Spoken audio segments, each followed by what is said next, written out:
Fundur settur á Alþingi.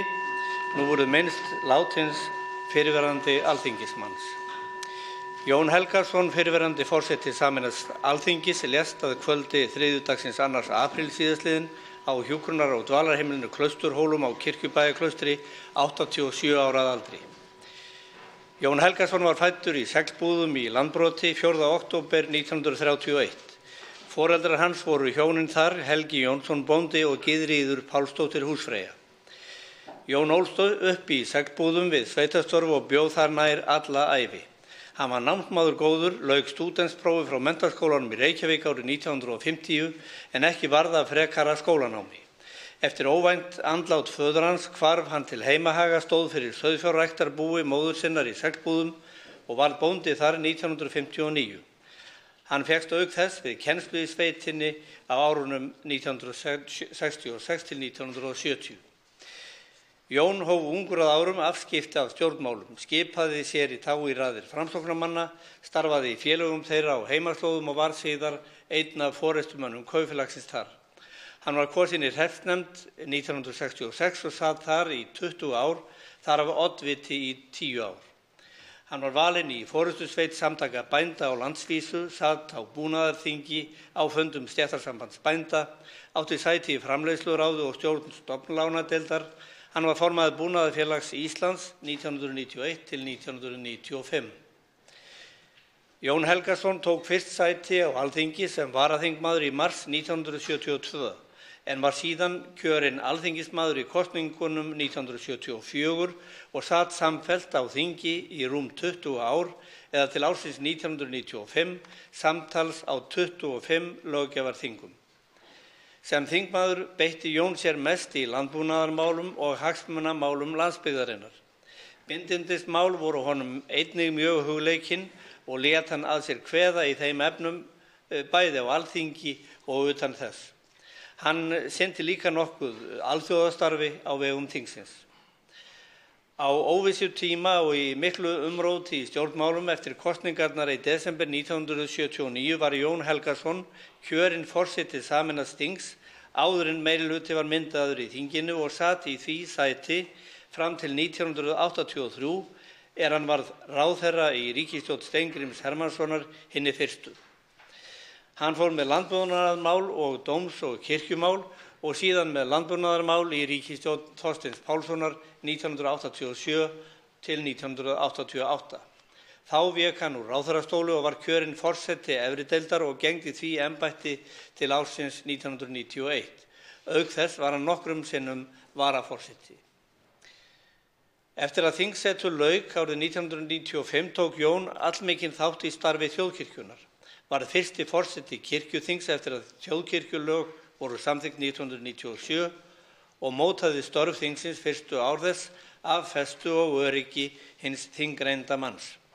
Hann lét af því starfi 2006 og dró sig þá í hlé frá störfum á opinberum vettvangi. Allir þeir sem kynntust Jóni Helgasyni báru til hans traust fyrir reglusemi og samviskusemi, dugnað og hæfni, einstaka lipurð og háttprýði. Hann var sérlega glöggur við störf sín og þægilegur í samstarfi. Eigi að síður gat hann verið fastur fyrir og fylginn sér þótt ljúfur væri.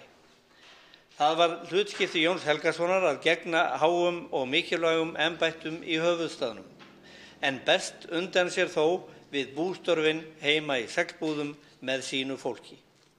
Ég bið þingheim að minnast Jóns Helgasonar fyrrverandi forseta Alþingis með því að rísa úr sætum.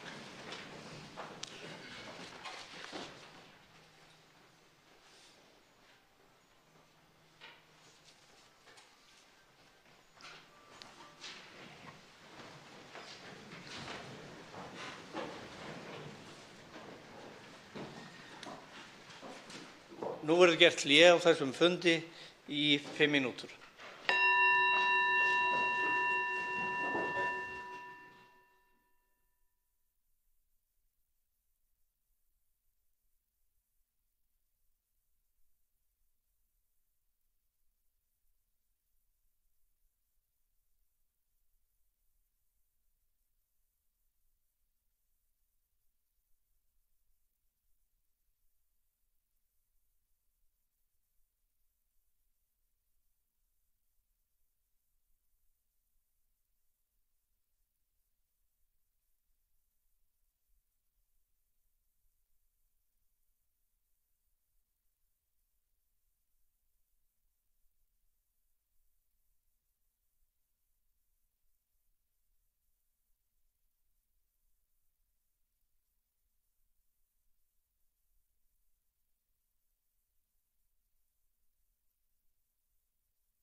Fundi framhaldið á Alþingi. Fjarvistarskrá liggur frammi á skrifstofu. Borist hafa bréf frá Helgu Völu Helgadóttur, Gunnari Braga Sveinssyni, Þórhildi Sunnu Ævarsdóttur, Rósu Björk Brynjólfsdóttur og Guðmundi Inga Kristinssyni að þau geti ekki sinnt þingstörfum á næstunni. Einnig hefur borist bréf frá formanni þingflokks Miðflokksins að Sigmundur Davíð Gunnlaugsson geti ekki sinnt þingstörfum á næstunni. Þá hefur borist bréf frá starfandi formanni þingflokks Miðflokksins að Bergþór Ólason geti ekki sinnt þingstörfum á næstunni. Eins og tilkynnt var á vef Alþingis 5. 4. apríl tók Páll Valur Björnsson, 1. varamaður á lista Samfylkingarinnar í Reykjavíkurkjördæmi norður, sæti á Alþingi sem varamaður. Föstudaginn 5. apríl tók Þorgrímur Sigmundsson, 1. varamaður á lista Miðflokksins í Norðausturkjördæmi og Una María Óskarsdóttir, 1. varamaður á lista Miðflokksins í Suðvesturkjördæmi, sæti á Alþingi sem varamenn. Í dag, mánudaginn 8. apríl, taka sæti á Alþingi sem varamenn 1. varamaður á lista Pírata í Reykjavíkurkjördæmi suður, Olga Margrét Cilia, 1. varamaður á lista Vinstri-hreyfingarinnar græns framboðs í Suðvesturkjördæmi, Una Hildardóttir, 1. varamaður á lista Flokks fólksins í Suðvesturkjördæmi, Jónína Björk Óskarsdóttir og 1. varamaður á lista Miðflokksins í Norðvesturkjördæmi, Jón Þór Þorvaldsson. Þau hafa öll áður tekið sæti á Alþingi og eru boðin velkomin til starfa á ný. Forseti vill tilkynna að borist hefur bréf frá heilbrigðisráðherra þar sem óskað eftir fresti til að veita skriflegt svar við fyrirspurn á þingskjali 1091 nefndir, starfshópa, faghópa og ráð á vegum ráðuneytisins frá Ingu Sæland. Þá hafa borist 9 bréf frá mennta- og menningarmálaráðherra þar sem óskað eftir fresti til að veita skrifleg svör við eftirfarandi fyrirspurnum á þingskjali 579 endurgreiðslu efniskostnaðar í framhaldsskólum frá Birni Leví Gunnarssyni, á þingskjali 930 eflingu kynfræðslu á öllum skólastigum frá Unu Hildardóttur, á þingskjali 946 tekjur Ríkisútvarpsins frá Óla Birni Kárasyni, á þingskjali 977 málefni Hljóðbókasafns Íslands frá Guðmundi Andra Thorsyni, á þingskjali 992 hugbúnaðarkerfið skólagátt frá Smára McCarthy, á þingskjali 993 hugbúnaðarkerfið Mentor frá Smára McCarthy, á þingskjali 994 hugbúnaðarkerfið Innu frá Smára McCarthy, á þingskjali 1003 ábyrgð á vernd barna gegn einelti frá Jóni Þór Ólafssyni og á þingskjali 1031 áskrift að dagblöðum, tímaritum og öðrum miðlum frá Birni Leví Gunnarssyni. Listi yfir útbýtt þingskjöl liggur frammi á skrifstofu. Forseti vill vekja athygli á því að dagskrárliðurinn óundirbúinn fyrirspurnatími getur staðið lengur í dag en þingsköp gera ráð fyrir, þannig að allt að 6 fyrirspurnir komi stað. Tekið fyrir annað dagskrármálið, óundirbúinn fyrirspurnatími. Til svara eru fjármála- og efnahagsráðherra, mennta- og menningarmálaráðherra, ferðamála-, iðnaðar- og nýsköpunarráðherra og dómsmálaráðherra, umhverfis- og auðlindaráðherra, utanríkisráðherra og samgöngu- og sveitarstjórnarráðherra. Til máls tekur hv. 5. þingmaður Norðausturkjördæmis, Logi Einarsson, og beinir fyrirspurn til mennta- og menningarmálaráðherra. Herra forseti, ég fagna að samningar hafi nást við helmings launafólks og vill hrósa aðilum vinnumarkaðarins, ekki síst fyrir að knýja stjórnvöld til að leggja fram aðgerðir sem þau höfðu jafnvel hafnað fyrir nokkrum vikum.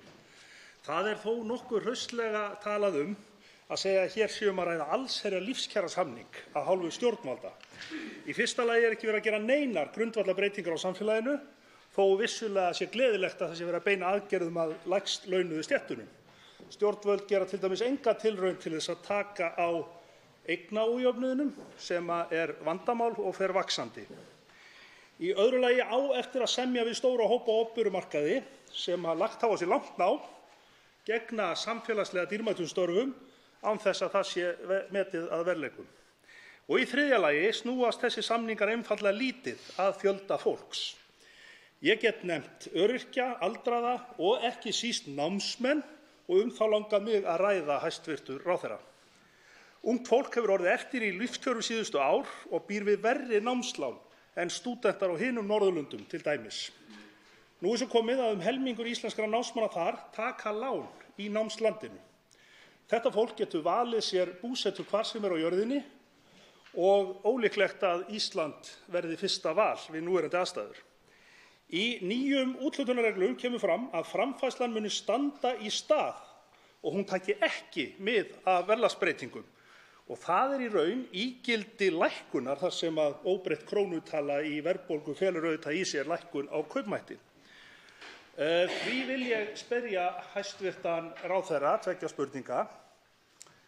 Ætlar hún að horfa upp á þetta mikilvæga fólk dragast aftur úr kjörum nú þegar aðrir eru að fá nauðsynlegar kjarabætur?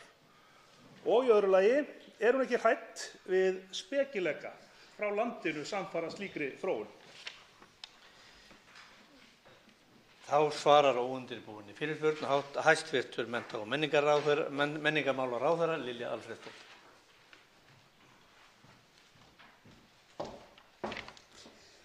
Virðulegur forseti, ég fagna þeim áhuga sem formaður Samfylkingarinnar sýnir Lánasjóði íslenskra námsmanna og kjörum námsmanna. Vegna þess að það hárrétt sem hann segir, það skiptir verulega miklu máli hvernig við högum þessum málaflokki. Og það er auðvitað mjög ánægjulegt að segja frá því að við höfum verið að hækka frítekjumarkið 43% á milli ára. 43%. Og þetta var, eins og hefur komið fram í máli stúdenta, eitt stærsta kjaramál þeirra og enda hafa þeir fagnað því. Í annan stað þá er kynnt núna í ríkisfjármálaáætlun umtalsverðar kerfisbreytingar á námslánakerfinu og við höfum ekki farið í slíkar breytingar síðan 1992. Loksins er komin ríkisstjórn sem hefur kjark og þor til þess að fara í kerfisbreytingar og breyta þessu þannig að eftir þau verður tekið. Og hver er nú leiðarljósin í þessum kerfisbreytingum? Jú, það er annars vegar að kjör námsmanna á Íslandi verði sambærileg því og gerist á Norðurlöndunum. Og í öðru lagi að fjölskylduaðstæður þurfi ekki að verða þess valdandi að viðkomandi aðili skuldi miklu meira. Það er að segja til dæmis hjón með börn eða annað slíkt. Ég er afskaplega stolt af því að sjá loksins fram á þessar miklu kerfisbreytingar og að kjör námsmanna verði allt önnur eftir þessar breytingar en áður var. Þá tekur til máls hv. 5. þingmaður Norðausturkjördæmis og beinir fyrirspurn til mennta- og menningarmálaráðherra síðar að sinni. Herra forseti, ég þakka hæstv. ráðherra kærlega fyrir ágætis framboðsræðu og ég styð hann auðvitað í því að breyta lánasjóðsreglunum. Hér er bara einfaldlega ekki verið að spyrja um það. Það er rétt að frítekjumarkið hefur hækkað. Það hafði þó ekki hækkað í mjög mörg ár og var kominn tími til. En auðvitað er það þannig að námsmenn eiga ekki að þurfa að reiða sig á það að vera að vinna mikið með námi. Það er ýmislegt annað í reglunum sem get sett út á. Námsmenn sem fara erlendis, þeir fá einu sinni á námstímanum á 4 til 5 árum að koma heim með styrk frá ríkinu. En hér, herra forseti, er ég að spyrja ráðherra grunnframfærslu.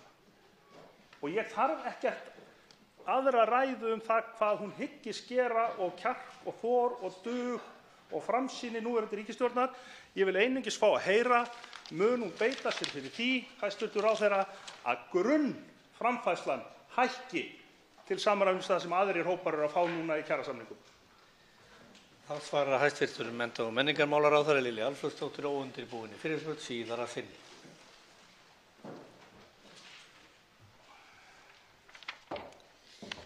Virðulegur forseti, það kann að vera svekkjandi fyrir formann Samfylkingarinnar að það sé verið að gera svona mikið í þessum málaflokki. Ég skil vel að hann vilji taka þátt í þessari vegferð því hún gengur býsna vel. Hann spyr spekileika. Þá get ég upplýst þingheim það að ráðherrann sem hér stendur átti fund með hagstofustjóra og var óska eftir því í fyrsta sinn að við myndum fara yfir þessa tölfræði, fá upplýsingar það menntunarstig aðfluttra og brottfluttra frá landinu. Í fyrsta sinn er verið að gera þetta. Varðandi kjör námsmanna þá kerfisbreytingin og nýja kerfið sem ég er að kynna og kemur fram í 5 ára ríkisfjármálaáætluninni þannig að við ætlum að lækka höfuðstól lána hjá námsmönnum 30%. Þetta þýðir að Par til að mynda sem hefur klárað nám í Svíþjóð hefði skuldað í gamla kerfinu 16 milljónir en skuldar í nýja kerfinu tæpar 7. Þetta grundvallarbreyting á kjörum íslenskra námsmanna. Þá tekur til máls hv. 8. þingmaður Reykjavíkurkjördæmis suður, Inga Sæland, og beinir óundirbúinni fyrirspurn til hæstv. utanríkisráðherra. Virðulegi forseti, það hefur víst ekki farið fram hjá neinum að við erum að fara að fjalla hér risastórt mál í dag, 3. orkupakkann svokallaða. Þingsályktun kemur núna fyrst frá hæstv. utanríkisráðherra. Það hefur komið fram á vef ráðuneytisins að ráðherra hæstv. Átti í samtali við framkvæmdastjóra orkumála Evrópusambandsins, Miguel Arias, skilst mér. Það sem mig fýsir að vita, var þetta þar sem að hæstv. Ráðherra hefur ítrekað gefið það út í fjölmiðlum að þarna hafi verið að setja ákveðin fyrirvara inn í samninginn, þannig að það sé hafið yfir alla vafa að þetta sé nú ekki raunverulegt skref, fyrsta skref í áttina að því að tengja okkur við orkumarkað Evrópu. Mig langar til að vita hjá hæstv. Ráðherra hvort að þetta hefði ekki verið óformlegt samtal og hversu vel hann telji að þessi fyrirvari haldi í ljósi þess að þessi fyrirvari hefur ekki til dæmis verið settur fyrir sameiginlegu EES-nefndina. Þannig að það nú eiginlega þetta sem svona grundvallaratriði sem við þurfum að hafa á hreinu, vegna þess að úti í samfélaginu, eins og vitað þá er ákveðin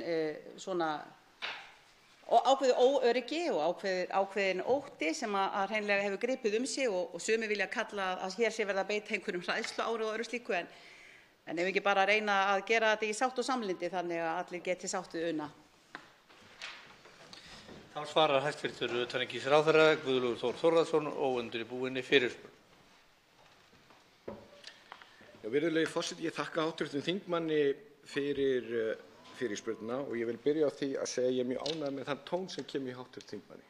Ég held nefnilega að sé mjög mikilvægt að í þessu máli sem að margar yfirlýsingar hafa flogið og ég held að það sé alveg óhætt að segja að það hafi nú verið að hræða ýmsa, þá held ég að sé nákvæmlega rétt að nálgast þetta eins og hv. þingmaður gerir og við skulum bara ræða þetta í rólegheitunum, fara vel yfir þetta, draga fram staðreyndir málsins.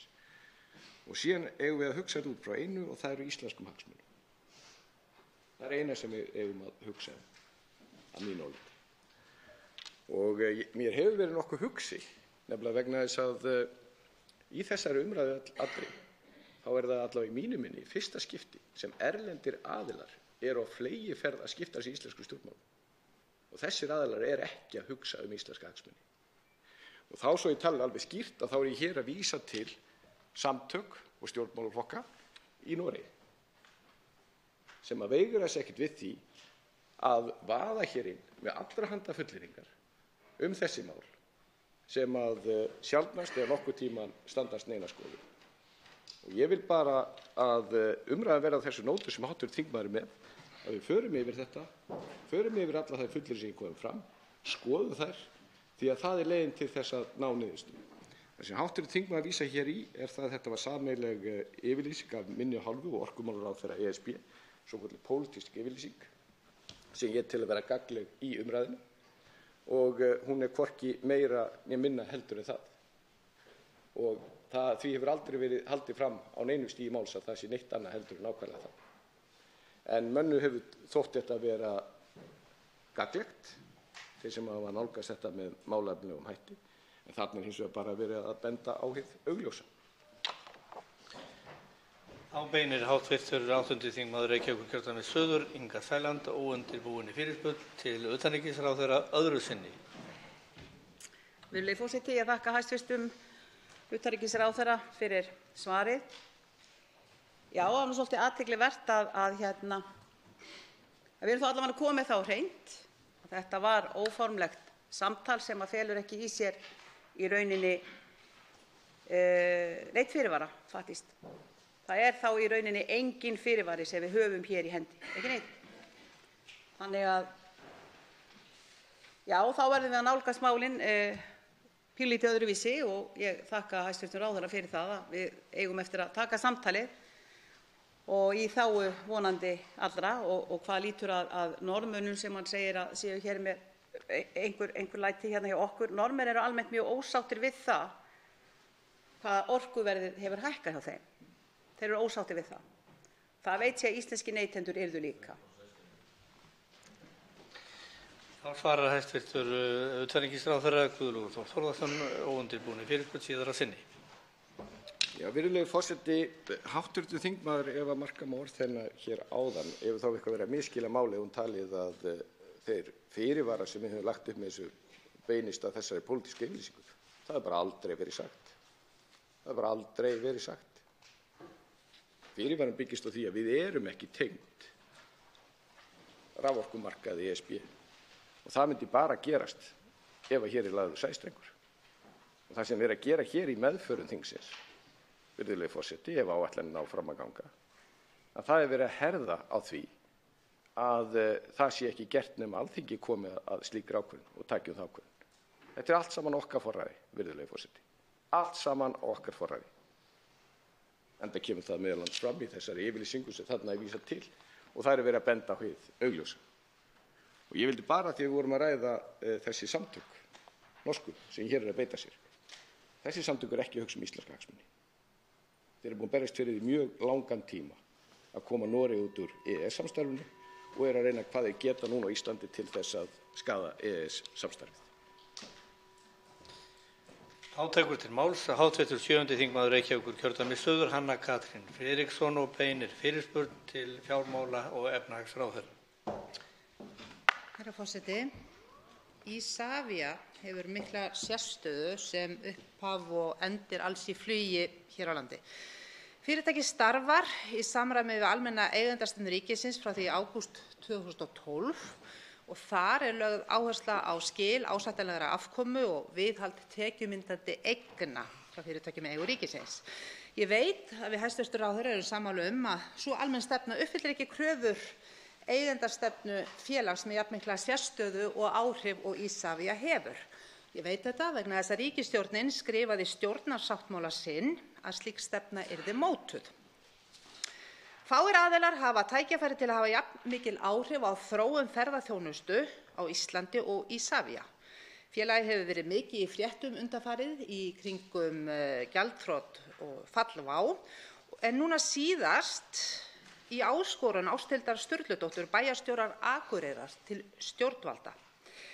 Ísland er, sagði Ásthildur með leyfi forseta í nýrri grein sinni, eins og hús þar sem öllum er boðið að trúðast inn og út einar dyr. Í greininni kallar bæjarstjórinn eftir nauðsynlegri uppbyggingu flugvallarins á Akureyri sem alþjóðlegra flugstöðvar sem taki á móti áætlunarflugi. Og þá kem ég að spurningum mínum. Ég hefði gjarnan viljað eiga orðastað hér við hæstv. Ráðherra ferðamála stöðu á mótun eigendastefnu ríkisins í flugumferðarmálum og tengsl við ferðaþjónustuna. En á opnum fundi atvinnuveganefndar í síðustu viku sagði ráðherra þá vinnu verið í gangi hjá fjármálaráðuneytinu og vísaði umræðunni þangað. Því spyr ég hæstv. Fjármálaráðherra hvað líður vinnu við mótun eigendastefnu Isavia og hvenær má vænta niðurstöðu. Getur hæstv. Ráðherra upplýst mig og þingheim hvaða áhersluatriði þar eru lögð til grundvallar þeirri vinnu umfram þá kröfu að skila ásættanlegri afkomu. Þá svarar hæstv. fjármála- og efnahagsráðherra Bjarni Benediktsson óundirbúinni fyrirspurn. Virðulegi forseti, ég held að megi segja að ef að Isavia getur verið mikill örlagavaldur þróun ferðaþjónustu í landinu þá hljóti fyrirtækið að hafa staðið sig afskaplega vel á undanförnum árum. Ef marka má ofboðslega mikinn uppgang í ferðaþjónustu þar sem að fjölgun í komum ferðamanna hefur mælst í tugum prósenta ár eftir ár en nú eru hins vegar aðeins breyttir tímar. Til þess að svara spurningunni eigendastefnuna þá er hún í vinnslu og henni er ætlað að verða ítarlegri heldur en almenn eigendastefna og taka mið af þeim markmiðum sem að við viljum sérstaklega ná fram á því starfsviði sem að félagið starfar á. Meðal atriða sem ég tel að við þurfum að líta til þegar að skoðuð eigendastefna fyrir Isavia eru þættir eins og það að hve miklu leyti við ætlum að fela félaginu að annast verkefni sem að það hefur ekki haft beinar skyldur til þess að sinna fram til þessa. Það getur komið til þess að menn líti þá og í því sambandi sérstaklega til innanlandsflugvallakerfisins í landinu. En ég verð að segja fyrir mitt leyti að mér hefur stundum þótt að hér á þinginu þá hafi menn ekki verið reiðubúnir til þess að horfast beint í augu við þann kostnað sem að fellur til vegna þess að Ísland tiltölulega strjálbýlt land og það fellur til mikill kostnaður við að halda úti mörgum öflugum innanlandsflugvöllum. Og þann kostnað ekki hægt að fela með því að stinga honum inn í hlutafélag þó að það gangi ágætlega af öðrum sökum. En ég ætla í seinna andsvari mínu að koma aðeins nánar að Akureyri sérstaklega. Þá beinir hv. 7. þingmaður Reykjavíkurkjördæmis suður, Hanna Katrín Friðriksson, fyrirspurn til fjármála- og efnahagsráðherra öðru sinni. Herra forseti. Ég þakka hæstv. Ráðherra svarið. Ég svolítið að upplifa að við séum ekki að tala nákvæmlega sömu hluti. Það var ekki hér verið að ýja að því að með eigendastefnu, nýrri og breyttri eigendastefnu væri ekki að eiga sér stað samdráttur í fjölgun ferðamanna eða að Isavia hefði ekki staðið sig vel í því að fjölga ferðamönnum, heldur að eingöngu þá staðreynd að akkúrat á meðan fjölgunin stóð, þá var töluvert talað það að mögulega þyrftum við einhvern veginn, það er að segja ríkið, með okkar eignarhald, meðal annars í Isavia, að hafa áhrif á það hvernig ferðamenn við yfirhöfuð vildum fá inn og þá í gegnum hvaða kanala, hvaða flugvellir væri þarna að ræða. Þannig að mig langar eiginlega aðeins að fá að velta því upp og ég er ánægð með það að ráðherra ætlar að koma nánar að Akureyri, en ég er líka að velta fyrir mér því hvort að inn í þessari vinnu við nýja eigendastefnu ríkisins varðandi Isavia eigi ekki líka að leggja svolítið drög að þróun stefnumörkun í ferðaþjónustu almennt og því tengt þá hvort að hæstv. Ráðherra sé ekki sammála því að það væri til dæmis eðlilegt að ráðherra ferðamála ætti mann í stjórn þessa félags. Þá svarar hæstv. fjármála- og efnahagsráðherra Bjarni Benediktsson fyrirspurn síðara sinni.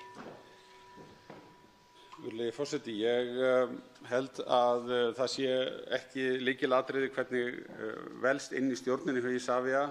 Ég held að við höfum engin dæmi það sérstök að skipan stjórnarinnar hafi verið að valda vandkvæðum. En mér langar bara til að segja varðandi Akureyri að í gegnum tíðina, sérstaklega hvað varðar alþjóðaflugið, þá hefur það ekki liðið fyrir aðstöðu skort. Það hefur einfaldlega bara ekki verið til að dreifa neinu beinu alþjóðlegu flugi. Og meðal annars á þeirri ástæðu þá var komið á laggirnar hér fyrir nokkrum árum sérstökum flugþróunarsjóði, fjármunir eyrnamerktir því að efla þetta hlið inn í landið. Það hefur tekist þannig að við höfum haft hér bróðurpartinn af árinu regluleg flug inn á svæði sem hafa skilað jákvæðum áhrifum fyrir Norðurland allt. Þetta finnum við þegar við heimsækjum þar ferðaþjónustu aðila, ekki bara á Akureyri heldur allt Norðurland. Og í kjölfarið af þeirri breytingu sem orðið hefur með þessu, þá orðið mjög aðkallandi að leysa aðstöðumálin á Akureyrarflugvelli. Þau eru algjörlega óboðleg eins og sakir standa. Þá tekur til máls hv. 3. þingmaður Suðurkjördæmis Birgir Þórarinsson og beinir óundirbúinni fyrirspurn til dómsmálaráðherra.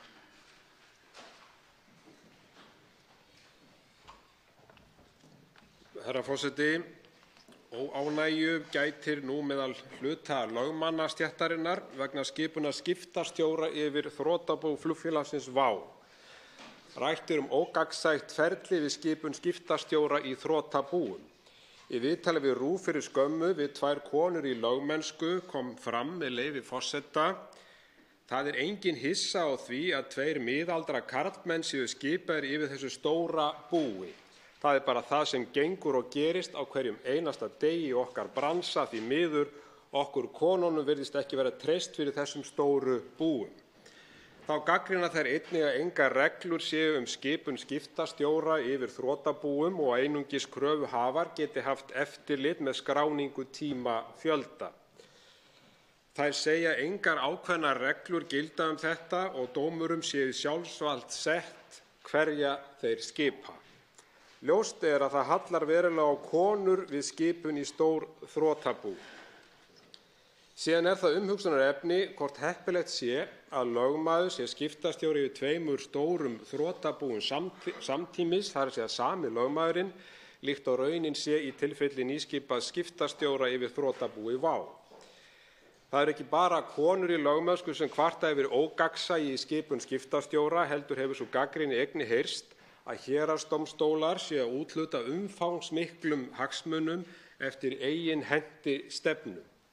Ég vil því spyrja hæstv. Dómsmálaráðherra hvaða reglur gilda úthlutun þrotabúa til skiptastjóra hjá héraðsdómstólum og telur ráðherra að verklag við skipan skiptastjóra sé nægilega gegnsætt. Í öðru lagi tilefni til þess að breyta lögum eða setja leiðbeinandi reglur til dómstólanna varðandi skipan skiptastjóra. Þá svarar þessari fyrirspurn hæstv. Dómsmálaráðherra Þórdís Kolbrún Reykfjörð Gylfadóttir. Herra forseti, ég þakka hv. þingmanni fyrirspurnina og svara svona hér eftir bestu getu. Ég þekki ekki nákvæmlega hvernig verkferlið hjá dómstólunum, en dómstólasýslan fer með stjórnsýslu dómstólanna og dómstólasýslan sjálfstæð stjórnsýslustofnun. Hún var auðvitað sett á fót í janúar í fyrra, janúar 2018, og síðan þá hefur hún verið að byggja þetta umhverfi upp á þessu sviði og ég myndi því halda að þetta væri eitthvað sem að dómstólasýslan gæti látið sig varða. Ég tek undir með hv. þingmanni, það skiptir máli að þessir hlutir séu gagnsæir og aðferðin við þessar úthlutanir, eins og allt annað hjá dómstólum landsins og öðrum þeim sem að fara með opinbert vald. Lög jafna stöðu og jafna rétt kvenna og karla og þau sjónarmið sem þar birtast gilda að sjálfsögðu skiptastjórn eins og annað, það eru almenn lög. Þannig að ég myndi ætla að það væri eðlilegt að dómstólasýslan skoði þessa þætti með tilliti til gæðaeftirlits við skiptastjórn. Þá beinir hv. 3. þingmaður Suðurkjördæmis Birgir Þórarinsson fyrirspurn til dómsmálaráðherra hæstv. öðru sinni. Herra forseti, ég þakka hæstv. ráðherra svarið og kannski bæta hér við tveimur spurningum. Að vísu kom hæstv. ráðherra aðeins inn á aðra spurninguna en vil þá víkja að kynjamun í þessum efnum, þar að segja það kemur að úthlutun stærri þrotabúa til skiptastjóra hjá dómstólum, hvort að ráðherra þekki til þess að það sé kynjamunur í þessum efnum.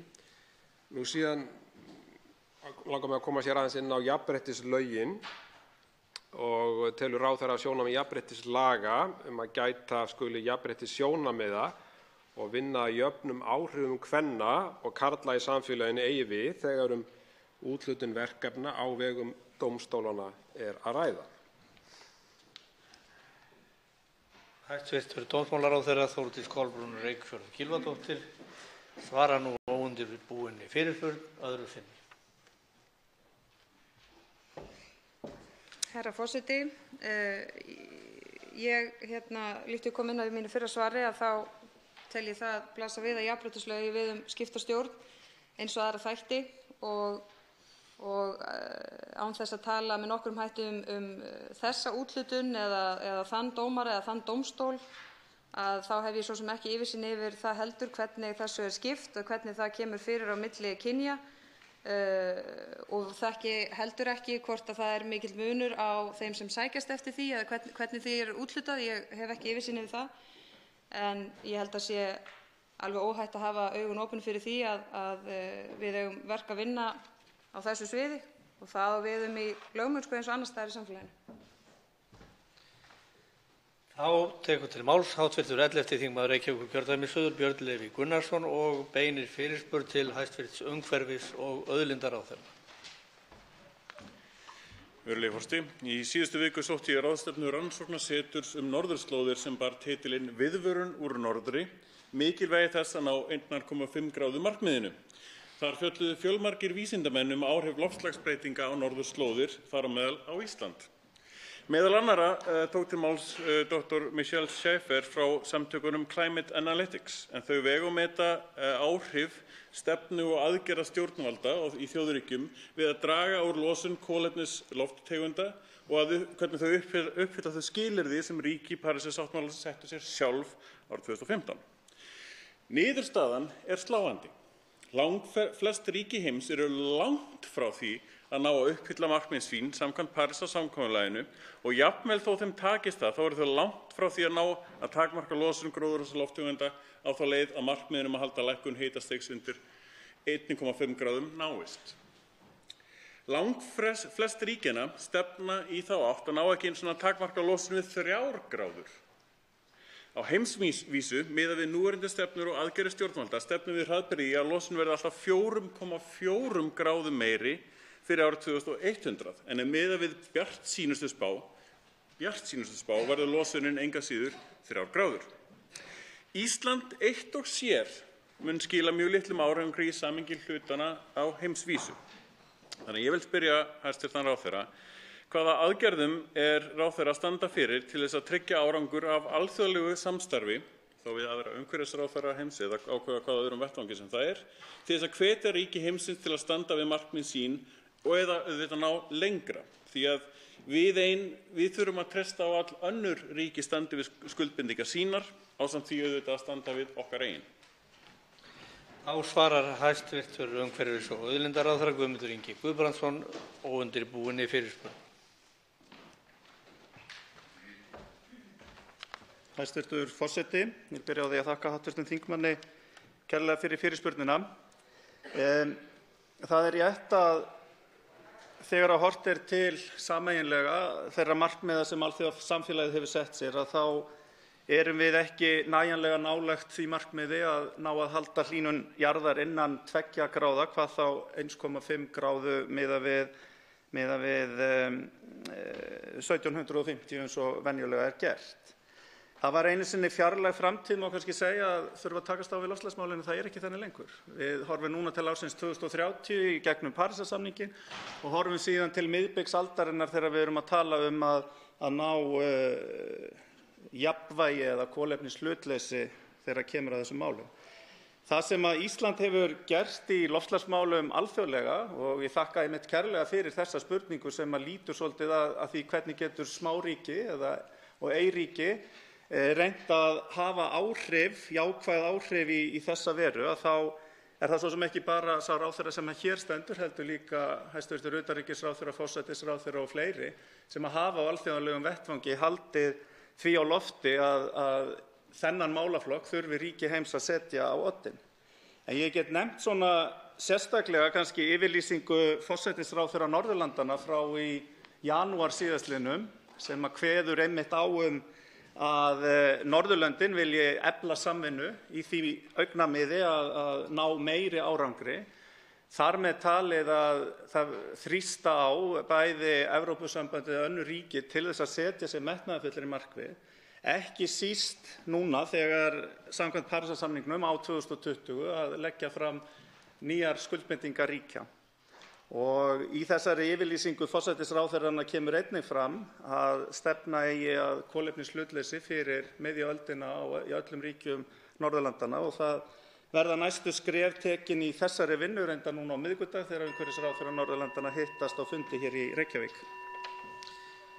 Þá beinir hv. 11. þingmaður Reykjavíkurkjördæmis suður, Björn Leví Gunnarsson, fyrirspurn til umhverfis- og auðlindaráðherra síðar að sinni. Forseti, eins og við vitum öll að þá hlýnun upp á 3 gráður eða meira uppskrift af geigvænlegum hörmungum allan heim. Og þar Ísland alls ekki undan skilið, til dæmis vegna bráðnunar jökla og súrnunar hafs. En á ráðstefnunni kom fram að súrnun hafs mun gjöreyðileggja fiskgengd við Ísland á næstu 80 árum. Vonandi verðum við komið með kjötrækt þá. Við verðum að vera leiðandi í því að hvetja önnur ríki í að stöðva losun kolefnislofttegunda. Ein hugmynd sem hefur reifuð í því samhengi að innleiða ákvæði losun kolefnislofttegunda í fríverslunarsamninga. Slíkt ákvæði yrði álíka öðrum mannréttindaákvæðum í núverandi fríverslunarsamningum. Það gæti orðið öflugasta tæki okkar til þess að fá önnur ríki til að standa við skuldbindingar sínar sem hefur einmitt verið vandamálið hingað til. Hver afstaða hæstv. Ráðherra við að taka slík úrræði inn í fríverslunarsamninga? Þá svarar hæstv. Umhverfis- og auðlindaráðherra Guðmundur Ingi Guðbrandsson óundirbúinni fyrirspurn síðara sinni. Hæstv. forseti, nú vill svo til að ég held að flestir ráðherrar vilji fá að svara þessu, þannig að þú hefur efni í margar spurningar á næstunni. Mér langar aðeins að bæta við fyrra svar og nefna líka að Ísland hefur lengi verið leiðandi á sviði landgræðslu í alþjóðlegu samstarfi og alþjóðlegum vettvangi. Og þar eigum við gríðarlega mikil tækifæri til þess að auka skilning á því hvernig nota megi endurheimt lands, landgræðslu og skógrækt sem eitt af þeim tækjum til þess að ná tökum á loftslagsvánni. Og það mjög mikilvægt að horfa til þess líka vegna þess að þetta eru svona lausnir sem að byggja á náttúrunni og nýtast fleiri markmiðum okkur heldur en þessum. Nú varðandi fríverslunarsamningana þá það ekki eitthvað sem ég hef lagst yfir, en ég eins og þingmaðurinn hv. veit tilbúinn til þess að skoða mjög margt þegar kemur að því að reyna að takast á við loftslagsmálin. Loks beinir hv. 10. þingmaður Reykjavíkurkjördæmis norður Ólafur Ísleifsson óundirbúinni fyrirspurn til hæstv. utanríkisráðherra. Herra forseti, það var hér á árum áður fyrir margt löngu að það var stjórnmálaflokkur sem ákaflega mætur og virðulegur flokkur, reyndar ekki flokkur hæstv. utanríkisráðherra, sem boðaði þá leið í íslenskum stjórnmálum sem kallaði hina leiðina. Og kjörorðið var: það aðeins ein leið, hin leiðin. Þetta rifjast upp, herra forseti, þegar að lesið álit Stefáns Más Stefánssonar og Friðriks Árna Friðrikssonar Hirst. Ekki verður annað séð en að þeir séu þeirra skoðunar, ef ég má leyfa mér orða það svo, að það sem ber að gera við þær aðstæður sem uppi eru varðandi þriðja orkupakkann að vísa þessu máli á grundvelli ákvæða í samningnum Evrópska efnahagssvæðið til sáttameðferðar í sameiginlegu nefndinni og á grundvelli ákvæða í sama samningi að sú meðferð myndi þar lúta þeim málsmeðferðarreglum sem þar kveðið á um. En þeir segja: önnur lausn gæti falist í því að þriðji orkupakkinn verði innleiddur í íslenskan rétt en með lagalegum fyrirvara að ákvæði hans grunnvirki yfir landamæri og svo framvegis öðlist ekki gildi, enda slíkum grunnvirkjum ekki fyrir að fara hér á landi. Þeir segja, og tvítaka það reyndar í sín álitsgerð, að þessi leið sem hæstv. ráðherra sýnist hafa valið sé ekki gallalaus. Þess vegna spyr ég hæstv. ráðherra: hvaða lögfræðilegar álitsgerðir liggja fyrir þessa leið þar sem hún krufin í lögfræðilegu tilliti, þannig að unnt sé fyrir hv. alþingismenn að meta hana á slíkum grundvelli? Þá svarar hæstv. utanríkisráðherra Guðlaugur Þór Þórðarson óundirbúinni fyrirspurn. Virðulegi forseti, ég vil nú benda hv. þingmanni á það að það nú sjaldan eða aldrei verið unnið jafn mikinn undirbúningi eins og í þessu máli þegar kemur að sambærilegum málum. Bara svo til að hafa þetta alveg skýrt, af því að hv. þingmaður vísa hér í Stefán Má Stefánsson, og samt Friðriki Árna Friðrikssyni, þá ætla ég að lesa hérna beint úr fréttatilkynningu með leyfi forseta í lögmanninn Stefán Má Stefánsson prófessor sem segir: með þessari leið sem lagt upp með stjórnskipunarvandi settur til hliðar að sinni og reglugerðin innleidd á þeim forsendum að þau ákvæði hennar sem fjalla flutning raforku yfir landamæri eigi ekki við hér á landi og hafi því ekki raunhæfa þýðingu. Það þýðir í raun að gildistaka þeirra háð tilteknum frestskilyrðum. Grunnforsenda þessara lausnar sú að þriðji orkupakkinn leggi ekki skyldur á Ísland til að koma á fót grunnvirkjum yfir landamæri, heldur sé ákvörðun það alfarið á forræði Íslands. Þetta önnur þeirra leiða sem lögð var til í áliti okkar Friðriks og að okkar mati upptaka og innleiðing gerðarinnar með þessum hætti heimil samkvæmt stjórnarskrá, enda lagalegu fyrirvarum þessi tiltekna ákvæði kom ekki til framkvæmda fyrir lagagrundvöllurinn, þar með talið stjórnskipunarvandinn, hefur verið tekinn til endurskoðunar á Alþingi. Það enn fremur mikilvægt að nást hafi með orkumálastjóra Evrópusambandsins sameiginlegur skilningur hvað þessa grundvallarforsendu Íslands varðar og sérstöðu Íslands. Þó slík yfirlýsing sé á pólitísku eðli sínu, þá hefur hún enga síður verulegt gildi og þýðingu í þessu samhengi, segir Stefán Már Stefánsson prófessor. Virðulegi forseti, ég held að þessi yfirlýsing, þessi ummæli svari fyrirspurn hv. þingmanns mjög skýrt. Þá beinir hv. 10. þingmaður Reykjavíkurkjördæmis norður Ólafur Ísleifsson fyrirspurn til hæstv. utanríkisráðherra síðara sinni. Herra forseti, ég þakka hæstv. ráðherra fyrir svarið. Það einu sinni svo að það kannski ágætt að benda á það að það séu mjög margar blaðsíður undir fyrir þá sem vilja kynna sér þessi mál. Það liggja fyrir hérna ítarleg álit. En það sem ég spurði hæstv. ráðherra var álit á þeirri leið, hinni leiðinni, sem nú á borðinu, sýnist að voru fyrir valinu af hálfu hæstv. ráðherra. Það eins og ég gat í minni fyrri ræðu, við tekið fram þegar fjallað þessa leið að hún sé ekki gallalaus og höfundar álitsgerðarinnar velja það að ljúka álitsgerðinni sem spannar meira en 40 síður með því að endurtaka þetta. Það það síðasta sem lesendur þessara álitsgerðar sjá. Það eru þessi orð: sú leið þó ekki gallalaus. Þess vegna, herra forseti, spurði ég hæstv. ráðherra það hvar þær væru lögfræði álitsgerðirnar þar sem þessi leið grufin og þeir gallar hennar sem þeir ágætu höfundar nefna í tvígangi sinni álitsgerð. Þá svarar hæstv. utanríkisráðherra Guðlaugur Þór Þórðarson óundirbúinn fyrirspurn síðara sinni. Virðulegi forseti, ég ætla ekki að lesa aftur það sem ég las hér áðan. Hv. þingmaður getur lesið það sjálfur. Nú það þannig að það var ekki bara þessir lögmenn sem lögðu mat á þetta. Það voru 2 aðrir af hálfu utanríkisráðuneytisins og síðan 2 í viðbót þegar kom að hæstv. iðnaðarráðherra í hennar meðferð. Það sem gert einfaldlega þetta skoðað af öllum þessum fræðimönnum. Sá aðili sem við getum sagt, eða aðilar sem voru íhaldssamastir, að þeir koma hér með leið sem við leggjum til. Því það ekki þannig, virðulegi forseti, að það hefur verið samstaða þennan þátt málsins. En við getum þannig að út frá pólitískum varúðarsjónarmiðum þá þessi leið farin.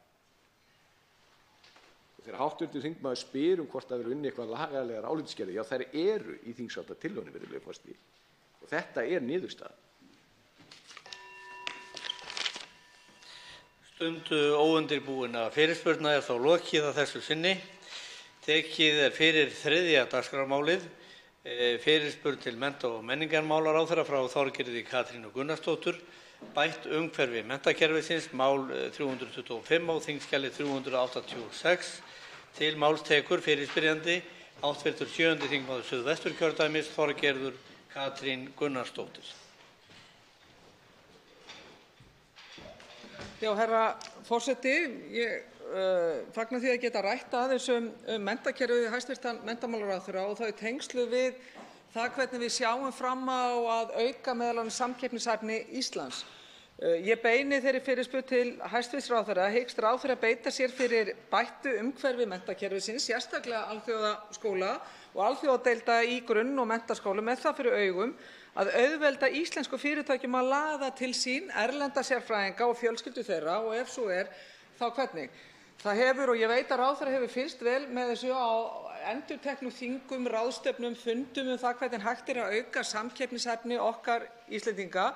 Og ég ætla ekki að tala um krónuna og skipta gjaldmiðil, þó það sé náttúrulega efst á baugi, að þá iðulega verið að benda á það að umhverfi hér heima, þar á meðal menntakerfið, þurfa að vera þannig í stakk búið að við getum raunverulega verið valkostur við það að laða hingað erlent vinnuafl, erlenda sérfræðinga, en líka valkostur við okkar fjölskyldur íslenskar sem hafa verið í útlöndum og við erum að reyna að fá hingað heim, til þess að styrkja ekki síst frumkvöðla og sprotafyrirtæki, en líka stærri fyrirtæki eins og við erum að sjá stór fyrirtæki sem að þurfa að tengjast og laða til sín erlent starfsfólk, erlenda sérfræðinga, hvort sem við erum að tala hér um Marel eða Völku eða fleiri og fleiri fyrirtæki sem eru á sviði hátækni. Þannig að þetta skiptir mjög miklu máli hvernig við tryggjum það að aðbúnaður erlendra sérfræðinga hér á landi verði þannig að alþjóðleg starfsemi geti líka þrifist. Hluti af því, eins og við vitum, menntakerfið. Menntakerfið gríðarlega mikill stuðningur og stoð inn í það hvernig við ætlum að byggja undir íslensk þekkingarfyrirtæki og það að þau geti boðið bæði tímabundið en líka ótímabundið fjölskyldum, og ég veit það sjálf úr mínum fyrri störfum sem ráðherra bæði á sviði sjávarútvegs sem líka menntamála að það oftar en ekki að sérfræðingarnir koma hingað tímabundið. Þeir eru ekki að taka hingað fjölskyldurnar, meðal annars út af því að við erum ekki að bjóða upp á nægilega mikla valkosti í þá veru, en leið vil ég undirstrika það að það verið að starfrækja hér eitt og annað, meðal annars alþjóðaskóla sem hefur haft gríðarlega mikla þýðingu inn í þetta umhverfi. En ég veit að hæstv. Ráðherra hefur metnað og hefur ákveðna sýn í þessa veru, og mig langar þess vegna að spyrja: hvað getur menntakerfið, alþjóðadeildirnar, hvernig getum við styrkt þær þannig að við með menntakerfinu leggjum okkar á mörkum til þess að efla og styrkja samkeppnishæfi á Íslandi? Þá tekur til máls hæstv. mennta- og menningarmálaráðherra Lilja Alfreðsdóttir og svarar munnlegri fyrirspurn.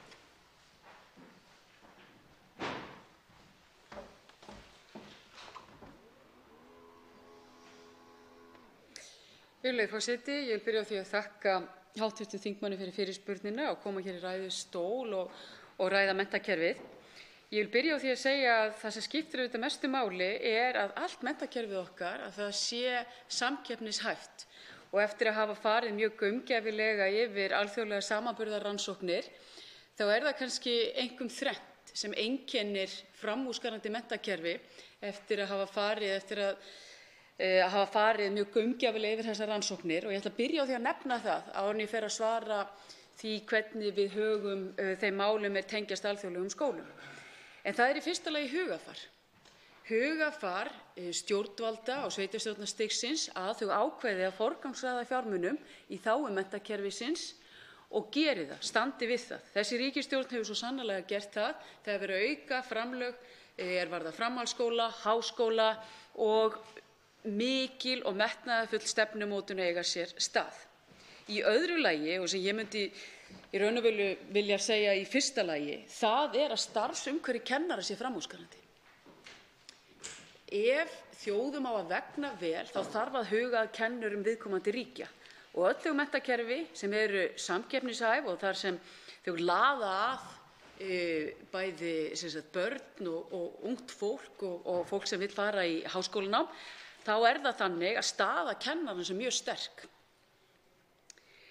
Og í þriðja lagi þá skiptir verulegu máli að hugarfarið sé með þeim hætti að allir geti lært, að það sé í boði nám og möguleikar fyrir börn og ungt fólk sem þess eðlis að hæfileika hvers og eins fá að njóta sín. Þetta þrennt verður að vera til staðar. Og því miður hefur það gerst á undanförnum árum að við erum í mikilli kennaraþörf. Það átti sér stað eftir að námið var lengt þá minnkaði ásókn í kennaranám og við höfum þurft að fara núna í umfangsmiklar aðgerðir til þess að snúa þessari þróun við og þær voru kynntar núna í byrjun mars og ganga út á það að lokaárið í starfsnámi verði greitt. Við erum að tala um styrk fyrir kennaranema og við erum núna frá því fyrr á síðasta ári loksins farin að sjá í fyrsta sinn eftir bara mikla fækkun aukningu inn í kennaranámið, 50% í Háskólanum á Akureyri og 15% í Háskóla Íslands. Og það alveg ljóst að ef við ætlum að vera framúrskarandi menntakerfi og samkeppnishæft, þá þurfum við að huga að þessum þáttum og sérstaklega að kennurum landsins. Það þannig að við erum með alþjóðaskóla sem hafa verið að standa sig nokkuð vel og ég sammála hv. þingmanni að samkeppni um búsetuskilyrði á milli landa skiptir miklu máli og eykst með hverju árinu sem líður. Fólk á auðveldara að flytja á milli landa en áður og festa þar rætur. Og einn helsti þátturinn sem fólk lítur til við val á búsetulandi menntakerfið og gæði þess. Þetta skiptir fólk alveg gríðarlega miklu máli og við þekkjum það bæði innan ríkja og svo milli ríkja. Og það alveg ljóst að við þurfum að tryggja góða samfellu skólastiga og skólarnir séu aðgengilegir. Á Íslandi starfa nú 2 skólar sem fylgja erlendum námskrám, sjálfstætt rekinn grunnskóli, það að segja alþjóðaskólinn við Sjálandsskóla í Garðabæ sem ég heimsótti nýverið og hinn deild innan opinbers framhaldsskóla, svokallað IB-nám í menntaskólum við Hamrahlíð sem veitir sambærileg réttindi og stúdentspróf. Að auki var stofnuð alþjóðadeild við Landakotsskóla árið 2015 til að mæta þörfum fólks sem flytur til landsins vegna atvinnu sinnar með börn á skólaskyldualdri og fyrir fjölskyldur af erlendum uppruna sem flytja til landsins. Deildin einnig opin fyrir aðra. Deildin rekin með heimild frá mennta- og menningarmálaráðuneytinu sem þróunarskóli og Menntamálastofnun hefur fengið gögn frá skólanum viðurkenningu Cambridge Assessment á deildin og úttekt Reykjavíkurborgar á skólanum og mun úttekt á þessu verkefni klárast í vor. Ég sammála hv.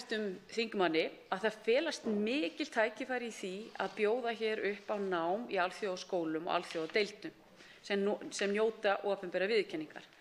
Og eitt af því sem Landakotsskóli hefur nefnt að lengja námið og ég mjög jákvæð gagnvart því.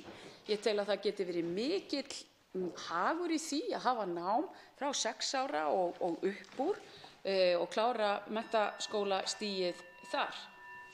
En fyrst og síðast, það skiptir miklu máli að við leggjum mikið metnað í þetta til þess að við getum laðað til landsins fólk sem hefur metnað fyrir menntun. Til máls tekur hv. 8. þingmaður Norðvesturkjördæmis, Sigurður Páll Jónsson.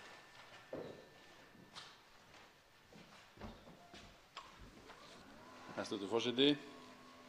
Ég vil bara þakka fyrir þessa fyrirspurn. Ég leikur svolítið fjárvitni á að spyrja hæstv. ráðherra af því að hér er að tala um að byggja upp kennarastétt og annað slíkt, samkeppnishæfni. Nú vorum við hérna í umræðu fyrra og þá vorum við að tala um lesskilning og annað slíkt og við komumst að því að önnur lönd komast, eða árangur annarra landa þar sem vel gengur kemur þannig fram að með því að byggja upp kennarastéttina. Ráðherra kom aðeins inn á það áðan að hér væri farin af stað að vinna að veita styrki og annað slíkt og ég hef kannski viljað spyrja ráðherrann aðeins betur út í það hvort hann getur farið eitthvað nánar út í það hvort það sé meiri vinna þar í gangi og hlustað á þætti núna á dögunum sem eru búin að vera nokkra sunnudaga í röð spekileika og þá er að tala um menntun sem að fer til annarra landa og kemur ekki heim aftur eða þekkingin. Þannig að mig langar að spyrja ráðherrann út í þetta með uppbyggingu kennarastéttarinnar til frekari árangurs á menntun fyrir börn og unglinga. Til máls tekur hv. 7. þingmaður Suðvesturkjördæmis, Þorgerður Katrín Gunnarsdóttir.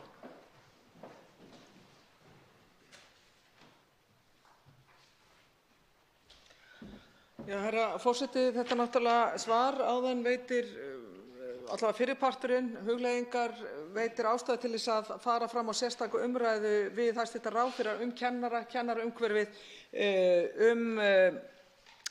kennaranámið og hvert við erum að halda. Þannig að þetta voru fínar hugleiðingar en það sem skiptir máli er að fá svör við spurningu hér eins og varðandi það hvernig við eflum kennara, alþjóðaskólana og alþjóðadeildirnar og hluti af því að sjálfsögðu starfsumhverfi kennara, hvernig við gerum það aðlaðandi að starfa, kenna bæði í hinum almenna grunnskóla, framhaldsskóla eða innan alþjóðadeildanna. Mér fannst mjög fróðlegt að heyra einmitt varðandi Landakotsskóla og myndi gjarnan vilja fá að heyra aðeins meira hvað það varðar, hvaða hug ráðherra ber sjálfur til þess að lengja námið þar og að sá skóli, eins og ég skildi hæstv. ráðherra rétt, sé að sækja það að halda áfram með námið eftir að grunnskóla lýkur og hvernig ráðherra hugnist að fara kannski svipaða leið varðandi grunn- og framhaldsskóla eins og gert í Krikaskóla upp í Mosó, þar sem skólinn er frá 2 til 10 ára aldurs, þar sem skólastigin er að skarast, leik- og grunnskóli, grunn- og framhaldsskóli. Hvað er þá í þróun þar? Ég held að það geti verið hjálplegt meðal annars í tengslu við alþjóðadeildir eða skóla. Ég vil því spyrja líka hæstv. ráðherra á grunni þess svars sem hún gaf hér áðan, gott að fara yfir stöðuna eins og hún er núna, sér ráðherra einhver önnur úrræði vera í pípunum varðandi það að efla alþjóðadeildirnar, alþjóðaskólana, og er eitthvað samráð eins og til dæmis við Samtök atvinnulífsins, við Viðskiptaráð, þessi samtök sem hafa og gæta hagsmuna fyrirtækjanna, því það er þeirra síðan að bera ábyrgð á því hvernig við getum laðað að hingað erlenda sérfræðinga tímabundið eða ótímabundið. Til máls tekur hæstv. mennta- og menningarmálaráðherra Lilja Alfreðsdóttir.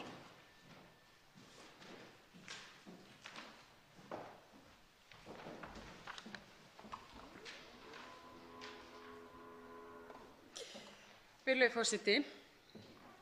Ástæða þess að ég svara með svona afgerandi hætti og nefni kennarann og starfsumhverfi þeirra er mjög einfalt. Ef þessi mál eru ekki í lagi, þá verðum við ekkert með samkeppnisfæra skóla og ég er auðvitað að beina því til hv. þingmanns að huga líka að grunninum og við þurfum að fara svolítið aftur og vera með sterkari grunn. Það er nefnilega þannig að fyrirtæki og alþjóðleg fyrirtæki, eitt af því sem þau horfa til og ég vil beina því til hv. þingmanns er hver er staða viðkomandi ríkja, til að mynda eins og í PISA. Og staða Íslands, hún er ekki nægilega góð.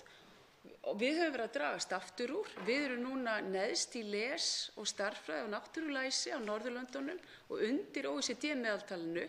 Og ég segi, við þurfum að bæta grunninn í íslensku menntakerfi og sú vegferð sem er hafin hvað þetta varðar snýr auðvitað fyrst og síðast að kennarunum, að þannig að þeim líði að þeir séu með þannig tæki og tól til þess að bæta menntakerfið okkar. Við byrjum þar.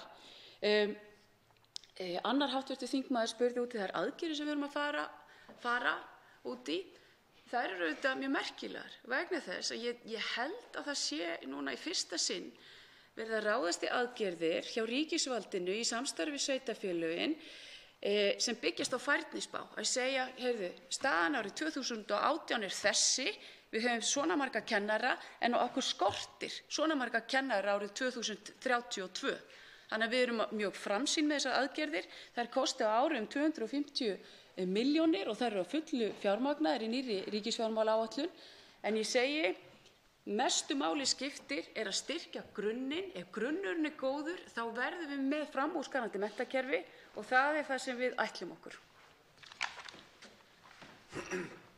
Umræðan þegar dagskrármálið er lokið, tekið fyrir 4. dagskrármálið, fyrirspurn til sjávarútvegs- og landbúnaðarráðherra frá Þorgerði Katrínu Gunnarsdóttur, skýrsla nýtt áhættumat á innflutningi hunda, mál 552, þingskjal 926. Til máls tekur fyrirspyrjandi hv. 7. þingmaður Suðvesturkjördæmis, Þorgerður Katrín Gunnarsdóttir.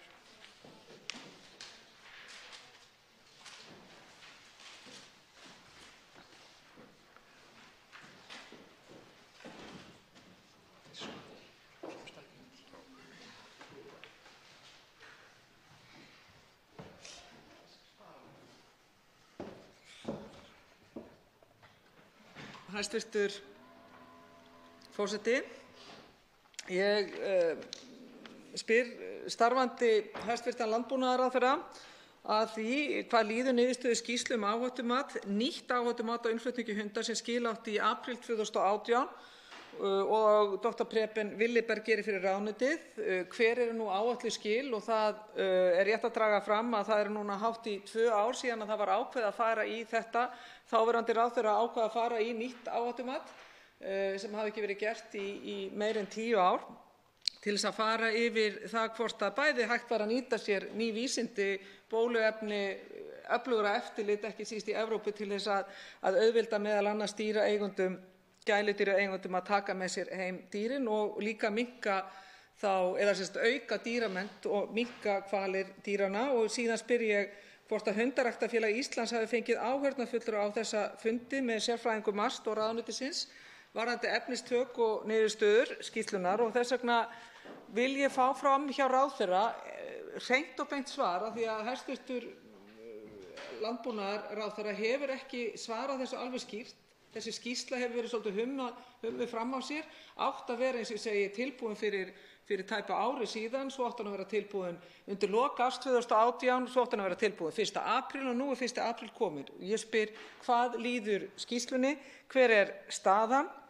Og ég spyr einnig hvort að Hundaræktarfélag Íslands og önnur félög utan um gæludýr hafi ekki fengið áheyrn í tengslu við skýrsluna, hvaða viðhorf, hvort það verði ekki örugglega hlustað á þeirra athugasemdir, meðal annars við gerð tillögugerðar í kjölfarið á niðurstöðum skýrslunnar. Það skiptir gríðarlega miklu máli að við getum veitt raunverulegt svar, ekki bara það svar sem að byggist á hentistefnu eða mikilli varnarbaráttu fyrir því að það megi ekki hafa málið þannig að það henti nútímanum. Og það verður að segjast eins og er. Ég man þegar ég kom á þing að það var einangrunin 6 mánuði frekar í 4, nú er þetta 4 vikur og síðan þá hefur náttúrulega átt sér stað grundvallarbreyting varðandi bólusetningar á gæludýrum og vel að merkja í Nýja-Sjálandi sem er eyja eins og við, mjög strangt varðandi innflutning á öllum dýrum, lifandi sem dauðum, að þar er einangrunin að mig minnir 12 dagar og þeir eru með mjög strangar reglur og því spyr ég, af hverju getum við Íslendingar ekki verið með svipaðar reglur og þeir? Getum við ekki lært af þeim löndum sem að gera þetta hvað best, eru með skýr viðmið, og þess vegna er brýnt að ég fái nú að fá almennilegt svar frá ráðuneytinu og hæstv. Ráðherrum það hvenær skýrslan, hvort hún sé ekki örugglega tilbúin og hvort að það sé ekki ætlunin að kynna tillögur sem að byggja síðan á henni. Til máls tekur staðgengill hæstv. Sjávarútvegs- og landbúnaðarráðherra Þórdís Kolbrún Reykfjörð Gylfadóttir. Virðulegur forseti. Hv. þingmaður beindi 2 spurningum til sjávarútvegs- og landbúnaðarráðherra varðandi áhættumat fyrir innflutning hunda og katta. Í fyrsta lagi er spurt hvað líði niðurstöðum skýrslu nýtt áhættumat á innflutningi hunda sem að skila átti í apríl 2018, líkt og hv. þingmaður kom inn á, og Dr. Preben Williberg gerir fyrir ráðuneytið, og hvenær séu áætluð skil. Í árslok 2017 var gerður samningur við Dr. Preben Williberg, fyrrverandi yfirdýralækni Danmerkur, þar sem hann tók að sér að vinna umrætt áhættumat vegna innflutnings á hundum og köttum til Íslands, með sérstakri áherslu á að kanna breytingar vegna hjálparhunda, svo sem blindrahunda. Þegar samningurinn var gerður var áætlað að áhættumat yrði skilað í apríl 2018. Við gerð þess samnings var gengið út frá að meta þyrfti 20 sjúkdóma og sýkingar í tengslu við áhættumatið. Við nánari athugun og með hliðsjón af áhættumati sem unnið var árið 2002 innflutning hunda og katta til Íslands var talið nauðsynlegt að fjölga sjúkdómum og sýkingum sem að meta þyrfti áhættuna af. Í framangreindu áhættumati frá árinu 2002 eru tilgreindir 54 sjúkdómar og sýkingar. Ljóst er að þeir tímafrestir sem lagt var upp með við upphaf verkefnisins voru óraunhæfir. Áhættumati eins og hér ræðir er gífurlega umfangsmikið og mikilvægt að vanda til verka og tryggja eftir fremsta megni að hingað berist ekki sjúkdómar með lifandi dýrum sem borist geta í okkar viðkvæmu búfjárstofna. Áhættumati barst ráðuneytinu í lok mars. Er að ræða tæplega 140 blaðsíðna skjal sem að nú er farið yfir í ráðuneytinu og hjá Matvælastofnun og verður birt innan tíðar. Ráðuneytið hefur jafnframt óskað eftir því að Matvælastofnun taki til skoðunar hvort og þá hvernig unnt sé að breyta kröfum varðandi innflutning á hjálparhundum annars vegar og hins vegar hundum og köttum almennt með hliðsjón af niðurstöðum áhættumatsins. Gert ráð fyrir að niðurstaða liggi fyrir í maí næstkomandi. Í öðru lagi spurt hvort að Hundaræktarfélag Íslands hafi fengið áheyrnarfulltrúa á fundi Dr. Prebens Willebergs með sérfræðingum MAST og ráðuneytisins efnistök og niðurstöðu skýrslunnar í ljósi mikilvægis hlutlægni við gerð hennar. Því til að svara að Hundaræktarfélag Íslands fékk ekki áheyrnarfulltrúa á fundi Dr. Prebens Willebergs. Nú þegar áhættumati liggur fyrir mun ráðuneytið í samstarfi við Matvælastofnun kanna hvort og þá hvernig unnt að breyta reglum varðandi innflutning á hundum og köttum. Og í þeirri vinnu verður að sjálfsögðu haft samráð við hagsmunaaðila. Til máls tekur hv. 7. þingmaður Suðvesturkjördæmis, Þorgerður Katrín Gunnarsdóttir. Herra forseti.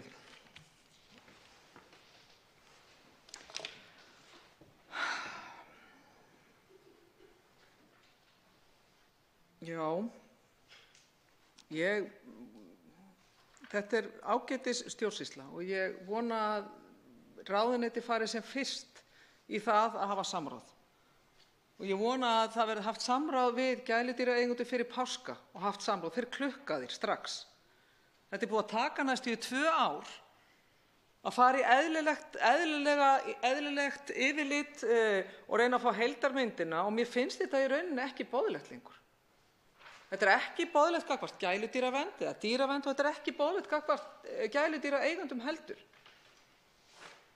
Af hverju í ósköpunum getum við ekki litið til nútímans og lært af þeim þjóðum sem eru miklu strangari í öllum varúðarreglum varðandi innflutning heldur en við á þessu sviði? Af hverju þarf alltaf að reisa girðingar? Af hverju? Við erum að gæta fyllstu varúðar varðandi það að gæta náttúruna, varðandi hreinleika, alls þess hér, alveg eins og allar aðrar þjóðir. Ég hvet ráðuneytið og hæstvirtan ráðherra starfandi að koma því til skila að það verði raunverulegt samráð, að þessu verði fylgt eftir. Og ég minni líka í því samhengi að því ég óttast að þetta verði bara reglur sem að snerti eingöngu og það fagnaðarefni að athuga með hjálparhundana að það verði reglur rýmkaðar á því sviði, en það bara dugar ekki, það ekki nóg að mínu mati. Og ég minni á meðalhófsreglu íslensks stjórnsýsluréttar að reglur eiga ekki að vera strangar en þær þurfa að vera. En þetta bara að vera lenskan hjá þessari ríkisstjórn. Að fara alltaf harðari, strangari, girðingar, múrarleiðina, hvað sem hægt að byggja múra, þá eru múrarnir reistir. Og þess vegna vil ég hvetja hæstvirtan starfandi landbúnaðarráðherra til þess að koma því til skila að leið og ég þakka svarið að þá bið ég ráðuneytið hæstvirst að skoða þetta með mikilli velvild og fara að drífa sig af stað í þetta samráð sem búið að vera boða í næstum því ár. Til máls tekur staðgengill hæstv. Sjávarútvegs- og landbúnaðarráðherra, Þórdís Kolbrún Reykfjörð Gylfadóttir. Herra forseti, allt sem hv. þingmaður hér nefndi móttekið, skrásett og skjalfest. En ég segi bara að það vissulega ríkur vilji til þess að koma til móts við þá sem að sérstaklega njóta aðstoðar slíkra hunda, þessa hjálparhunda. En það auðvitað mikilvægt að vanda til verka og tryggja eftir fremsta megni að hingað berist ekki sjúkdómar með lifandi dýrum. Í áhættumatinu, bara til að bæta því við, í áhættumatinu sjálfu ekki gerð sérstök tillaga hvort og hvernig innflutningsreglum megi breyta. Þannig að málið nú í höndum okkar sérfræðinga og gerir ráð fyrir því að sú vinna haldi áfram og vonandi vinnist hratt. En ég mun svo sannarlega koma þessu til skila til hæstv. Ráðherra. Umræðu um 4. dagskrármálið lokið. Tekið fyrir 5. dagskrármálið. Fyrirspurn til ferðamála, iðnaðar- og nýsköpunarráðherra frá Líneik Önnu Sævarsdóttur. Jöfnun orkukostnaðar, mál nr. 562, þingskjal 947. Til máls tekur fyrirspyrjandi, hv. 9. þingmaður Norðausturkjördæmis, Líneik Anna Sævarsdóttir. Virðulegi forseti.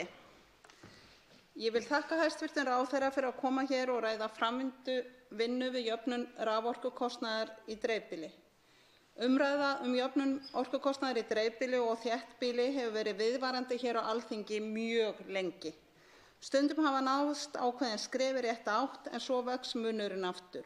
Þetta eins og með snigilinn sem skríður upp vegginn og sígur svo alltaf niður. Staðan veldur viðvarandi óöryggi fyrir íbúa og atvinnurekstur í dreifbýli. 2 fyrirtæki sjá afhendingu orku í dreifbýli og eru með sérstaka dreifbýlisgjaldskrá, Rarik og Orkubú Vestfjarða. Áramótin hækkaði verðskrá fyrir flutning og dreifikostnað raforku bæði í þéttbýli og dreifbýli, en hækkunin á töxtum í þéttbýli var minni en svo í dreifbýlinu í prósentutali. Þannig hækkar alltaf fleiri krónur í dreifbýlinu. Dæmi að dreifikostnaður raforku hjá grænmetisbónda í Eyjafirði hafi hækkað tæp 60% á einu ári. Viðkomandi bóndi slökkti á raflýsingu og raforkufyrirtækið tapaði viðskiptum. Skilgreining marka fyrir dreifbýlisgjaldskrá skiptir víða land sköpum fyrir það hvort hægt sé að nýta heitt vatn sem næst uppruna eða uppsprettu til að framleiða grænmeti eða aðrar afurðir sem jafnframt krefjast raforkunotkunar. Það eru allt of mörg dæmi atvinnurekstur í strjálbýlinu sem stendur höllum fæti í samkeppni vegna þess að fyrirtæki hafa lent utan línu sem dregin þéttbýli á dreifingarkorti raforku.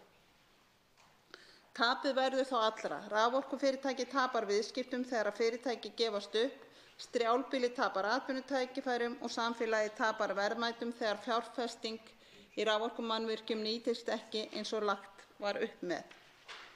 Þannig gæti þróun orðið sú að hlutfallslega færri og færri standi undir kostnaðinum við uppbyggingu og viðhald dreifikerfisins. Kerfið étur sig upp innan frá, að vissu má segja. Í núgildandi byggðaáætlun falla verkefni undir 3 yfirmarkmið: að jafna aðgengi að þjónustu, jafna tækifæri til atvinnu og stuðla að sjálfbærri þróun byggða allt land. Undir hvert markmið fellur fjöldi verkefna, þar á meðal verkefni sem stuðla að aukinni jöfnun orkukostnaðar í dreifbýli og þéttbýli. Því vil ég spyrja hæstv. Ráðherra hvernig miðar vinnu við jöfnun orkukostnaðar samkvæmt stefnumótandi byggðaáætlun fyrir árin 2018 til 2024. Stendur til að jafna orkukostnað að fullu? Ef svo hvaða leiðir sér ráðherrann til þess? Eru sambærileg markmið að finna í annarri stefnumótun stjórnvalda og stuðningur við uppsetningu varmadæla á köldum svæðum bundinn við heimili? Til máls tekur hæstv. Ferðamála-, iðnaðar- og nýsköpunarráðherra Þórdís Kolbrún Reykfjörð Gylfadóttir. Herra forseti. Ég vil byrja á því að þakka hv. þingmanni fyrir fyrirspurnina og fyrir að vekja athygli á því brýna máli sem jöfnun orkukostnaðar í landinu er. Í umræðum 5 ára fjármálaáætlun Alþingis í síðasta mánuði kom ég inn á þau mál og ég fagna því að þau séu tekin til umræðu hérna á þinginu.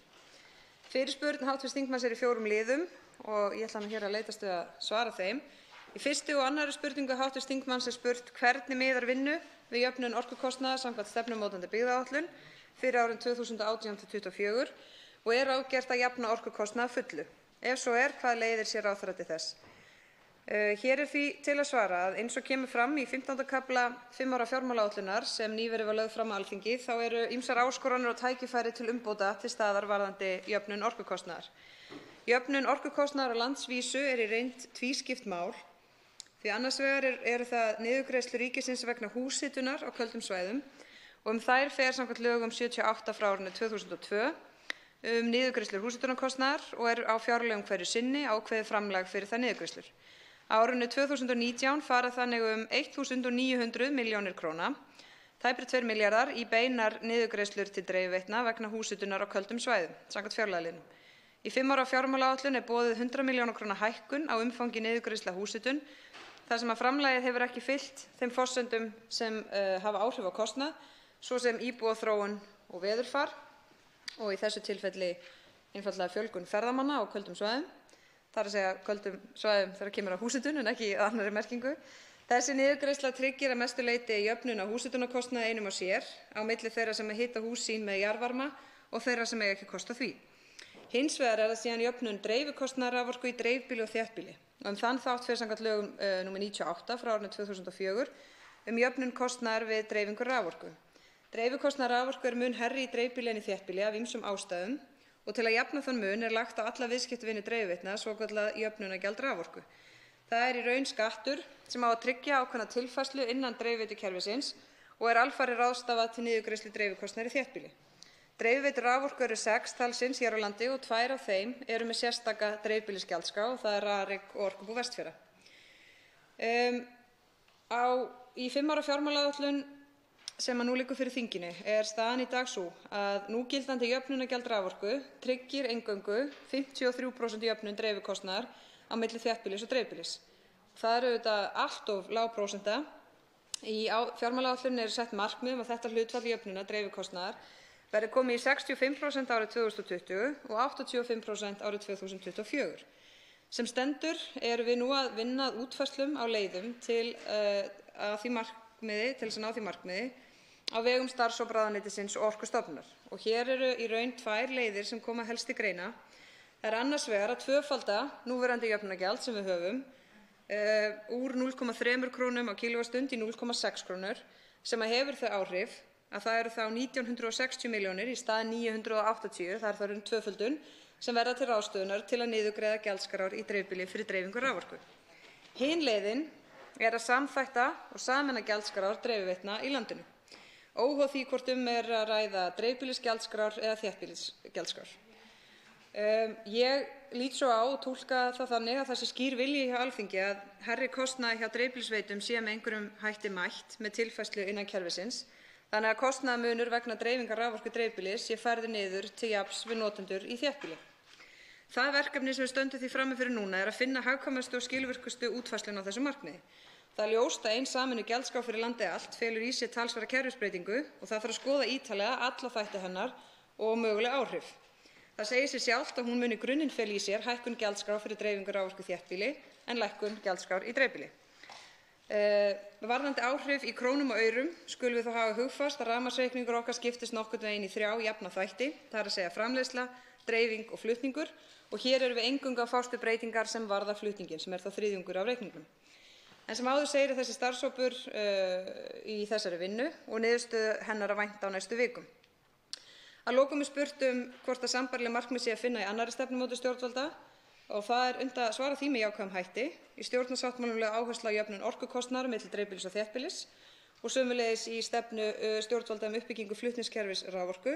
Hér mikilvægt byggðamál að ræða og það í þingsályktun stefnumótandi byggðaáætlun fyrir árin 2018 til 2024 sem einnig var samþykkt á Alþingi í júní á síðasta ári að finna aðgerðir sem snúa að jöfnun orkukostnaðar og þetta tengist jöfnun búsetuskilyrða og atvinnutækifæra á landsvísu og það þarf svo sem ekki að hafa frekari orð það.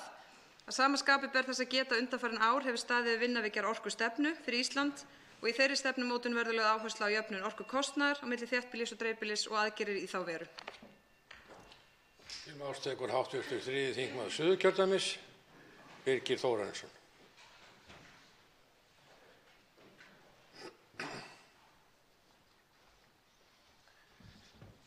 Herra forseti, ég vil þakka hv. þingmanni Línu Önnu Sævarsdóttur fyrir þessa fyrirspurn og hún mjög mikilvæg og sömuleiðis vil ég þakka hæstv. ráðherra fyrir svörin. Við þekkjum það að hitaveita mikil lífsgæði og það búa nú ekki allir landsmenn við þau lífsgæði því miður. Það eru 9% þjóðarinnar sem býr ekki við hitaveitu. En niðurgreiðsla ríkissjóðs til húshitunar kostnaðarsöm aðgerð og brýnt að efla rannsóknir við jarðhitaleit og fjölga þeim stöðum þar sem íbúar geti haft aðgang að hitaveitu. Það sem ég vildi spyrja hæstv. ráðherra að hér varðandi varmadælurnar, það er að segja það verið að veita styrki til kaupa á varmadælum, uppsetningu á varmadælum, en það einhver misbrestur á skattalegum útfærslum á þessum styrkjum. Í sumum tilfellum hafa þeir verið skattlagðir. Getur ráðherra upplýst hver staðan varðandi skattlagningu á styrkjum til uppsetningar á varmadælum? Til máls tekur hv. 8. þingmaður Norðvesturkjördæmis, Sigurður Páll Jónsson.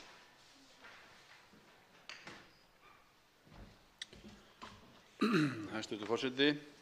Ég vil þakka málshefjanda fyrir þessa fyrirspurn. Nú hefur þetta verið til margra ára að margra mati og þeirra sem búa á köldum svæðum frekar ósanngjarnt hvað raforkan dýr. Ráðherrann kom inn á það í svari sínu áðan að jöfnunargjald raforku tryggir eingöngu 53% af gjaldskrána ef ég tók rétt eftir og hvet ég ráðherrann til þess að vinna betur að þeim málum að það megi jafna þennan kostnað. Ég tók ekki eftir því hvort að ráðherrann svaraði stuðning uppsetningu varmadælna á köldum svæðum væri bundið við heimili. Ég, sá sem hér stendur, með inniliggjandi fyrirspurn til skriflegs svars hjá ráðherra varmadælu spurningar og langar til að spyrja þessara spurningar í raun og veru sem hérna. Hún svipuð og ein spurningin sem ég spurði Hvernig munum við vinna að því að styðja að uppsetningu varmadælna? Til máls tekur hv. 7. þingmaður Suðvesturkjördæmis, Þorgerður Katrín Gunnarsdóttir. Já, herra forseti, ég vil þakka hæstv. Ráðherra fyrir svarið af því mér fannst vera mikilvægt að svara okkur spurningum að því leytinu til að það sú sýn og svo hugsjón að það búi ein þjóð í landinu, sama hvar við veljum okkur. Við viljum styrkja landsbyggðina, við viljum að lífskjör séu sem jöfnust og auðvitað vona ég að það sé líka gagnkvæm hugsun að þeir sem búi hér á Suðvesturhorninu njóti líka sömu tækifæra. En ég held að það skipti máli að við hugsum þetta út frá því sem hæstv. Ráðherra í raun kom inn á að gera valkostinn þann að búa á ákveðnum svæðum á landsbyggðinni, gera þann sterkari heldur en nú ekki síst út frá því að það eru margir sem ég veit sem hafa sett það fyrir sig hversu mikill kostnaður vegna hitaveitu og raforku. Þannig að það skiptir máli. Ég veit líka að hæstv. Ráðherra með í farvatninu ýmsar áætlanir það hvernig hægt að byggja upp meðal annars þriggja-fasa rafmagn. Ég held að það skiptir gríðarlega miklu máli leið og ég vil líka draga fram það mikilvæga framtak sem ráðuneytið á sínu tíma styrkti varðandi risa varmadæluna sem svo stærsta sem ég hef séð út í Vestmannaeyjum. En ég held að það muni geta haft gríðarlega mikla þýðingu fyrir eyjarnar. Til máls tekur hv. 9. þingmaður Norðvesturkjördæmis, Líneik Anna Sævarsdóttir.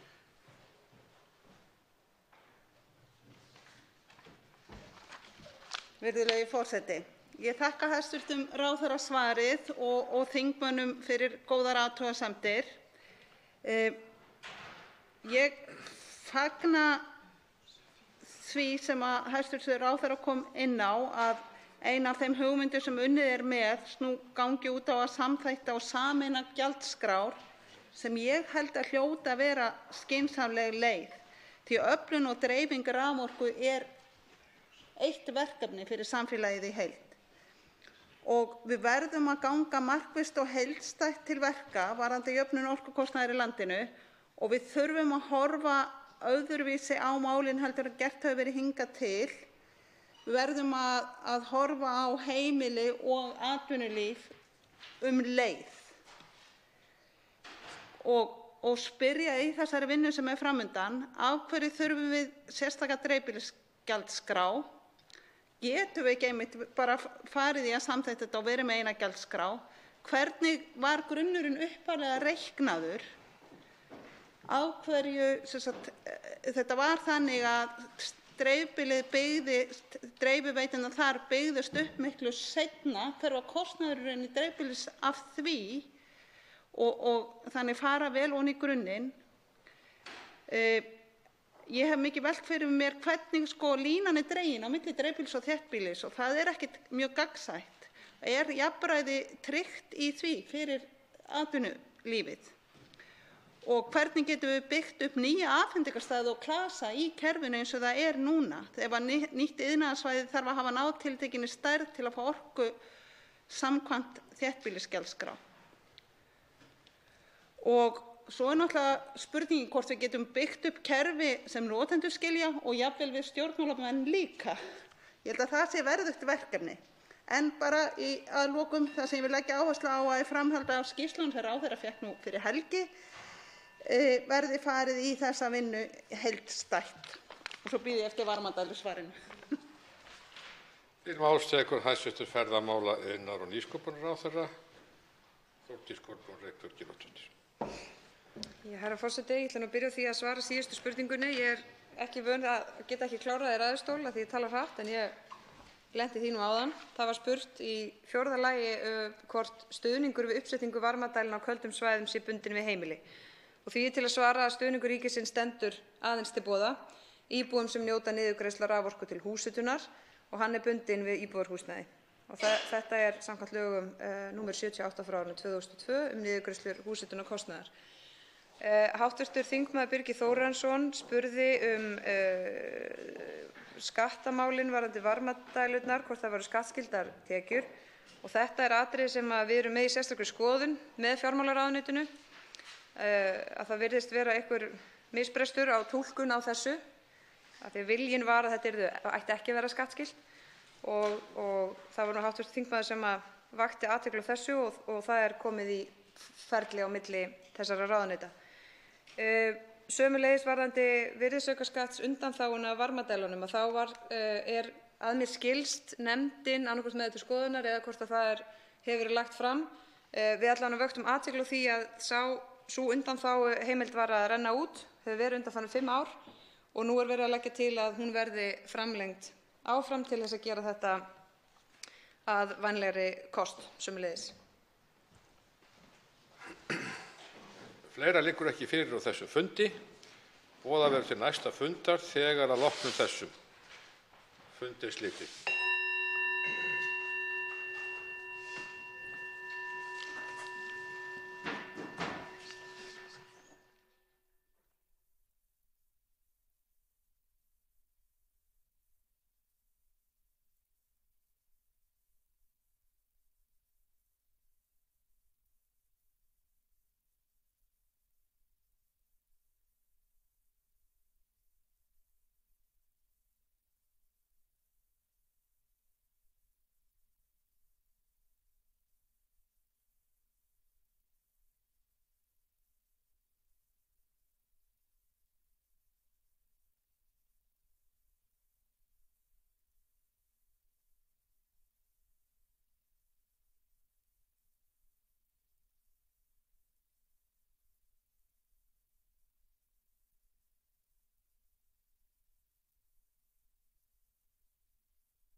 Fundur er settur á Alþingi. Tekið er fyrir fyrsta dagskrármálið. Ákvörðun sameiginlegu EES-nefndarinnar númer 93/2017 breytingu á 4. viðauka við EES-samninginn, stjórnartillaga 777. mál, þingskjal 1237, fyrri umræða. Til máls tekur hæstv. Utanríkisráðherra Guðlaugur Þór Þórðarson.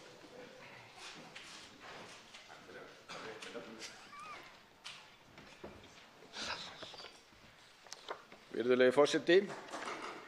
Með þessari þingsályktunartillögu er leitað heimildar Alþingis til að staðfesta fyrir Íslands hönd ákvörðun sameiginlegu EES-nefndarinnar nr. 93/2017 sem mælir fyrir um 8 ESB-gerðir verið felldar inn í EES-samninginn.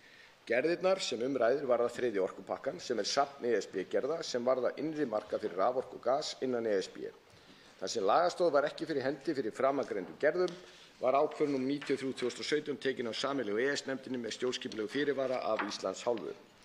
Ég mun hér og eftir gera nánar grein fyrir þeim gerðum sem ræðir, en áður en lengra haldi er rétt að taka af öll tvímæli þá gerð sem í þessum orkupakka sem helst hefur verið til umfjöllunar í opinberri umræðu. Það er reglugerð nr. 713/2009 að koma á fót samstarfsstofnun eftirlitsaðila á orkumarkaði.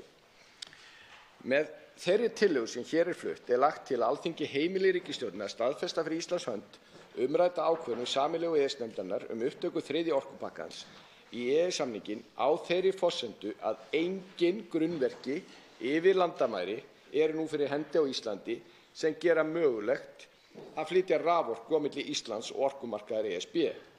Ákvæði 3. orkupakka ESB slík grunnvirki, þar á meðal í reglugerð nr. 713/2009 að koma á fót samstarfsstofnun eftirlitsaðila á orkumarkaði, eiga því ekki við og hafa ekki raunhæfa þýðingu hér á landi að óbreyttu. Virðulegi forseti, með ákvörðun sameiginlegu EES-nefndarinnar nr. 93/2017 frá 5. maí 2017 eru 8 gerðir teknar upp í EES-samninginn. 5 þeirra tilheyra 3. orkupakkanum sem eru 2 tilskipanir og 3 reglugerðir sem varða viðskipti með raforku og jarðgas og stofnun samstarfsstofnunar eftirlitsaðila á orkumarkaði. ESB samþykkti þær gerðir í júlí 2009 og öðluðust þær gildi í september sama ár. Ákvörðun sameiginlegu EES-nefndarinnar inniheldur einnig reglugerð framkvæmdastjórnarinnar afhendingu og birtingu gagna á raforkumörkuðum og 2 ákvarðanir framkvæmdastjórnarinnar frá árunum 2010 og 2012 sem breyta viðauka við reglugerð Evrópuþingsins og ráðsins skilyrði fyrir aðgangi að flutningskerfum fyrir jarðgas. Fyrst ber að nefna reglugerð Evrópuþingsins og ráðsins nr. 713/2009 að koma á fót samstarfsstofnun eftirlitsaðila á orkumarkaði sem einnig hefur nefnt ACER sem stytting á hinu enska heiti stofnunarinnar.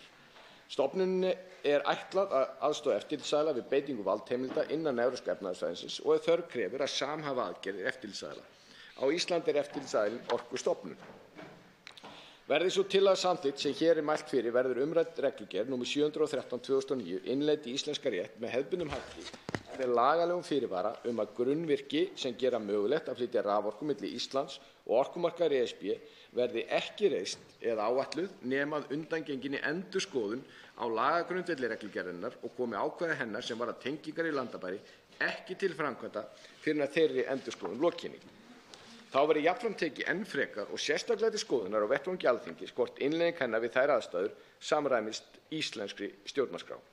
Þetta þýðir einfaldlega að hin umdeildu ákvæði þessar reglugerðar hafa enga þýðingu og koma ekki til framkvæmda hér á landi fyrr en og ef Alþingi ákveður að Ísland tengist innri raforkumarkaði ESB. Í öðru lagi ber að nefna reglugerð Evrópuþingsins og ráðsins nr. 714/2009 fjallar skilyrði fyrir aðgangi að neti fyrir raforkuviðskipti yfir landamæri. Markmið reglugerðarinnar er að setja sanngjarnar reglur raforkuviðskipti yfir landamæri og auka með því samkeppni á innri markaðnum. Þar sem Ísland á ekki raforkuviðskiptum yfir landamæri hefur reglugerðin ekki þýðingu hér á landi. Í þriðja lagi ber að nefna tilskipun Evrópuþingsins og ráðsins 2009/72/EB, einnig nefnd 3. raforkutilskipunin sem fjallar sameiginlegar reglur innri markaðinn fyrir raforku. Tilskipunin byggist á hugmyndin innri raforkumarkað þar sem neytendur hafa raunverulega valkosti af hverjum þeir kaupi raforku. Með tilskipuninni eru settar sameiginlegar reglur framleiðslu, flutning, dreifingu og afhendingu rafmagns. Auk þess sem í henni eru ákvæði neytendavernd með það markmið að bæta og samþætta samkeppnishæfa raforkumarkað innan Evrópska efnahagssvæðisins. Í fjórða lagi má nefna reglugerð framkvæmdastjórnar nr. 543/2013 afhendingu og birtingu gagna á raforkumörkuðum sem hefur að geyma reglur söfnun og birtingu gagna frá raforkumörkuðum. Markmið reglugerðarinnar er að setja reglur varðandi upplýsingar áætlaða raforkuframleiðslu og notkun þannig að aðilar markaðarins geti betur mætt þörfum hans. Samkvæmt ákvörðun sameiginlegu EES-nefndarinnar fær Ísland 3 undanþágur vegna 3. orkupakkans. Byggja þær á þeim undanþágum sem Ísland fékk við innleiðingu 1. og 2. orkupakkans.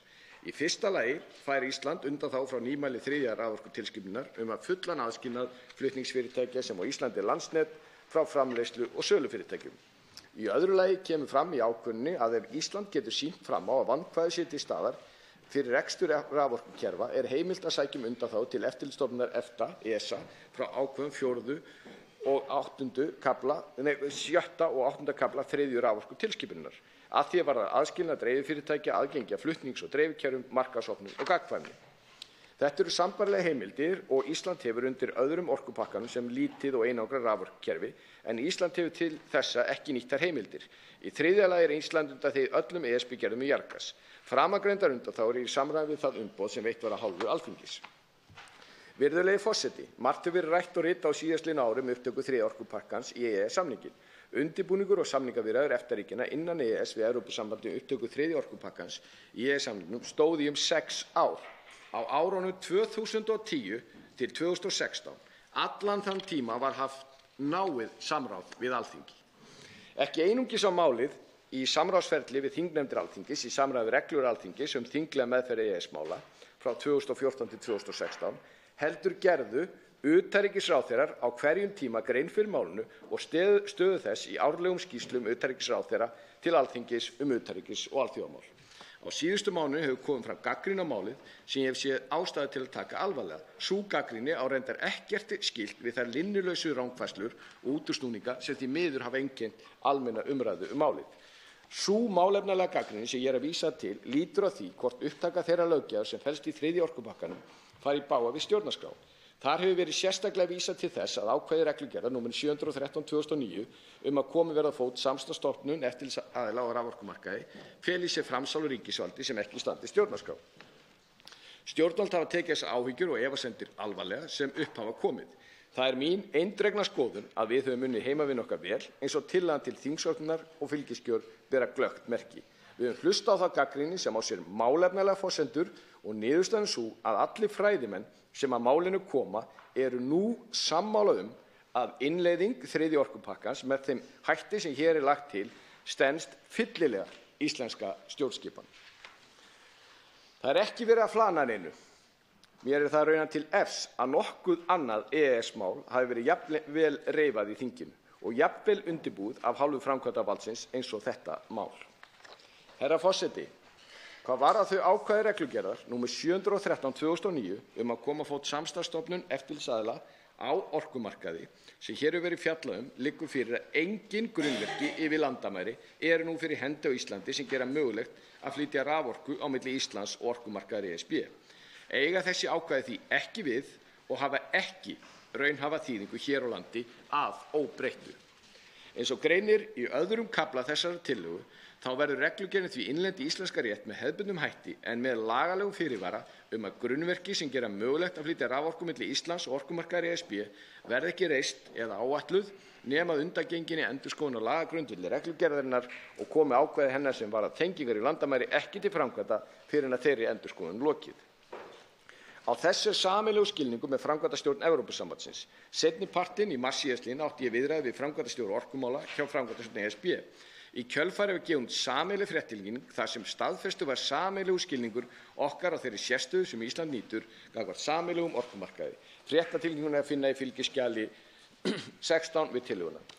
Þar kemur meðal annars fram að raforkukerfi Íslands sé eins og stendur einangrað kerfi og ekki tengt við raforkusæstreng milli Íslands og orkukerfis innri markaðar ESB.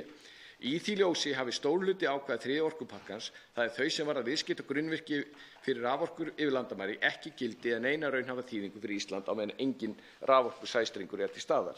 Það kemur skýrt fram í tilkynningunni að gildandi ákvæði þriðja orkupakka ESB hafi engin áhrif á fullveldi ríkisstjórnar Íslands yfir orkuauðlindum Íslands og ákvörðunarvald yfir nýtingu og stjórnun þeirra. Ákvörðunarvald raforkustrengi milli Íslands og innri raforkumarkaðar ESB liggi alfarið hjá íslenskum stjórnvöldum. Virðulegi forseti, utanríkisráðuneytið leitaði til 4 íslenskra fræðimanna álit á stjórnskipulegum álitaefnum sem vera kynni uppi við innleiðingu og upptöku þriðja orkupakkans í íslenska rétt. Voru álit þeirra veitt í einu minnisblaði og 2 álitsgerðum. Því til viðbótar leitaði atvinnuvega- og nýsköpunarráðuneytið til 2 lögmanna. Eftirtalda aðila er að ræða: Davíð Þór Björgvinsson, Skúli Magnússon, Stefán Már Stefánsson og Friðrik Árni Friðriksson. Hirst. Þá leitaði atvinnuvega- og nýsköpunarráðuneytið til Birgis Tjörva Péturssonar og Ólafs Jóhanns Einarssonar. Álitsgerðir og minnisblöð þeirra fylgja með tillögunni sem fylgiskjöl. Sjónarmið þeirra hafa varpað skýru ljósi á þá stjórnskipulegu álitaefni sem á reynir í málinu. Niðurstaða þeirra flestra er sú að innleiðing reglugerðar nr. 713/2009 í íslenska rétt án sérstakra fyrirvara sé í samræmi við stjórnarskrá. Þau ákvæði reglugerðarinnar sem fræðimenn greinir á hafa hins vegar enga þýðingu hér á landi þar sem engin tenging er til staðar við innri raforkumarkaði. Eins og fram kemur í öðrum kafla þá er það niðurstaðan að innleiða reglugerðina í íslenska rétt á þeirri grundvallarforsendu að Ísland sé ekki tengt raforkumarkaði ESB með lagalegum fyrirvara að grunnverki sem gera mögulegt að flytja raforku milli Íslands og orkumarkaðar ESB verði ekki reist eða áætluð nema undangenginni endurskoðun á lagagrundvelli reglugerðarinnar og komi ákvæði hennar sem varða tengingar yfir landamæri ekki til framkvæmda fyrr en þeirri endurskoðun lokinni. Við þá endurskoðun verði tekið enn frekar og sérstaklega til skoðunar á vettvangi Alþingis hvort innleiðing hennar við þær aðstæður samræmist íslenskri stjórnarskrá eins og að framan greinir. Með þessari aðferð er það óumdeilt meðal allra ofantalinna fræðimanna að innleiðingin stenst að fullu þær kröfur sem stjórnarskráin mælir fyrir Segja má að með þessu sé gætt ítrustu varúðar og tillit tekið til sjónarmiða þeirra fræðimanna sem helst höfðu gagnrýnt þennan þátt málsins. Herra forseti, innleiðing tilskipunar Evrópuþingsins og ráðsins 2009/72/EB, það er þriðju raforkutilskipunarinnar, kallar á breytingar á raforkulögum nr. 65/2003 og lögum Orkustofnun nr. 87/2003 að því að varða sjálfstæði raforkueftirlits Orkustofnunar. Þar sem Ísland hefur undanþágu frá ákvæði þriðju raforkutilskipunar eigendaskilnað flutning fyrirtækis, það er Landsnet, eru einu lagalegu breytingar sem þriðji orkupakkinn hefur fer með sér þær sem varða sjálfstæði Orkustofnunar við framkvæmd raforkueftirlits og auknar valdheimildir vegna þess eftirlits. Hefur ferðamála-, iðnaðar- og nýsköpunarráðherra lagt fram frumvarp til breytingar á framangreindum lögum á yfirstandandi þingi.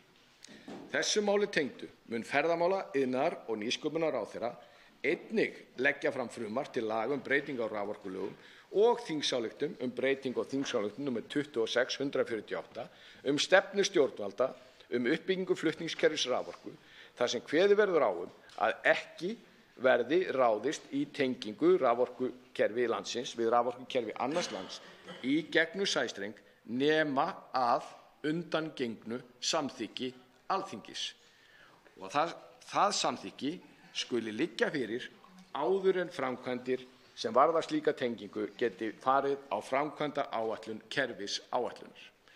Til grundvallar slíkri ákvörðun Alþingis skal liggja heildstætt mat á umhverfis-, samfélags- og efnahagslegum áhrifum slíkrar tengingar.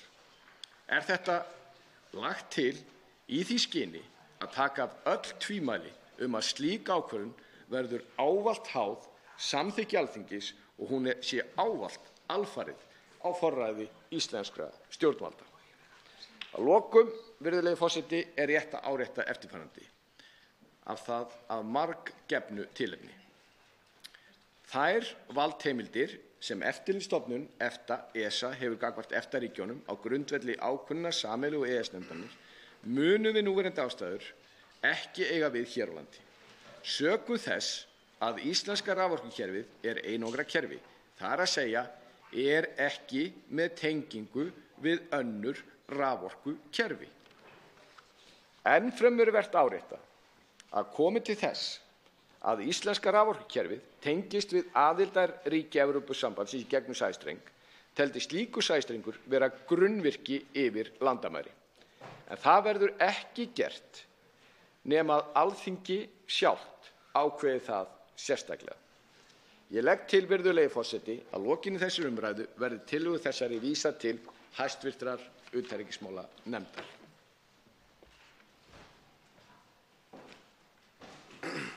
Svo háttar til að 4 hv. þingmenn hafa óskað eftir að veita andsvar og er ræðutíminn því styttur í 1 mínútu.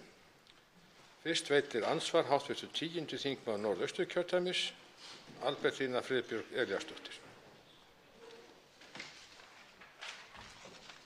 Herra forseti, ég vil byrja á að fagna því að þetta frumvarp ásamt hinum sé loks komið fram og við getum núna farið að ræða raunverulegar staðreyndir málsins en eins og það liggur fyrir en ekki einhverjar óljósar upphrópanir og rökvillur eins og því miður hefur verið í umræðunni eins og hæstv. ráðherra kom inn á í ágætri ræðu sinni áðan.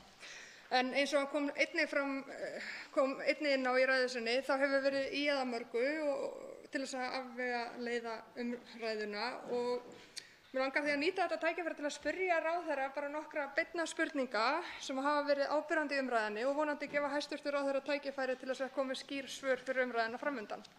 Er eitthvað í þessari löggjöf að mati hæstv. Ráðherra sem að þýðir að raforkumannvirki eða dreifing orkunnar verði ekki lengur í opinberri eigu?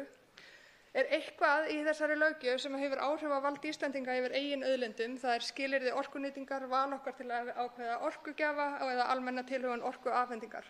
Leggur þriðji orkupakkinn á einhvern hátt okkur skyldu á að koma á fót sæstreng? Þá svarar andsvarið hæstv. Utanríkisráðherra Guðlaugur Þór Þórðarson. Virðulegi forseti, ég þakka hv. þingmanni fyrir spurninguna og það er hárrétt hjá hv. þingmanni að þessar fullyrðingar sem hv. þingmaður spyr hér að menn hafa sagt þetta aftur og aftur og aftur og aftur og augljóslega með það að markmiði að afvegaleiða umræðuna og hræða fólk. Svörin mjög einföld. Er einhver í þessu sem ýtir undir það eða að hér verði einhver sem tengist orku fyrirtæki einkavædd? Nei, það er ekkert. Og ég veit ekki til þess að neinn fræðimaður hafi haldið því fram. Er eitthvað í þessu sem ýtir undir það eða leggur þá skyldur okkar eitthvað varðandi eign okkar auðlindunum?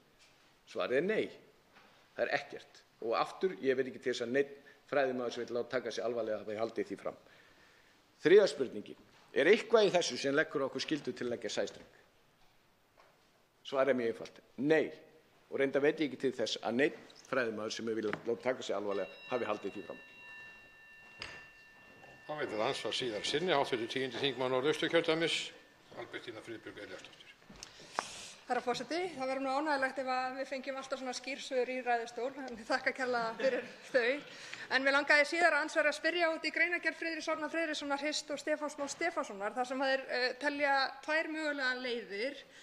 Önnur þeirra felst í að við förum fram á undanþágur frá reglugerðum 713 og 714 í heild. Hinn felst í því að við myndum innleiða orkupakkann en með fyrirvara þess 9. grein reglugerðarinnar 713 en með fullri virðingu þá átta ég mig ekki alveg á túlkun þeirra á afleiðingunum enda er það megin formskilyrði að fyrir beitingu þeirrar greinar að það séu komnar upp deilur. Þeir geta ekki tekið upp hjá sjálfum sér að taka ákvarðanir.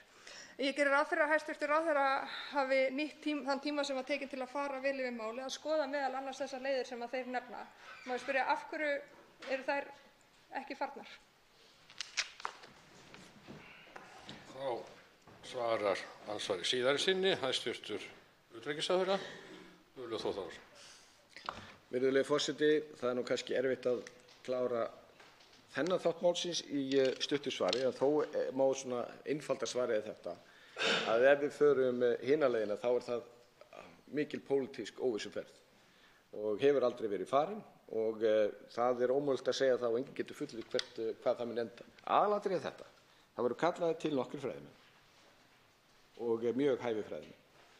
Þeir fræðimenn sem hefðu mestu efasemdar, við getum sagt íhaldssömustu þegar komið að þessu máli og túlkun stjórnarskránni, það fari eftir þeirra ráðleggingu. Og það deilir enginn lengur það er sátt og að þeir hafi ekki náð saman um málin og það deilir enginn það lengur að sú leið sem hér er lagt upp með að hún standi stjórnarskrá. Og það er aðalatriði málsins. Og ég vonast nú til þess og treysti því að ég fá nú tækifæri til að ræða þetta meira heldur en bara núna í þessari einni mínútu en er hrikalega ánægður með að hafa loksins hrósað fyrir að svara skýrt í fyrra andsvari. Það er nú óvíst að það gerist aftur. Þá veitir andsvar hv. 7. þingmaður Reykjavíkurkjördæmis norður, Þorsteinn Víglundsson.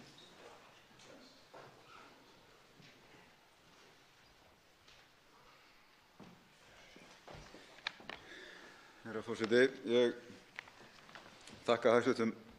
Ráðherra fyrir skýra og góða framsögu og eins og fleiri fagna því að þetta mál sé loksins fram komið því að umræðan þetta hefur verið alveg einstaklega furðuleg á köflum og raunar að mínu viti fengið að grassera allt of lengi ósvarað hvað snýst þetta mál í raun og hverjir eru hagsmunir okkar og hagsmunir álfunnar ef út í það er farið af sameiginlegum innri orkumarkaði Evrópusambandsins sem auðvitað eru talsvert viðameiri og mikilvægari hagsmunir heldur en kannski rætt akkúrat í þessu máli.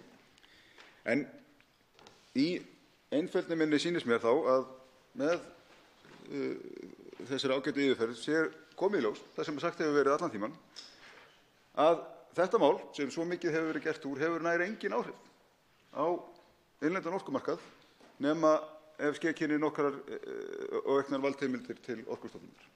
Það réttur skilningur hjá mér, hæstv. ráðherra? Og svarar andsvari hæstv. utanríkisráðherra Guðlaugur Þór Þórðarson.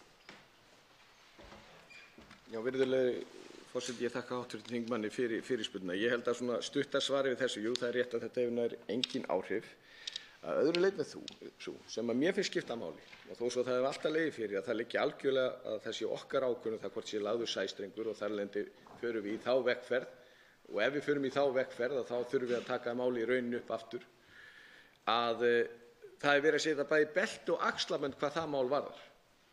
Það er ekki hæstvirtur iðnaðarráðherra kemur hér fram með frumvarp sem að það sem bara mjög skýrt að það er Alþingi sem mun taka þá ákvörðun. Auðvitað er það alltaf ákvörðun íslenskra stjórnvalda og hefði með einhverjum hætti komið til þingsins en þetta er allavega eins skýrt eins og getur orðið. Það snýst það að setja bæði belti og axlabönd. Taka þá fræðimenn sem að vildu fara eins varlega og mögulegt er og bæta í þá hluti þannig að það liggi alveg fyrir sem við vissum en við viljum hafa bæði belti og axlabönd. Þá veitir andsvar síðari sinni hv. 7. þingmaður Reykjavíkurkjördæmis norður, Þorsteinn Víglundsson. Herra forseti, þakka hæstv. ráðherra svarið. Það er auðvitað rétt og full ástæða til þess að gæta hagsmuna okkar í hvívetna. Það sem hefur auðvitað verið hins vegar sérkennilegt þegar verið hefur verið reynt að útfæra gildissvið þriðja orkupakkans á einhvers konar kvöð flutningsvirki sem ekki eru til staðar, það er að segja sæstreng, eða hvað er að leggja slíkan sæstreng eins og margir hafa haldið fram. Á sama tíma hefur engin vefengt til dæmis að gas sé undanþegið þriðja orkupakkanum hvað okkur varðar af því að við erum ekki með gasframleiðslu. Ég gerir ráð fyrir að enginn hafi reynt að halda því fram að okkur beri skylda til þess að bora hér eftir gasi vegna þriðja orkupakkans. Þannig að en það getur verið gott að vera með belti og axlabönd. Ég myndi ganga svo langt að segja að við séum bæði hér með belti og axlabönd og í smekkbuxum. Þá svarar andsvari síðari sinni hæstv. utanríkisráðherra Guðlaugur Þór Þórðarson. Já, virðulegi forseti, það má alveg til sanns við að færa að við séum með belti og axlabönd og í þessum buxum sem hv. þingmaður vísaði til. En mér finnst hins vegar að því að segja í þessu að mér finnst samt sem að margt sem hefur komið fram í þessu umræðu, hún er ekki öll verið málefnaleg, sé nokkuð sem við höfum að ræða af fullri alvöru og þetta er ekkert verri tími heldur en hver annar. Og til dæmis þeir sem hafa komið fram með áhyggjur út af auðlindastýringu sem að tengist þessu máli ekki beint en er gríðarlega stórt mál fyrir okkur að við eigum að ræða það og taka það alvarlegar þau mál. Við erum í þeirri einstöku stöðu að vera með endurnýjanlega orkugjafa en við getum skaðað þá ef við förum ekki varlega. Og þó að tengist ekki þessu þá breytir því ekki að við verðum að halda vök okkar. Og því að við höfum séð mörg dæmi víða um heim að það sem þegar menn hafa ekki gengið varlega þessar mikilvægar orkuauðlindir þá illa farið. Margt fleira líka sem snýr að þessum mikilvægu málum. Þannig að ég vonast nú til þess að við getum nýtt þessa umræðu til uppbyggilega hluta og við stöndum upp með betri mál þegar kemur orkumálunum eftir. Þá veitir andsvar hv. 10. þingmaður Reykjavíkurkjördæmis norður, Ólafur Ísleifsson.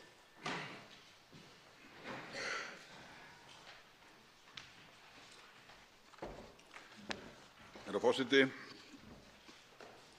það er skylda okkar alþingismanna að virða stjórnarskrána samkvæmt þeim meðstaf sem við vinnum að henni. Verði fyrirvaranum aflétt, eins og hér er gert tillögu, öðlast ákvörðun sameiginlegu EES-nefndarinnar gildi og verði skuldbindandi fyrir Ísland að þjóðarétti í samræmi við ákvæði EES-samningsins. Þá verður ekki aftur snúið. Í engu hefur verið sýnt fram á að hinn lagalegi fyrirvari sem sagður möguleg lausn nægi til að leysa okkur undan þeirri þjóðréttarlegu skuldbindingu. Herra forseti, ég leyfi mér að spyrja hæstv. Ráðherra, hvar í gögnum málsins sýnt fram á þetta að hinn lagalegi fyrirvari nægi að þjóðarétti til þess að leysa okkur undan þeirri þjóðréttarlegu skuldbindingu sem við tökum á okkur með því að fella brott fyrirvarann? Svarar andsvari hæstv. utanríkisráðherra Guðlaugur Þór Þórðarson. Virðulegi forseti, fyrst aðeins út af orðum hv. þingmanns, verður ekki aftur snúið. Hvað hv. þingmaður að vísa til? Hv. þingmaður að segja það að við getum ekki sagt upp EES-samningnum? Hv. þingmaður að segja það? Hv. þingmaður sagði hér, þó hann kalli nei fram, hann sagði verður ekki aftur snúið. Verður ekki aftur snúið. Virðulegi forseti, hv. þingmaður verður bara að ákveða sig hvort hann standi sig fyrir orðið ekki. Hann getur það bara dregið það tilbaka. Hér eru álitsgerðir. Það hefur aldrei komið fram með þessum hætti. þar sem ég fari sérstaklega yfir þessa þætti málsins. Sérstaklega yfir þessa þætti málsins. Og alveg sama hvernig hv. þingmaður reynar að snúa þeim málum, að þá það bara þannig og liggur fyrir, og hver og einn sem vill getur lesið það, að þeir sem höfðu mestar áhyggjur af þessum þætti málsins, það farið eftir þeim. Það ekki samstaða meðal fræðimanna. Þeir voru reyndar þeir einu sem töldu að hér væri hætt á því að við gengum lengra heldur en stjórnarskráin heimilaði. En það farið eftir þeirra ráðleggingu. Og veitir andsvar síðari sinni, hv. 10. þingmaður Reykjavíkurkjördæmis norður, Ólafur Ísleifsson. Herra forseti, hæstv. ráðherra virkilega að segja okkur það að hann sé að leggja allan EES-samninginn undir í þessu máli? Vitaskuld var það sem ég átti við, að það verður ekki aftur snúið, nema þá með þeim afleiðingum að við færum út úr þessu evrópska samstarfi. En ráðherra virkilega að halda því fram að við séum að leggja allan samninginn undir? Ég verð að viðurkenna það, herra forseti, ég eilítið undrandi á málflutningi hæstv. ráðherra hérna. Ég bara með einfalda spurningu. Hún gæti ekki verið einfaldari. Þessi hin leið þarna sem lögð til eftir einhver samskipti á milli ráðuneytisins og hinn ágætu fræðimanna, Stefáns Más og Þyris Árna, hún kemur á óvart og hún kallar á skýringar. Hún kallar á skýringar á því með hvaða hætti hinn lagalegi fyrirvari leysir okkur undan ótvíræðri þjóðréttarlegri skuldbindingu. Getur ráðherra ekki bara svarað þessari einföldu spurningu? Þá svarar andsvari síðari sinni, hæstv. utanríkisráðherra Guðlaugur Þór Þórðarson. Virðulegi forseti, hv. þingmaður búið að spyrja mig núna hérna tvisvar í dag að þessu. Ég fór hér og las nákvæmlega hér yfir yfirlýsingu Stefáns Más Stefánssonar, prófessor, hvað var það?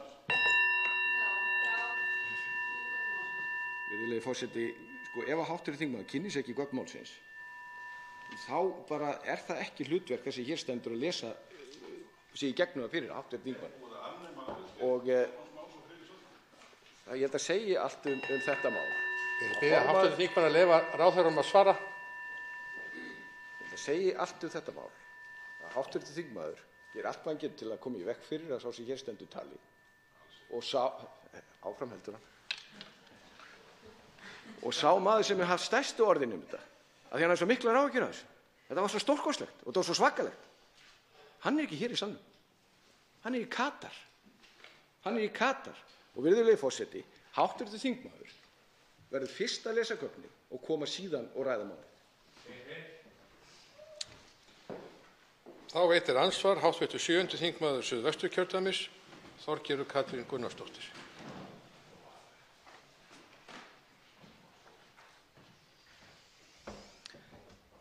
Herra Herra forseti. Ég vil þakka hæstv.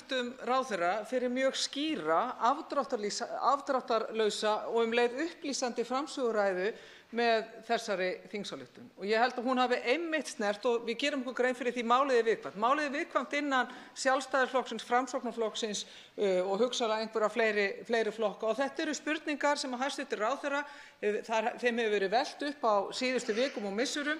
Og mér fannst ráðherra svara vel í sinni framsögu. Það er mjög mikilvægt.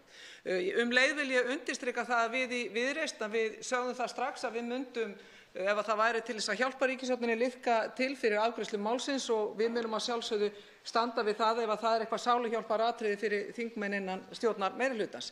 Hitt er síðan að mig langar til að spyrja hæstv. Ráðherra, sem hefur mikla yfirsýn yfir nákvæmlega þessa þætti, hvað að hans mati hann telur hafi verið mest til framfara fyrir íslenskt samfélag í gegnum fyrsta orkupakkann, annan orkupakkann og þriðja orkupakkann. Hvað telur hann hafa orðið til framfara og til bóta fyrir íslenskt samfélag, þar með talið neytendur og fyrirtæki?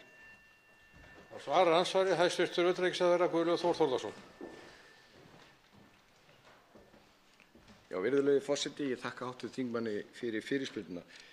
Sko, mér finnst hins vegar ekkert skrítið að þetta mál snerti strengi í hjörtum landsmanna. Þegar kemur á orkuna okkar og orkuauðlindunum, mér finnst það bara mjög eðlileg viðbrögð að fólk sé á varðbergi og vilji fylgjast vel með þeim máli og spyrja gagnrýnar spurningar. Ég geri engar athugasemdir við það, ekki nokkra einustu. Og það er okkar skylda að reyna að útskýra það og eins og kostur er hvað hér er á ferðinni. Hv. þingmaður spyr, og ég get kannski rætt það líka betur hér á eftir varðandi helstu kostina. Mér finnst gott að geta valið sjálfur fleiri en einn aðila þegar maður á sín viðskipti. Ég get ekki séð neitt af því. Þvert á móti finnst mér það bara gott. Og það er eitthvað sem við fengum í gegnum þessa orkupakka og líka ákveðið gagnsæi sem var ekki til staðar áður. Ég næ nú ekki að klára þetta í þessari mínútu að fara yfir þessi mál öll saman, en ég nú einhverja fortíð þegar kemur að orkumálum og hef nokkra skoðanir á þeim. Það veitir andsvar síðari sinni, hv. 7. þingmaður Suðvesturkjördæmis, Þorgerður Katrín Gunnarsdóttir. Herra forseti, ég vil þakka hæstv. Ráðherra svörin. Ég vil taka undir með honum. Það er mjög mikilvægt að vera á varðbergi þegar kemur að orkuauðlindum okkar, og við höfum náttúrulega sjálfsögðu ákveðna fyrirvara hvað þá varðar alla nýtingu, ekki síður þegar kemur að nýtingu sjávarauðlindarinnar og sem er fyrir utan EES. Við þurfum að vera á varðbergi þar. En ég frábið mér það, og þess vegna vil ég hæla ráðherra fyrir sína ræðu, að við tökum hér undir í þinginu undir það lýðskrum sem hefur verið í gangi í tengslum við þetta mál og það óvissu og það óöryggi sem ákveðin öfl hér í samfélaginu er að spila á. Það er bull og ég er fegin því að hæstv. Ráðherra er mjög afgerandi í þessu máli, þó að eins og ég segi, ég skilji það mjög vel og viti að það eru ákveðnar efasemdir innan hugsanlega hans baklands og fleiri flokka. En við þurfum að þora að tala hér skýrt og segja hlutina eins og þeir eru. Og eftir alla þessa viku sem að ráðuneytið hefur tekið, má gagnrýna það til þess að fara yfir málið, þá kemst það að sömu niðurstöðu og allir okkar helstu sérfræðingar hafi verið. Þetta stríðir ekki gegn stjórnarskránni og við Íslendingar við höfum allar heimildir og full yfirráð yfir okkar auðlindum. Og þar hefur hæstv. Utanríkisráðherra gætt sérstaklega að. Svarar andsvari síðari sinni, hæstv. Utanríkisráðherra Guðlaugur Þór Þórðarson. Já, virðulegi forseti, ég hef svo sem ekki margt við þetta að bæta. Ég held hins vegar að vonandi verður þessi umræða löng og vona að margir taki þátt í henni. Já, ég vona hv. þingmaður að Inga Sæland að þessi umræða verði löng. Og ég vona að flestir komi hér og taki þátt í þessu umræðu. Og ég vona að þeir sem fylgist með henni verði þá upplýstir það hvað hér er á ferðinni. Því eins og hv. þingmaður nefnir réttilega, sem er algjörlega í samræmi við niðurstöðu allra fræðimanna, þá höfum við full yfirráð yfir okkar auðlindum. Hvort sem að við ákveðum þetta mál hér eins og lagt er upp með eða ekki. Og það er afskaplega mikilvægt að það liggi alveg skýrt fyrir. Og hér er ekki verið að samþykkja neitt sem að gera það að verkum að það þurfi að einkavæða einhverja hluti. Hvað þá að þau þurfi að leggja sæstreng? Hvað þá að þau þurfi að leggja sæstreng? Því það er ábyrgðarhluti að fara fram með rangar fullyrðingar í öllum málum, en sérstaklega í málum eins og þessu.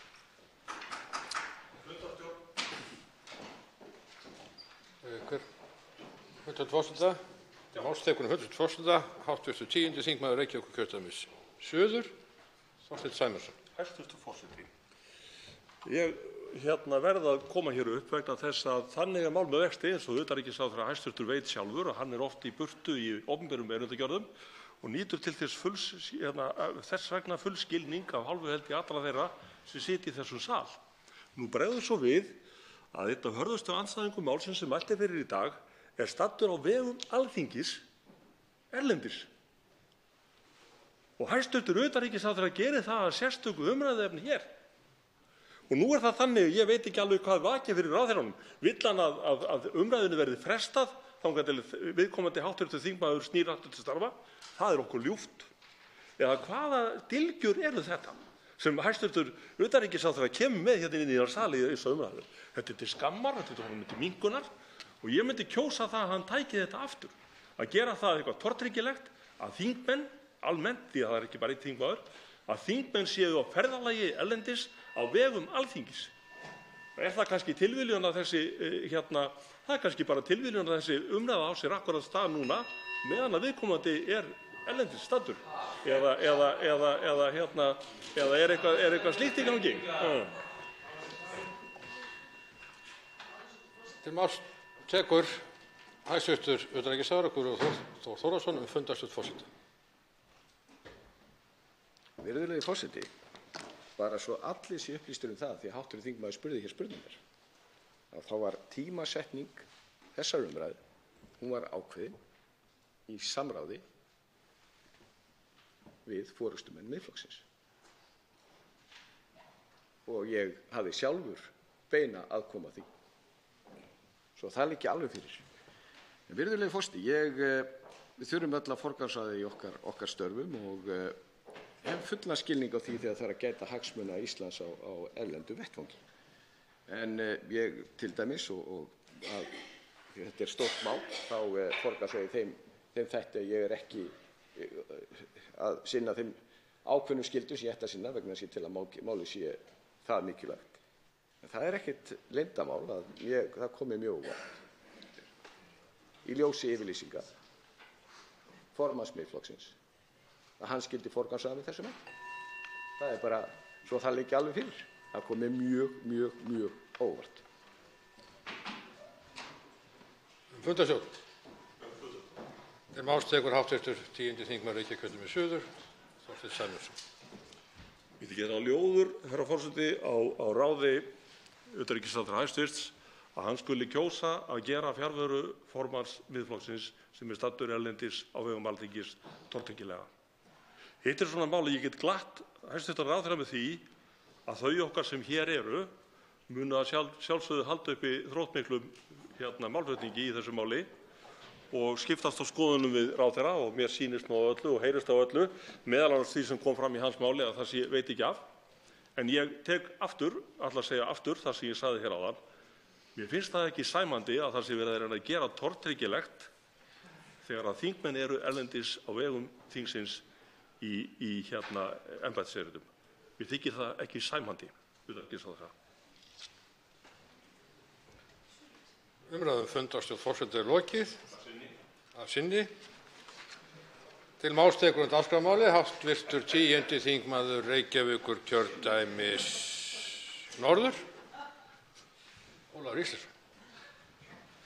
Herra forseti. Já, þriðji orkupakkinn liggur nú fyrir Alþingi. Það óhætt að segja að fá mál að undanförnu hafi meira hreyft við fólki en spurningin hvort við Íslendingar séum í þann mund að afsala okkur yfirráðum yfir orkuauðlindum þjóðarinnar í hendur erlendu valdi. Málið stórt hvernig sem á það litið, enda lítur það að fullveldi þjóðarinnar, stjórnarskrá og hagsmunum Íslendinga. Fyrsta spurningin í málinu, herra forseti, kannski þessi. Af hverju liggur þetta mál fyrir Alþingi? Að formi til snýst það ekki síst flutninga orku þvert á landamæri. Þetta á við í Evrópu og þar sem tökur á að flytja orku sæstrengi milli landa. En þetta á ekki við okkur sem búum ekki að búnaði til að tengjast orkubúskap annarra þjóða meðan ekki lagður sæstrengur að landsins ströndum. Við höfum undanþágu frá Evrópureglum skipaskurð og járnbrautarrétti sem best vitað. Af hverju á slík undanþága ekki við í þessu efni þegar tengingin við Evrópu ekki fyrir hendi? Næsta spurning þessi: hver ávinningurinn fyrir íslenska þjóð af því að samþykkja 3. orkupakkann í heild sinni? Engin svör liggja fyrir við þeirri spurningu. Herra forseti, það eru tvær reglugerðir Evrópusambandsins sem bera hæst í málinu. Það er þessi nr. 713 nýja evrópska stofnun, samstarfsstofnun eftirlitsaðila á orkumarkaði, oft vísað til skammstöfunar hennar á ensku ACER. Hinn skilyrði fyrir aðgangi að neti fyrir raforkuviðskipti yfir landamæri og nr. 714. Það liggja, eins og hér hefur komið fram, ítarlegar greinargerðir í málinu. Í álitsgerð Stefáns Más Stefánssonar og Friðrik Árna Friðrikssonar Hirst stjórnskipuleg álitamál tengd framsali ríkisvalds til stofnana ESB og EFTA vegna 3. orkupakka ESB er rauði þráðurinn varnaðarorð að fyrirhugað framsal standist ekki ákvæði stjórnarskrárinnar. Segja þeir í niðurlagi álitsgerðar ekki vera fordæmi fyrir slíku valdframsali til alþjóðlegra stofnana á grundvelli EES-samningsins. Það er niðurstaða höfunda álitsgerðarinnar að verulegur vafi, eins og þeir orða það, verulegur vafi, leiki á því hvort framsal ákvörðunarvalds til ESA samkvæmt 8. grein reglugerðar nr. 713/2009 eins og ráðgert er að taka hann upp í EES-samninginn samkvæmt ákvörðun sameiginlegu nefndarinnar frá 5. maí 2017 rúmist innan ákvæða stjórnarskrár lýðveldisins Íslands. Vísa höfundar til hinna almennu stjórnskipulegu viðmiðana sem líta ber til í þessum efnum og er sérstaklega tekið fram að sjónarmið forsendur EES-samningsins, afmörkun framsalsins og víðfeðmi þess vegi þungt í þessu sambandi. Höfundar vekja athygli á stöðu Eftirlitsstofnunar Evrópu, ESA, gagnvart þessari ACER-stofnun. Hvað EFTA-ríkin snertir er gert ráð fyrir að Eftirlitsstofnunin fari með þær valdheimildir sem ACER eru veittar í reglugerð nr. 713. Meðal annars lagalega bindandi ákvarðanir er varða grunnvirki yfir landamæri sem einhvers konar dulmál fyrir sæstreng. Eftir sem áður er gert ráð fyrir því að ACER hafi mikil áhrif á efni slíkra ákvarðana ESA og skulu ákvarðanir ESA meðal annars teknar á grundvelli draga sem ACER semur fyrir ESA. Þessi drög eru sem sagt runnin frá ACER. Segja höfundar slíkt fyrirkomulag falli illa að tveggja stoða kerfi EES-samningsins sem er meðal þeirra viðmiðunaratriða sem litið er til við mat á því hvort framsal ríkisvalds til alþjóðlegrar stofnunar rúmist innan stjórnarskrárinnar. Höfundar taka fram að ákvæði reglugerðar nr. 714, áður var talað nr. 13, kunna vekja upp hliðstæð stjórnskipuleg álitaefni og heimildir ESA til að taka lagalega bindandi ákvarðanir samkvæmt 8. grein reglugerðar nr. 713. Enn fremur taka höfundar sérstaklega fyrir D-lið 1. málsgreinar 37. greinar tilskipunar nr. 72/2009 en samkvæmt því ákvæði er það meðal skyldna landsbundinna eftirlitsaðila í aðildarríkjunum að, með leyfi forseta, fara að og framkvæma allar viðeigandi lagalega bindandi ákvarðanir ACER og framkvæmdastjórnarinnar. Tilvitnun lýkur. Umfjöllun höfunda reglugerðir 713 og 14 auk ákvæðisins í 37. grein tilskipunar nr. 72/2009 gerir að verkum að telja verður mjög varhugavert að samþykkja orkupakkann. Höfundarnir Stefán Már og Friðrik Árni veita skýr svör hvað þá tæki við ef að hann yrði ekki samþykktur hér. Þeir segja, færi hins vegar svo, með leyfi forseta, að Ísland hafni því að aflétta hinu stjórnskipulega fyrirvara, þá leiðir af 103. grein EES-samningsins að taka þyrfti málið aftur upp í sameiginlegu EES-nefndinni og leitast við að ná lausn þess Þá tekur við málsmeðferð sem getur í 102. grein EES-samningsins. Skal sameiginlega EES-nefndin leitast við að koma á samkomulagi lausn sem aðilar geta sætt sig við svo að draga megi frestunina til baka við fyrsta tækifæri. Þetta er á blaðsíðu 24 í álitsgerð Stefáns Más og Friðriks Árna sem ég hélt í einföldu minni að væri enn í fullu gildi, en mér heyrist á ráðherra að svo sé ef til vill að einhverju leyti ekki. En herra forseti, þessi leið sem að þarna er mörkuð af hálfu álitshöfunda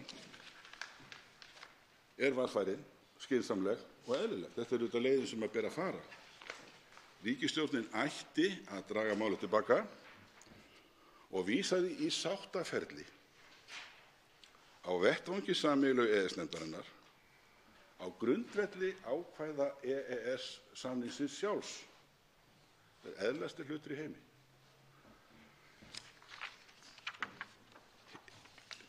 Varúðarorð höfunda álitsgerðarinnar gera það að verkum að við alþingismenn hljótum að taka mið af þeim, taka mark á þeim og breyta samkvæmt því. Allur vafi ber að sjálfsögðu að túlka stjórnarskránni og þess vegna fullveldinu í hag.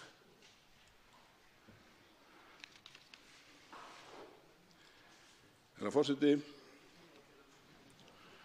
varðandi þá leið sem að hér hefur verið valið að fara, að fella brott hinn stjórnskipulega fyrirvara með því að samþykkja þessa þingsályktunartillögu og takast á hendur með því þá þjóðréttarlegu skyldu, þær þjóðréttarlegu skyldur sem því fylgja. Það hefur ekki á nokkurn hátt verið sýnt fram á það í þeim lögfræðilegu álitsgerðum sem fyrir liggja að þessi leið sé tæk. Það bara hefur ekki verið sýnt fram á það. Og hæstv. ráðherra hefur ekki sýnt fram á það. Og þess vegna ber að hafna þessari tillögu, vísa henni til baka þannig að hún fái eðlilega og skynsamlega málsmeðferð. Svo háttar til að 3 hv. þingmenn hafa óskað eftir að veita andsvar og er því ræðutíminn styttur í 1 mínútu síðari umferð. Fyrstur til að veita andsvar er hv. 10. þingmaður Suðvesturkjördæmis, Óli Björn Kárason.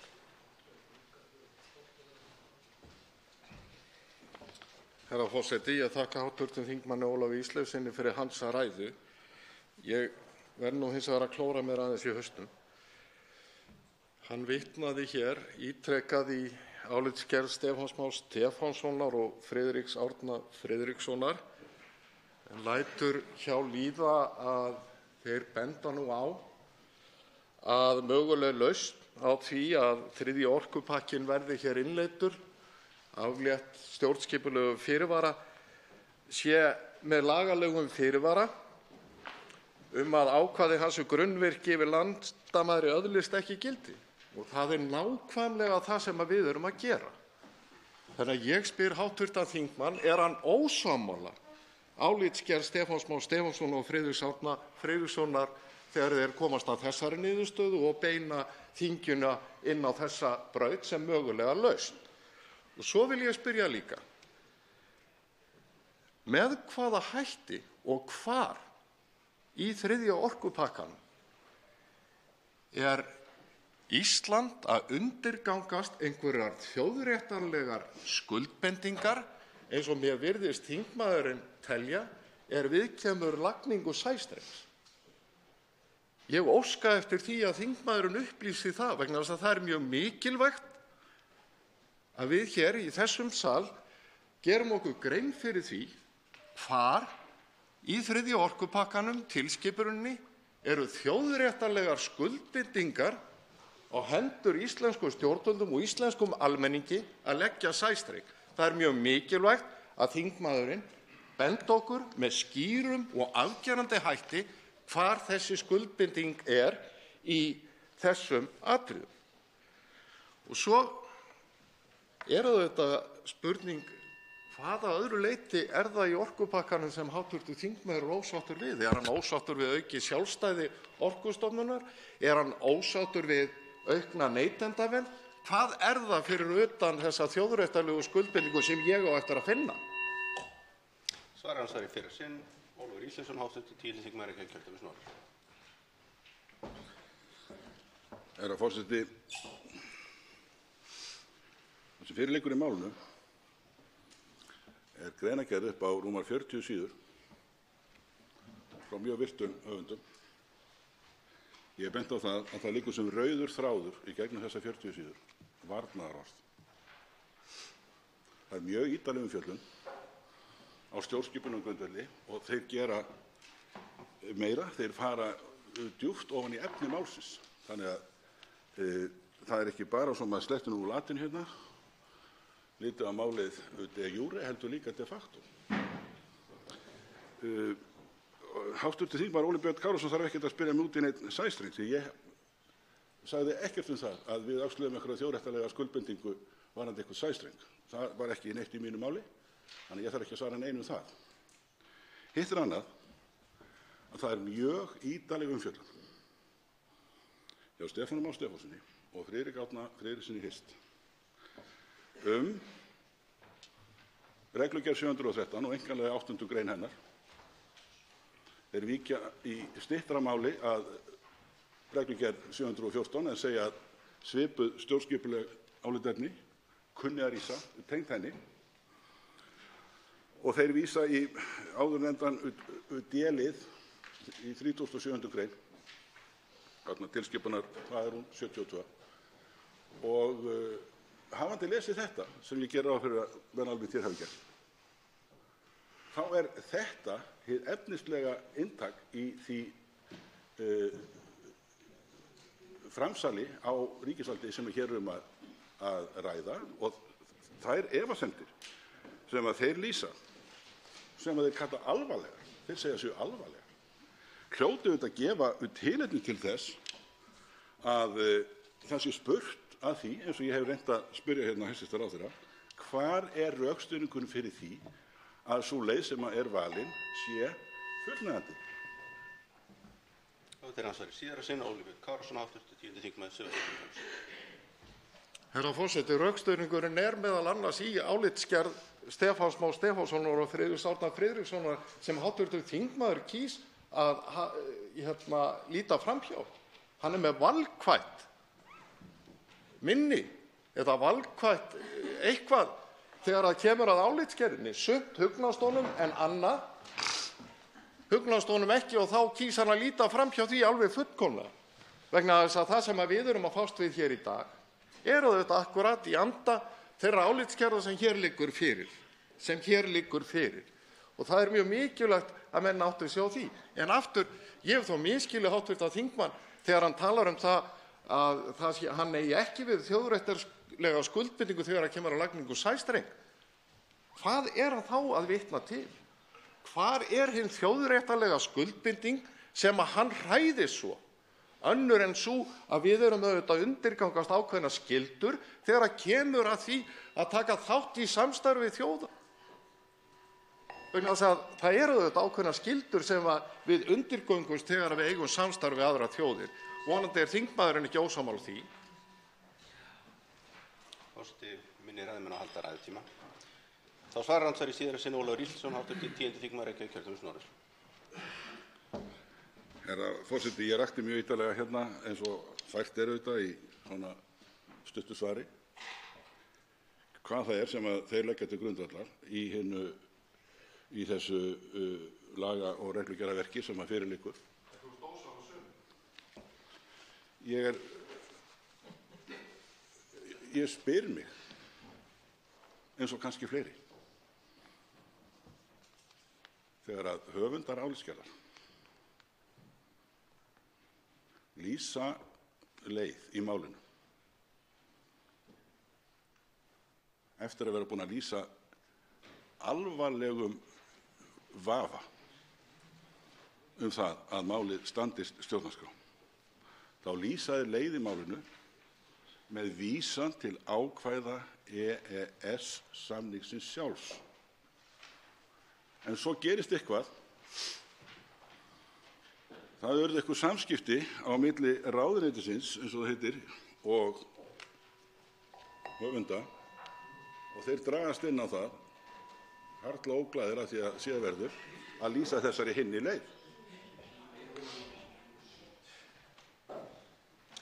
Annar veitt andsvör Páll Magnússon, hv. 1. þingmaður Suðurkjördæmis.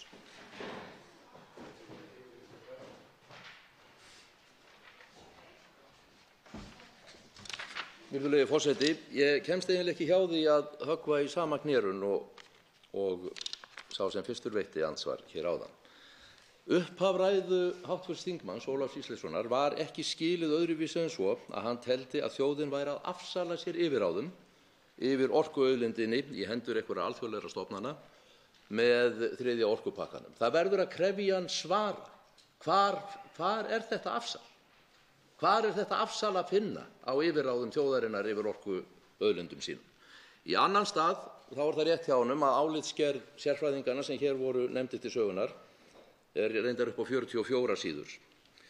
Þingmaðurinn kaus að fjölyrða mikið málsreifun þeirra á fyrstu 42 blaðsíðunum en sleppti niðurstöðu. Í niðurstöðunni stendur að möguleg lausn á öllum þeim efasemdum sem þeir höfðu fram að færa á 42 síðum væri sú sem er hver? Jú, nákvæmlega sú sem ráðherra leggur til hér í þingsályktun. Lausnin er þar. Og er þar að finna að eins og þar stendur að orkupakkin verður innleiddur í íslenskan rétt með lagalegum fyrirvara að ákvæði hans grunnverki yfir landamæri og svo framvegis. Hann bendir á lausnina, þessi fræðimaður sem hv. þingmaður vísaði til, í niðurstöðu málsins. En hv. þingmaður kýs að horfa algjörlega fram hjá niðurstöðu fræðimanna. Kýs bara að tala efasemdirnar sem þeir reifuðu fyrst, en lausnin sem þeir benda á er lausnin sem er farin og leiðin sem er farin. Svar andsvar í fyrra sinn, Ólafur Ísleifsson, hv. 10. þingmaður Reykjavíkurkjördæmis norður. Orðalagið, herra forseti, er svona möguleg lausn, en hún er ekki gallalaus. Við stöndum frammi fyrir mjög stórum spurningum hérna og er það til of mikils mælst, hv. þingmaður, að ráðherra sé inntur eftir því með hvaða hætti sú lausn sem að þarna er teflt fram standist þær kröfur sem til hennar verður að gera. Spurningin er ósköp einfaldlega þessi. Dugir hinn lagalegi fyrirvari, vegur hann upp á móti þeirri þjóðréttarlegu skuldbindingu sem við erum að axla með því að samþykkja þennan pakka? Þetta er einföld spurning. Hún er eðlileg. Hún er sanngjörn. Og það er ekki spurning einhverjar stofnanir, það eru nákvæmlega tilgreindar stofnanir. Það er ný stofnun sem við verðum að setja á laggirnar með þessari reglugerð 713 og það er útlistað hvert er samband hennar og eftirlitsstofnunar Evrópu. Ég ætla nú ekki að segja í þessu tilliti sé eftirlitsstofnun Evrópu, oft kölluð ESA, nánast er svo skúffa í þessu ACER dæmi þarna. En ACER leggur fram drög og það eru bara mjög alvarlega spurningar og þær eru í þessari greinargerð Stefáns Más og Friðriks Árna þetta og þeir vekja meira sig í þessu samhengi máls á hinni tveggja stoða lausn. Þannig að þetta eru bara eðlilegar spurningar og þessar spurningar eru þarna allir. Ég er ekkert að lesa þetta með neitt valkvæðum hætti. Ég er búin að hafa tækifæri til að ræða hérna af og til við ráðherra í dag og þakka honum kærlega fyrir hans svör. En ég er búin að margnefna þessa lausn, ég er búin að margnefna það sem er þeirra niðurstaða og í þeirra lokaorðum, en sú lausn er ekki gallalaus. Hverjir eru gallarnir? Hvar er lögfræðilega álitsgerðin um það? Það er ansvari. Síðara sinn Páll Magnússon, hv. 1. þingmaður Suðurkjördæmis. Virðulegi forseti, Það er fullkomlega eðlilegt að hv. þingmaður spyrji ráðherrann hvort að þessi lausn dugi. En svarið er að finna hjá þeim fræðimönnum sem hann vitnar mest til.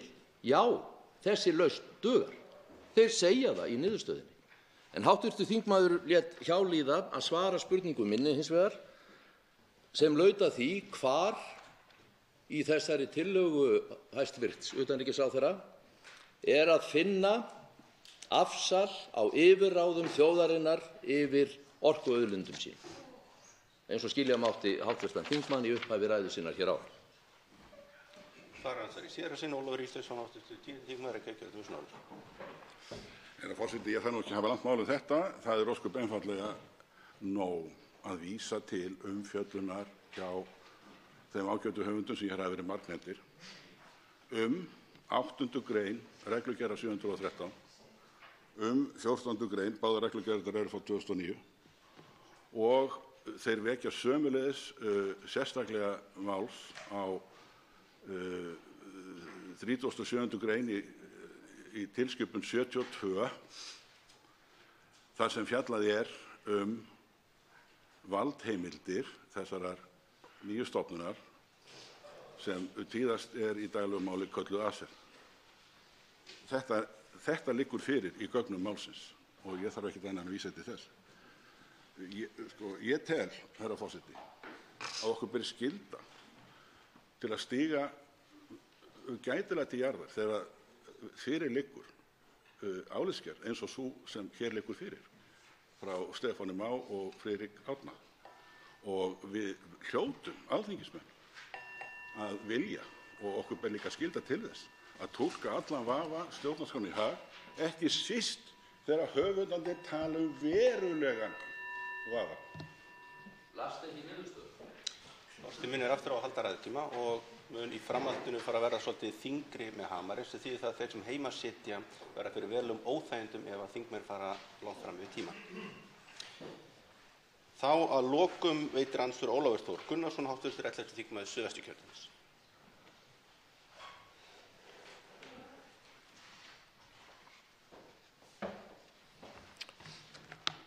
Herra forseti, hv. þingmaður Ólafur Ísleifsson fór allvíða í ræðu sinni og raunar einnig í andsvörum við hæstv. utanríkisráðherra hér áðan. Í ræðu sinni og í andsvörum við hæstv. utanríkisráðherra hér áðan þá talaði þingmaðurinn einhverja álitsgjafa sem að hæstv. ráðuneyti hefði leitað til. Í ræðu sinni hér áðan talaði hann síðan virta lögfræðinga út í bæ og í andsvari hér áðan þá gaf hann það síðan í skyn að þessir álitsgjafar eða virtu lögfræðingar, hvort við köllum það, hefði að einhverju leyti, já ég veit ekki hvernig á að orða það, byggt af eða skipt skoðun fyrir einhvern þrýsting frá hæstv. ráðherra eða ráðuneyti hans. Og þetta eru alvarlegar ásakanir sem að hv. þingmaður er að bera hér fram og ég verð hlýti að spyrja hv. þingmann. Er hv. þingmaður hér á opinberu vettvangi að efast heilindi okkar virtustu lögfræðinga í stjórnskipunarrétti eða hvaða vegferð er hv. þingmaður á?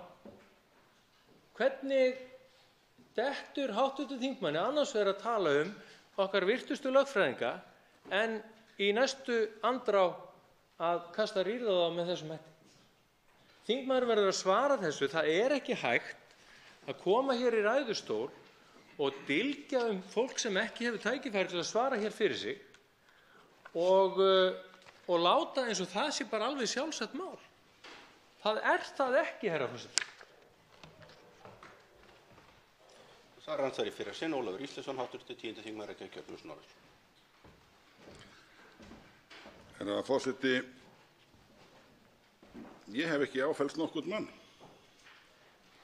Það er bara heill kafli í þessari álitsgerð sem er númeraður 6 sem að fjallar viðbrögð höfunda við athugasemdum sem að bárust frá ráðuneytinu. Það er ósköp einfalt. Ég var bara að fjalla um það. Það er engar dylgjur eða nein brigðmæli í því að bara vitna til þess sem að stendur í þessari álitsgerð. Það er þetta svolítið merkilegt að það kemur ekki fram, kannski berum orðum, hvaða ráðuneyti þetta er. Ég gerði nú sérstaka tölvuleit í skjalinu. En það kemur ekki fram. Ég geri ráð fyrir því hins vegar að það sé utanríkisráðuneytið. En þannig að hv. þingmaður getur alveg sparað sér öll svona stóryrði hérna og einhver upphrópanir og eitthvað efast heilindi. Það er ekkert hér sem að gefur af minni hálfu sem að gefur tilliti til slíkra skútirða og fáryrða af hálfu hv. þingmanns. Síðast andsvar Ólafur Þór Gunnarsson, hv. 11. þingmaður Suðvesturkjördæmis.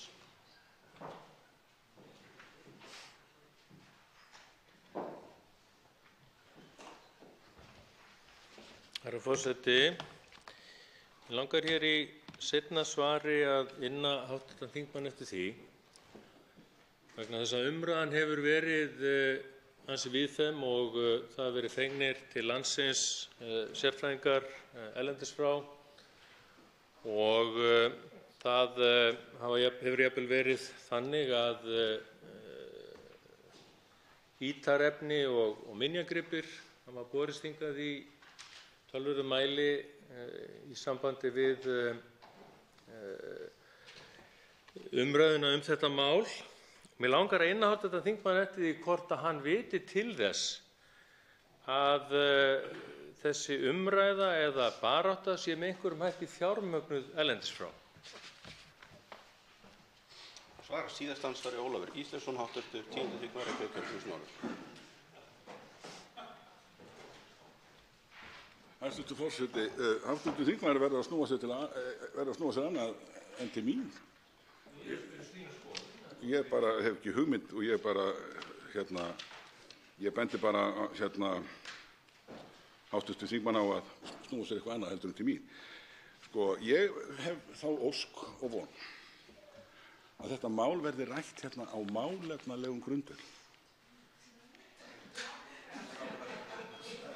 Og án upphrópana eins og hv. þingmaður hafði hér í frammi rétt í þessu. Það er af svo mörgu að taka. Má ég til að mynda nefna eitt atriði. Þeir segja höfundarnir að það sé engin heimild til að taka lögákvæði sem ekki fá staðist íslenska stjórnarskrá, þó svo standi á að ekki reyni á umrædd lagaákvæði í svipinn. Að því að hér er ekki sæstrengur í svipinn, hér er mjög stórt mál. Ég hef ekki tíma til að fara nánar ofan í þetta, en ég bendi á þetta atriði og ég mun að fjalla þetta síðar í þessum umræðum.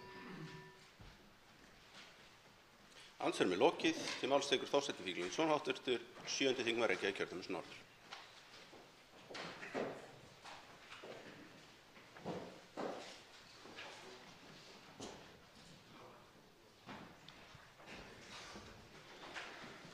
Virðulegur forseti, ég vil byrja á því að fagna því mjög að þetta mál sé komið hér fram í þessum sal. Það er löngu tímabært að það sé rætt og ég fagna vilja þingmanna hér yfirlýstum að ræða þetta mál af yfirvegun og með málefnalegum hætti. Ég held að það sé orðið tímabært. Það kemur fram skýrt í ágætri samantekt sem fylgir málinu í greinargerð að sameiginlegur raforkumarkaður Evrópusambandsins hefur fylgt EES-samstarfinu svo að segja frá upphafi. Skýrt að EES-samningurinn náði til raforkumála og fljótlega í framhald af gerð hans kom fyrsti orkupakkinn, svo sá annar og nú sá þriðji. Og þegar að farið er í umræðu gagnsemi verkefna sem þessara, þá kannski gleymist oft einmitt eðli EES-samstarfsins fyrir okkur. Það snýst ekkert alltaf okkur. Við megum ekki nálgast þessa umræðu svona mikilli sjálfhverfu. Við eigum aðild að alls kyns þáttum í EES-samstarfinu sem snert okkur bara alveg sáralítið, en varða hinn sameiginlega innri markað í heild. Orkupakkinn tekur meðal annars á sameiginlegu markaði með gas. Við erum ekkert sérstaklega kvart undan því að það snert okkur ekki neitt, enda ekki gasframleiðslu hér til að dreifa. Við erum 300.000 manna þjóð rétt liðlega sem hluti af 500 milljóna manna markaði og stundum erum við á að innleiða hér hluti sem snert okkur afskaplega lítið. En það dregur ekkert úr gildi þeirra innleiðinga eða mikilvægi þess að við tökum þátt í áframhaldandi þróun samstarfsins Evrópska efnahagssvæðið. Því að það er ekki til sá viðskiptasamningur sem við höfum gert, sem hefur meira vægi í íslensku samfélagi fyrir íslenskt atvinnulíf og heimili heldur en einmitt samningurinn Evrópska efnahagssvæðið. Og hann er lifandi og hann þróast og þetta er bara dæmi enn eitt verkefni þar sem við þurfum að fylgjast að í þróun þessa samstarfs. Það gleymist líka þegar horft er á aðeins þrengri mynd hér varðandi mikilvægi sameiginlegs raforkumarkaðar í Evrópu. Hvað sá markaður hefur þýtt í loftslagsmálum, þar sem að einn megin útgangspunktur orkupakkanna, þess þriðja þá nú, hefur verið einmitt að ryðja burtu hindrunum og landamærum á raforkumarkaði til þess að draga úr orkusóun og gera Evrópu kleift að draga verulega úr losun sem fylgir raforkuframleiðslu í álfunni. Lykilþættirnir þar eru einmitt raforkuframleiðsla með þá sólarorku og vind sem er óstöðug uppspretta raforku og hefur ítrekað komið fram mikilvægi þess einmitt að það sé þá sameiginlegur stór markaður sem geti tekið við sveiflum í þeirri framleiðslu.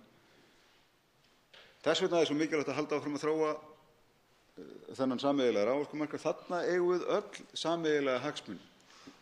Að draga úr losun vegna raforkuframleiðslu í Evrópu skiptir okkur heilmiklu máli hér, þó svo við eigum ekki beina aðild að þeim sameiginlega raforkumarkaði með tengingu. Það gleymist oft líka að ræða í þessu samhengi neytendaþáttinn, það er að segja hinn lykilþáttinn í sameiginlegum raforkumarkaði að ná fram aukinni samkeppni, auknum ávinningi fyrir neytendur, fyrir atvinnulíf, fyrir heimili af samþættum frjálsum raforkumarkaði. Og það hefur tekist, líka hér. Þó svo að ég ætla ekki að standa hér og halda því fram að samkeppni á innlendum raforkumarkaði sé fullkomin, að þá er hún talsvert betri heldur en einokunin sem við byggum við hér áður en að við byrjuðum að innleiða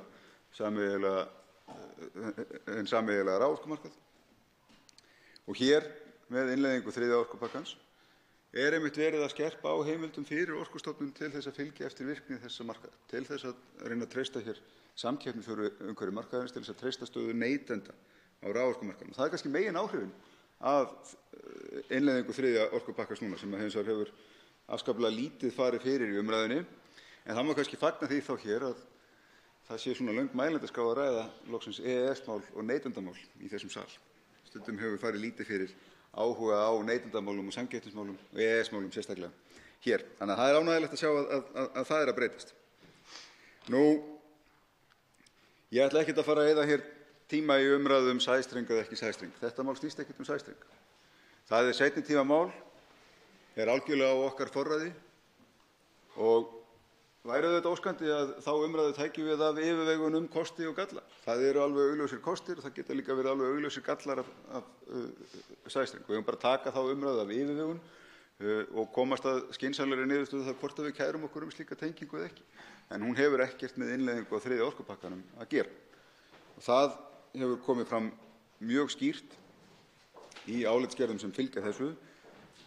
Þetta fagnaðarefni að sjá í raun og veru þá yfirlýsingu eða fréttatilkynningu Evrópusambandsins sameiginlegan skilning hvað varðar gildissvið þriðja orkupakkans, að þar er staðfest það sem sagt hefur verið í þessari umræðu alveg frá upphafi að þessi ákvæði sem snúa að flutningsvirkjum milli landa hafa auðvitað ekkert gildi hér á meðan engin tenging er við Evrópumarkað.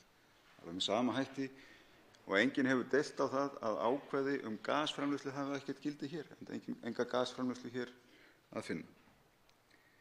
Þannig að það er mikið fagnaðarefni og ánægjulegt að sjá að nú loks verið að draga staðreyndir þessa máls með ótvíræðum hætti fram í dagsljós, sem leiðir hins vegar hugann að því af hverju búið að þyrla upp svona miklu ryki í þessu máli.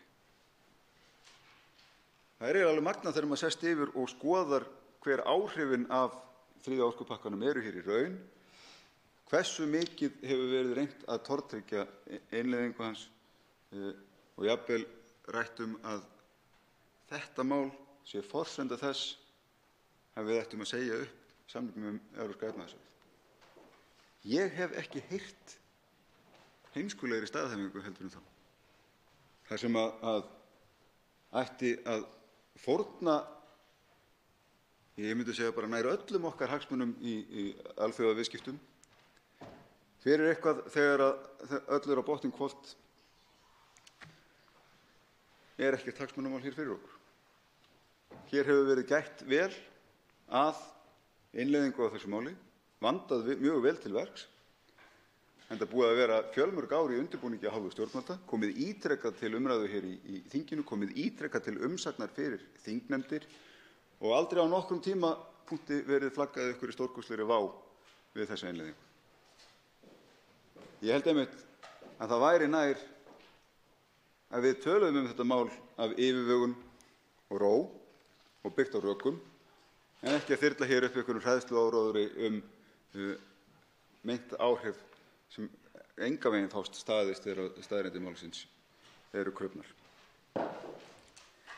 Og það orðið löngu tímabært að sá háttur umræðunnar, sérstaklega þegar snýr að Evrópusamstarfinu, þessi vaxandi einangrunarhyggja, þessi hræðsluáróður samstarf okkar á alþjóðavettvangi, að því linni.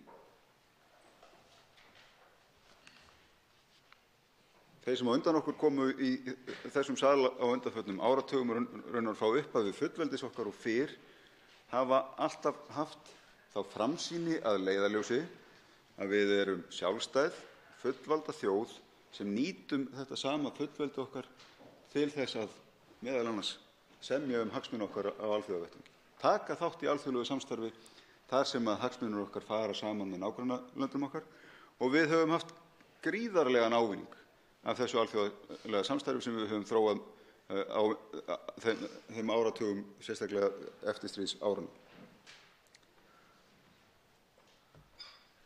Það ber merki framsýni, hugrekki, raunverulega leiðtoga fyrir hagsmuni þessarar þjóðar, en ekki hræðslu og heimóttarskap og einangrunarhyggju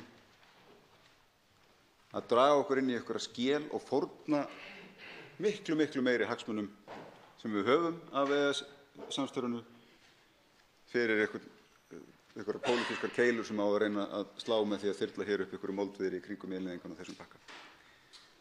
Þetta verður mjög áhugaverð umræða þriðja orkupakkann í þingsal hér næstu daga. Einn háttvirtur þingmaður óskar eftir að veita andsvör, það er Þorsteinn Sæmundsson, háttvirtur 10. þingmaður Reykjavíkurkjördæmis suður. Herra forseti, þakka háttvirtum þingmanni fyrir ræðuna. Þótti mjög athyglisvert tvö orð sem hann notaði í ræðu sinni. Það eru orðin hræðsluáróður og einangrunarstefna. Nú háttar svo til að stjórnmálaflokkur háttvirts þingmanns með rörsýn, sem svona andvert við heimsýn. Rörsýnin þannig að við endan á rörinu evrumerkið og Evrópusambandið, en menn sjá ekki restin af heiminum. Við hinum erum flest þannig, allavega við miðflokksfólkið erum þannig að við viljum eiga góð viðskipti við allan heiminn, ekki bara Evrópu sem á fallandi fæti. Við viljum hugsa til Asíu, við viljum eiga viðskipti við Ameríku. Þannig að ég skil ekki alveg hvert háttvirtur þingmaður að fara með þessari einangrunarstefnu. Hvað varðar hræðsluáróður, þá langar mig til að geta þess að það sem að Miðflokksfólk hefur haldið fram í umræðunni, og það búið að kalla það alls konar hlutum, þegar menn koma allsberi til umræðunnar með ekkert í farverðteskinu, þá þyrla þeir uppi orðum eins og hræðsluáróður og lýðskrum og eitthvað svoleiðis, af því að þetta fólk sem kemur þetta sjálft, allsbert til umræðunar, er með svo flott rök, er það ekki? Nei, ekkert endilega. Og mér langar til þess að spyrja hv. þingmann, telur hann að einhliða yfirlýsing Íslands fyrirvara við þennan 3. orkupakka muni halda? Nú áttum við til dæmis umræður hér í síðustu viku, að nokkru leyti góðar, innflutning á ófrosnu hráu kjöti. Þar höfðum við Íslendingar sett einhliða fyrirvara einhvern tímann í fyndinni sem fór ekki túkall virði. Og ég spyr hv. þingmann, er hann sannfærður að þeir fyrirvarar sem nú eru settir, að þeir muni halda? Svarar fyrir andsvari Þorsteinn Víglundsson, hv. 7. þingmaður Reykjavíkurkjördæmis norður. Herra forseti, ég vil byrja að taka fram að ég er ágætlega klæddur í þessari umræðu, meira að segja með bindi. En fjarri því að ég standi hér allsnækinn að rökum né öðru, en að því að hv. þingmaður talar rörsýn okkar í Viðreisn, það er mjög skemmtileg nálgun. Það má kannski segja með sama hætti að flokkur hv. þingmanns ástundi það sem mætti kalla frekar heimsýn heldur en heimssýn, að horfa alltaf bara heim að bæ en ekki út til umheimsins. Ég er mjög hlynntur alþjóðasamskiptum okkar á alla vegu, bæði við Evrópusambandið innan EES-samstarfsins en ekkert síður við Asíu, Bandaríkin og svo framvegis. Við eigum ekkert að útiloka neina möguleika í því, en við eigum gríðarlega viðskiptahagsmuni undir í samstarfinu Evrópska efnahagssvæðið, og það er langstærsta útflutningssvæðið okkar bæði hvað varðar vörur og þjónustu í dag. Þannig að það skiptir auðvitað okkur gríðarlega miklu máli að sinna skyldum okkar, gæta hagsmuna okkar og gæta þess að nýta okkur þau tækifæri sem þetta samstarf getur skapað okkur og er alltaf að skapa okkur á hverjum degi.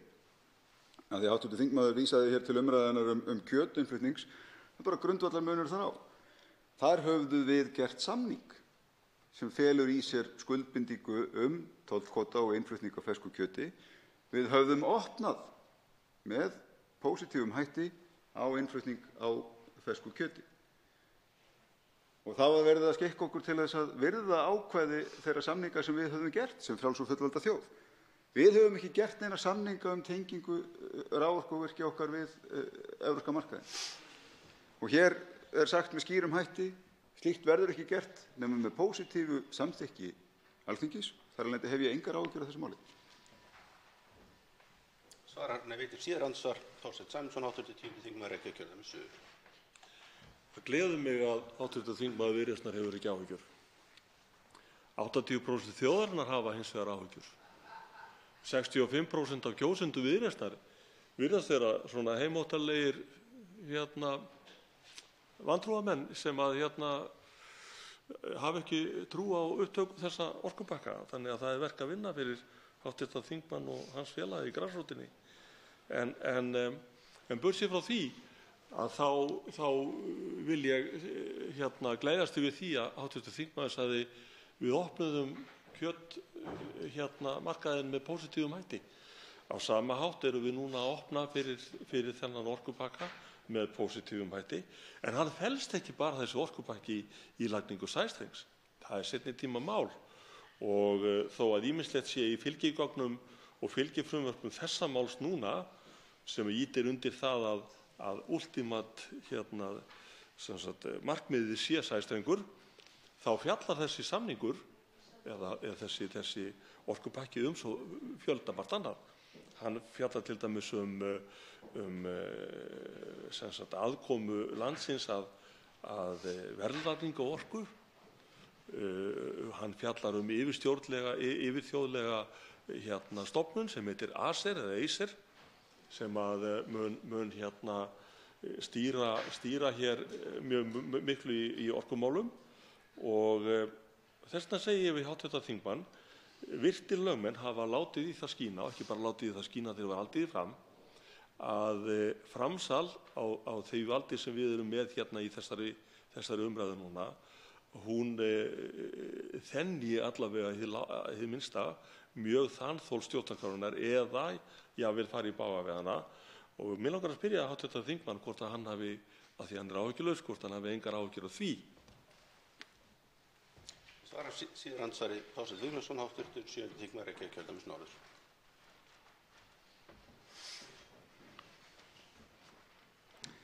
Herra forseti,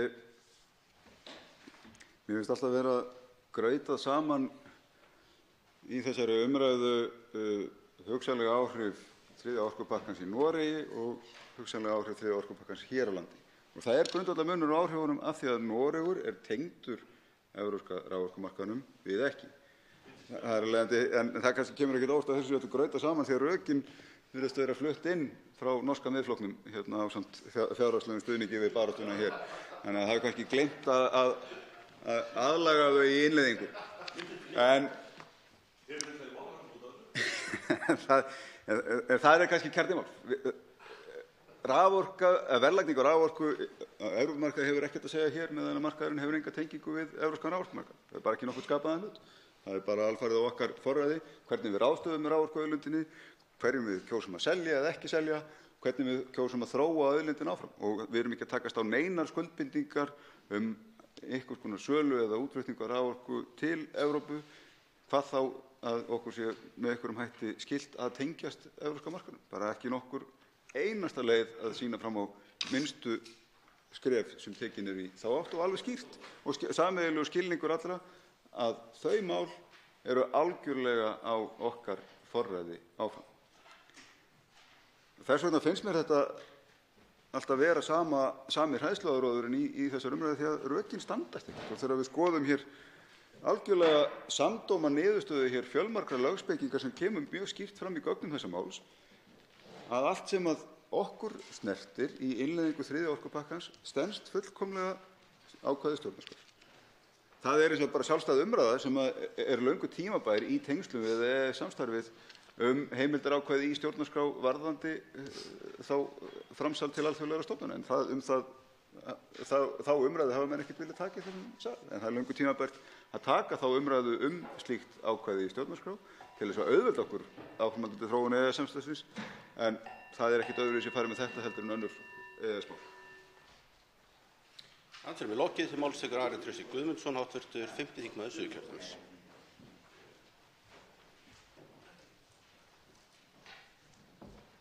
Herra forseti, þegar maður hlustar hér á umræðurnar þá kemur það auðvitað í ljós að í hnotskurn stendur þessi deila hér á Alþingi um þessa einu setningu: Íslendingar eru að tapa yfirráðum yfir orkuauðlindum sínum. Það er ekkert flóknara en það. Og stysta svarið er auðvitað nei, minni hálfu. Og með það gæti ég bara farið hérna úr ræðustól.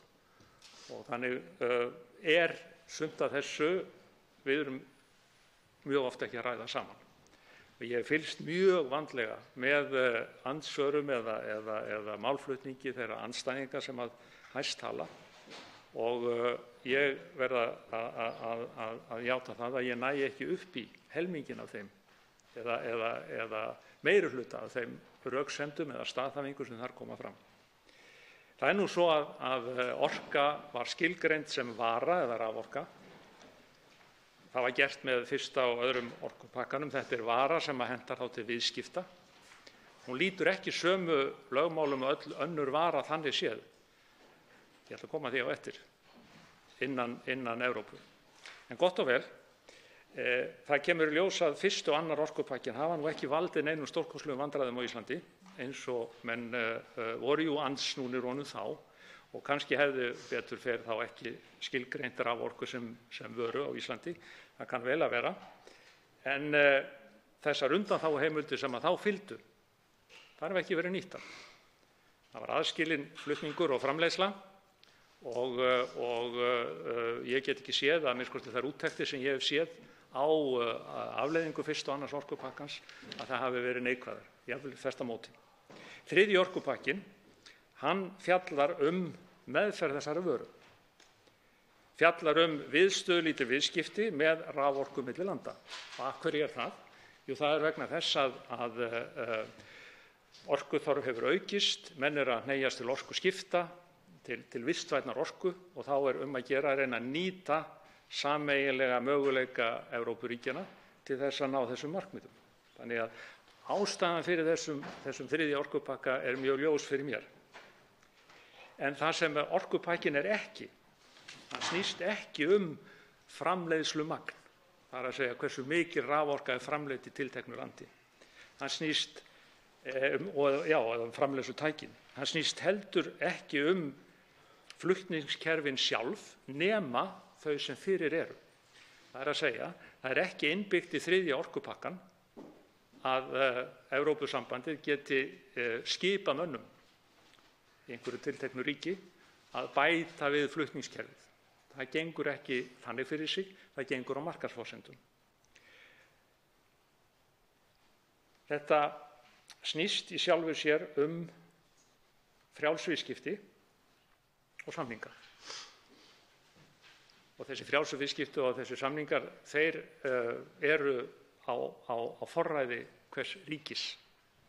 Og það hvergi, það engin stofnun í ESB sem getur skikkað land til aukinnar orkuframleiðslu eða til að fjölga flutningslínum, ekki frekar en þegar kemur að öðrum auðlindum, til dæmis málmum.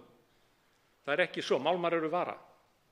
Og það ekki svo að það sé hægt að skikka einhver tiltekið ríki til að framleiða meira af málmum og selja það yfir landamærin til næsta ríki sem hefur þörf fyrir það. Þetta ekki þannig. Þannig að ég spyr ágæta andstæðinga þriðja orkupakkans hér á þingi, hvar kemur það fram að einhver stofnun eða einhver lagagrein í Evrópulögum getur skikkað land til að auka orkuframleiðslu eða fjölga flutningslínum. Hvar í þriðja orkupakkanum til dæmis það? Þannig að raunveruleikinn jú nákvæmlega sá að ef þið skoðið lönd, við skulum segja Svíþjóð með sitt mikla umfram orkumagn, því að þeir eru með kjarnorku og vatnsafl og fleira, Kýpur með sitt töluvert stóra vindafl, Danmörku með vindafl og Rúmeníu með sitt sín 6.400 megavött af vatnsafli, bendiði mér á einhver stað þar sem það hefur komið fram að Evrópusambandið hafi gengið að þessum löndum og skipað þeim að byggja fleiri vindmyllur, fleiri vatnsorkuver, selja meiri orku inn á netið og leggja fleiri flutningslínur eða nýjar flutningslínur. Þannig að ég bara bíð eftir því og ég held með okkur, við eigum vöru sem eftirsótt, við skulum segja einhverja ylræktarvörur, skildi nú svona kvaðir varða þær líka, af því að það frjálst flæði vara milli landa. Þannig ég held að við ættum að draga þessa umræðu niður á raunveruleikann og skoða Evrópu. Við setjum þá fyrirvara að sæstrengurinn sé á forræði þjóðarinnar sjálfar. Við setjum þann fyrirvara að orka í hann sé líka á forræði þjóðarinnar sjálfar. Hún ekki til núna. Og dreifikerfi hans í landinu sjálfu, til þess að tengjast viðkomandi sæstreng, líka á forræði þjóðarinnar sjálfur. Þetta sem sagt á forræði Alþingis. Og ætlar einhver að mótmæla því? Eða telja það ekki nægan fyrirvara að allt þetta þrennt sé á fyrirvara, sé á forræði Alþingis. Sæstrengurinn umræddi, hann þarf 500 til 1000 megavött. Það kannski 200 megavött til núna sem umframafl á Íslandi. Og hann þarf að ná yfir 1200 kilometra, hann þarf að ná niður á 1000 til 1500 metra dýpi. Þetta mjög flókin tæknileg framkvæmd en möguleg.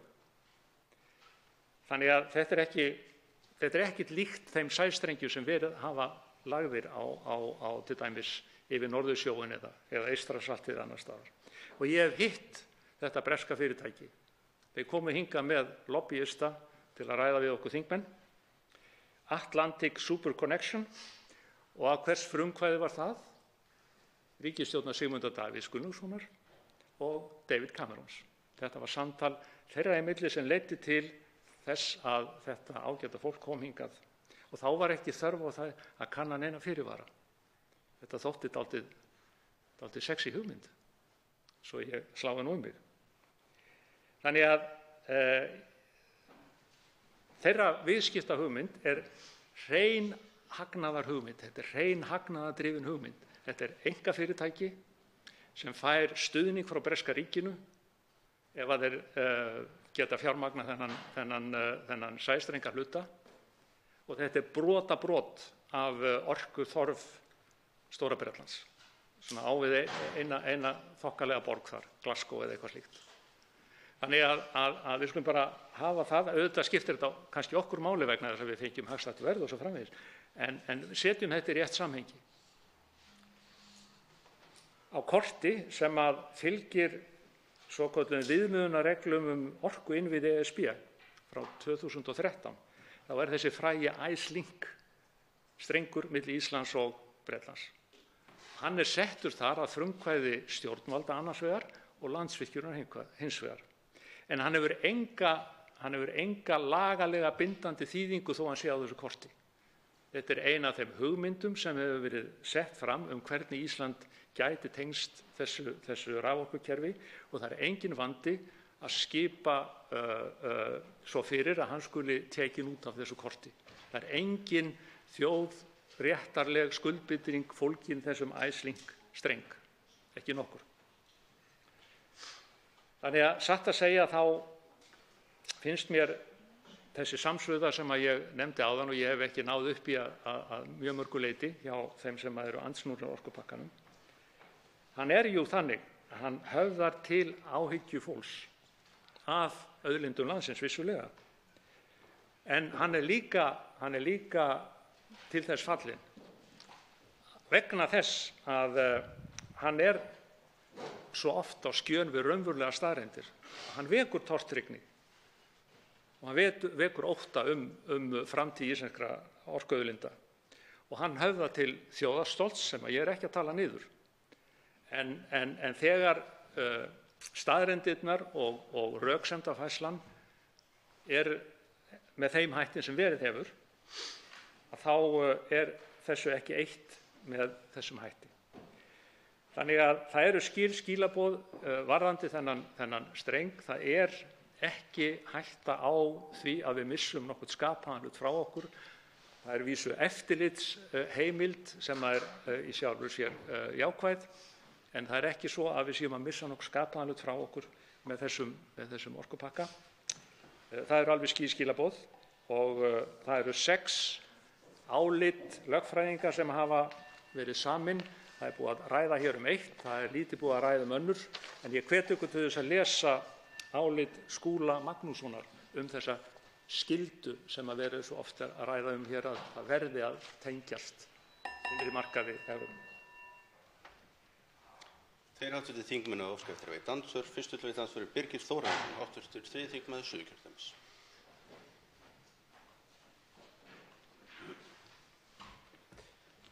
Herra forseti, ég þakka hv. þingmanni Ara Trausta Guðmundssyni fyrir hans ræðu hér.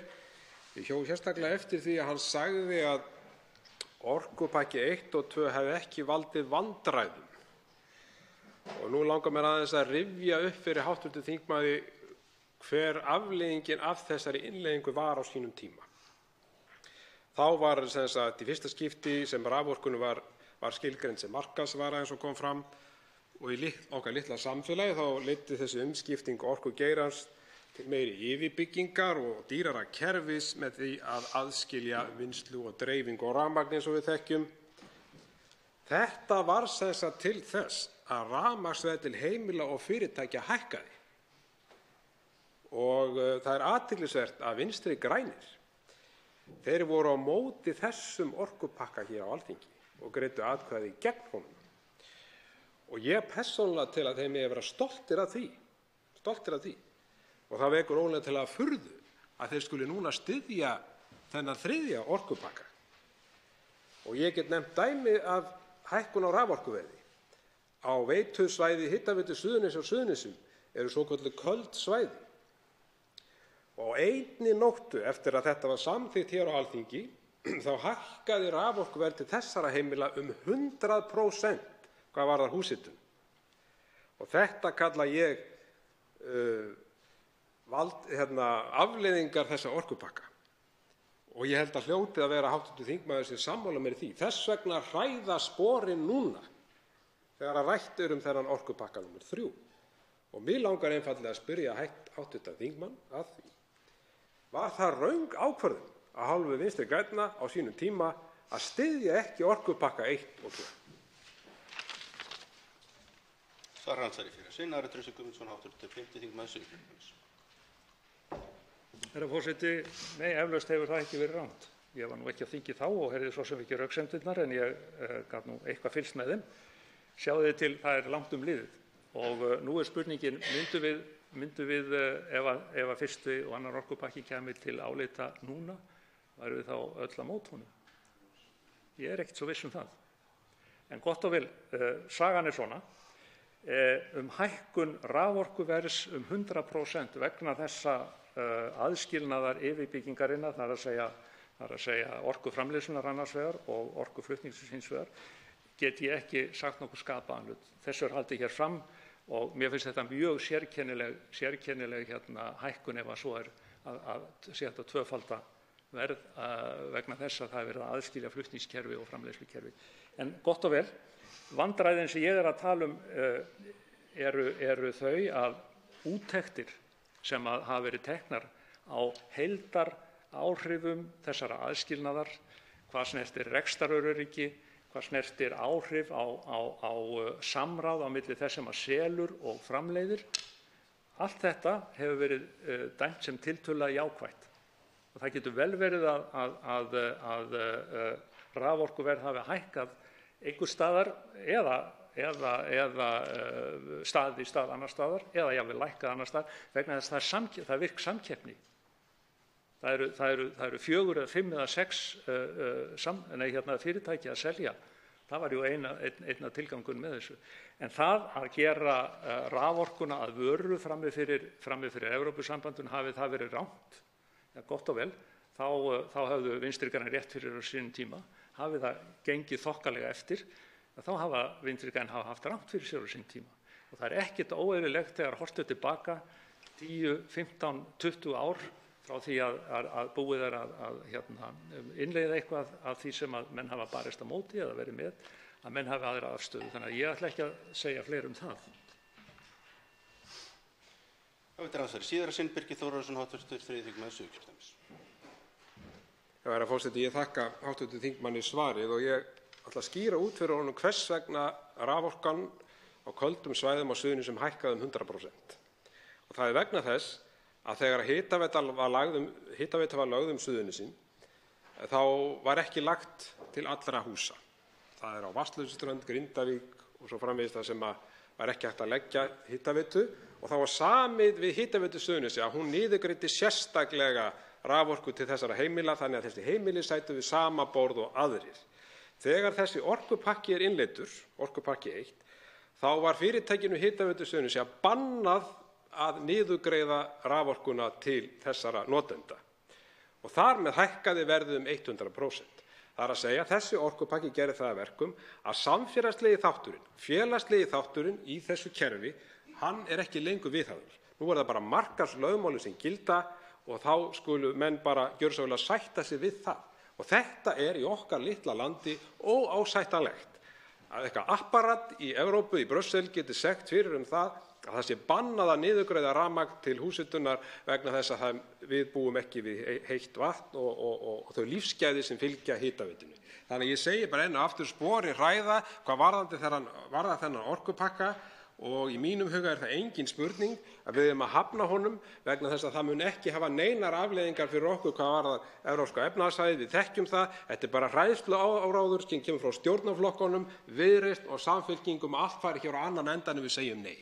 Við eigum bara að segja nei vegna þessara hagsmunir okkar allra í þessu landi að við búum við ódýra raforku og það sem mun gerast þegar þessi orkupakki verður samþykktur hér er það að rafmagn til allra heimila og fyrirtækja í landinu mun hækka.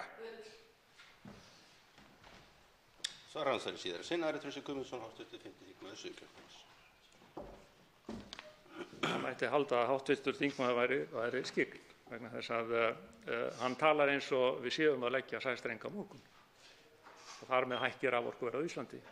Það getur vel verið eins og við höfum svo oft sagt áður að það er ekkert Alþingi og það er engin ríkisstjórn sem getur tryggt það að hér verði ekki lagður sæstrengur eftir 10, 15, 20, 30 eða 50 ár.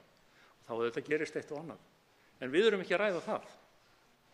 Þannig að ég gef ekkert og talandur hræðsluáður. Þetta er hræðsluáróður. Að láta eins og þetta sé yfirvofandi. Það er ekki yfirvofandi. Og varðandi niðurgreiðslu á rafmagni, þá er það jú svo að við vorum hér að tala um flutningsjöfnun rétt áðan, sem er ekki bönnuð. Og hafi stjórnvöld brugðist vegna þess að þarna voru köld svæði sem að allt í einu stóðu frammi fyrir hækkandi rafmagnsreikningum, þá myndi ég nú einfaldlega að segja, það er gaman að vita af hverju þau brugðust á sínu hlutverki vegna þess að flutningsjöfnun, niðurgreiðslur, hvað við köllum þetta, það er auðvitað heimilt með einhverjum aðferðum að gera það. Brussel bannar það ekki. Vegna þess að það er jú þannig að í mörgum löndum, við skulum segja í Finnlandi, þar sem að meira eða minna öll húshitun fer fram með rafmagni, þá skal enginn segja mér það að það sé ekki hægt að hygla þeim sem að búa fjarri einhverjum megin stofnleiðum eða öðru slíku. Þannig að ég vísa þessum hræðsluáróðri á bug. Síðan ætla við andsvara Sigurður Páll Jónsson, hv. 8. þingmaður Norðvesturkjördæmis.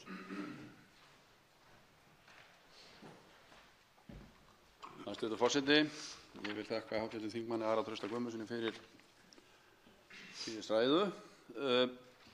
Þingmaðurinn talaði að það væri engin hætta á ferðum. Ég er ekki alveg svo samferður. Og að því að þingmaðurinn minntist á það í ræðunni við sambandi við sæstreng sem ekki er búið að leggja, þá hefði í ráðherratíð hv. þingmanns Sigmundar Davíðs Gunnlaugssonar, þáverandi forsætisráðherra, verið hér fundur með Cameron, forseta Bretlands, þessi mál. En þá kom fram á þeim tíma að ráðherrarnir ræddu einnig samstarf í orkumálum og ákveðið var að setja á laggirnar vinnuhóp til að kanna mögulega tengingu á milli landanna í gegnum sæstreng. Sigmundur Davíð sagðist gera fyrirvara lagningu sæstrengs. Forsenda fyrir mögulegri lagningu sæstrengs í framtíðinni væri að orkuverð til heimila og fyrirtækja hækki ekki. Þannig að hann var með fyrirvara á því sæstrengsmálið, svo það sé sagt. En mér langar að spyrja þingmanninn út í, af því hann hefur ekki áhyggjur, þar sem ein af þeim áhyggjum sem ég hef og við fleiri er svo að þessi fyrirvarar sem er verið að gera standist ekki. Það sé ekki hægt að gera svona einhliða ákvörðun, heldur þurfi svo ákvörðun að vera gerð í sameiginlegu EES-nefndinni svo það standist. Og þetta er ekki fullyrðing, heldur er þetta spurning, og þess vegna viljum við hafna þessum orkupakka meðal annars og vísa honum til sameiginlegu EES-nefndarinnar. Það svarar fyrir fyrirspurn Ari Trausti Guðmundsson, hv. 5. þingmaður Suðurkjördæmis. Herra forseti, varðandi ríkisstjórn Sigmundar Davíðs Gunnlaugssonar og fyrirvara, ef hann snerist bara orkuverð, þá er það nú ekki stór fyrirvari miðað við það að við værum að missa yfirráðin yfir orkuauðlindum. Var það ekki fyrirvari einhver þar? Eða sáum við það ekki fyrir sér einu sinni þá? Ég bara spyr. En látum það vera, ég ætla að fá að lesa hér upp vegna þess að þetta snýst jú alltaf þessa skyldu okkar til að taka við sæstreng og svo framvegis. Þetta er Skúli Magnússon lögfræðingur með leyfi hæstv. forseta. Ég tel rétt að láta þess getið að ég tel afar ólíklegt að fallist yrði á málsástæður á þessum grundvelli fyrir EFTA-dómstólnum. Kemur þar helst til ákvörðun lagningu sæstrengs sem meðal annars myndi liggja landgrunn í landhelgi Íslands er háð fjölmörgum atriðum sem eru á forræði aðildarríkjanna og falla utan gildissviðs EES-samningsins. Að mínu mati er útilokað að sæstrengur til flutnings raforku yrði lagður án þess að Alþingi tæki afstöðu til málsins annaðhvort með setningu almennra reglna eða með lögum sem lytu að framkvæmdinni sjálfri. Þannig að það er þannig að það eru engar efnislegar forsendur fyrir því að halda því fram að Ísland sé að missa yfirráð yfir orkuauðlindum sínum, það sé verið að neyða sæstreng upp á Ísland, að það sé hætta á því að orkuverð hækki og svo framvegis. Þetta er allt bundið einu stóru nema. Og þetta nema lítur að því að Alþingi Íslendinga vilji að einhverjum orsökum, geta verið alls konar ástæður til þess, það sem ekki gera lítið úr því, leggi þennan sæstreng. Þá eru öll þessi gildisatriði þriðja orkupakkans komin í gildi. Og er ekki hægt að sættast á það að þetta sé í umsjón þjóðarinnar þannig. Man geti jafnvel þá farið fram á þjóðaratkvæðagreiðslu. Það var síðast ansvar Sigurður Páll Jónsson, hv. 8. þingmaður Norðvesturkjördæmis. Já, hæstv. Forseti, ég þakka þingmanninum fyrir þetta svar. Það er, ég bara ítreka það, ég er ekki eins sannfærður eins og hv. þingmaður það að þetta standist, að þetta sé ekki öruggt og þess vegna förum við þessa leið í okkar flokk. Og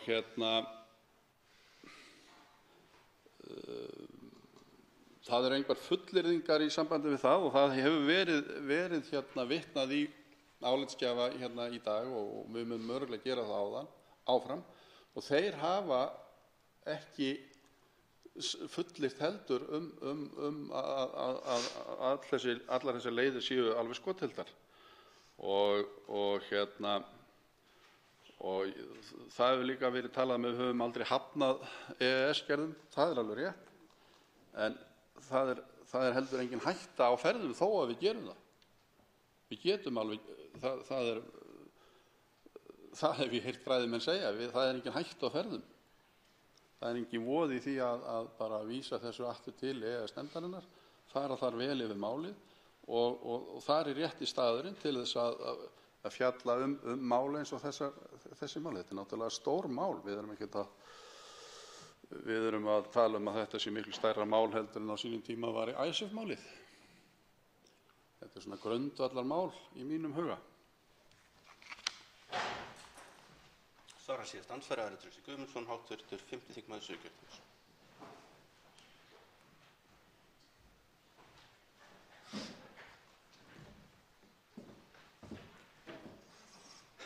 Herra forseti, stærð þessa máls.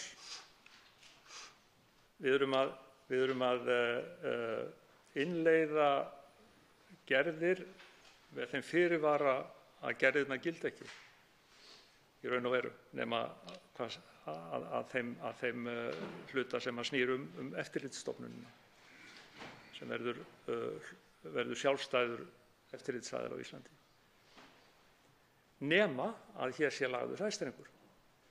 Og óttinn hlýtur að vera, hv. þingmaður, það að einhvern tímann í framtíðinni, þegar við erum báðir linnir undir lok, að þá sé hér lýðræðislega kosin samkunda sem að óski eftir þessum sæstreng af einhverjum orsökum. Og ef að íslensk samfélag, lýðræðislega starfandi, vonandi, kemur ekki veg fyrir það af einhverjum orsökum, þá ætla ég að vera glaður í gröfinni. Og ef hún gerir það sömuleiðis og hafnar þessu, Alþingi þar með einhverjum slíkum tillögum, þá skal ég líka snúa mér í annan hring og vera glaður.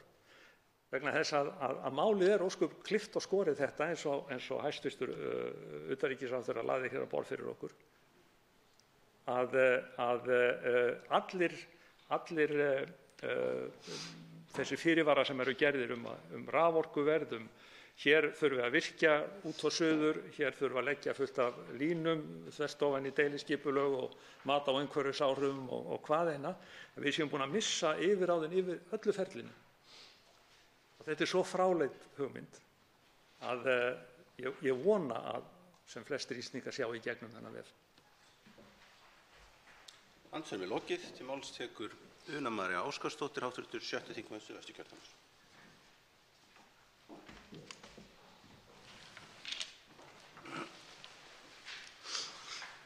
Hæstvirtur forseti, ég vil byrja á því að þakka hæstvirtum ráðherra yfirferð málsins. Mér finnst rétt að ræða þó hér málið þannig að fólk geti tjáð sínar skoðanir og ekki sé verið að ræða lýðskrum eða hræðsluáróður.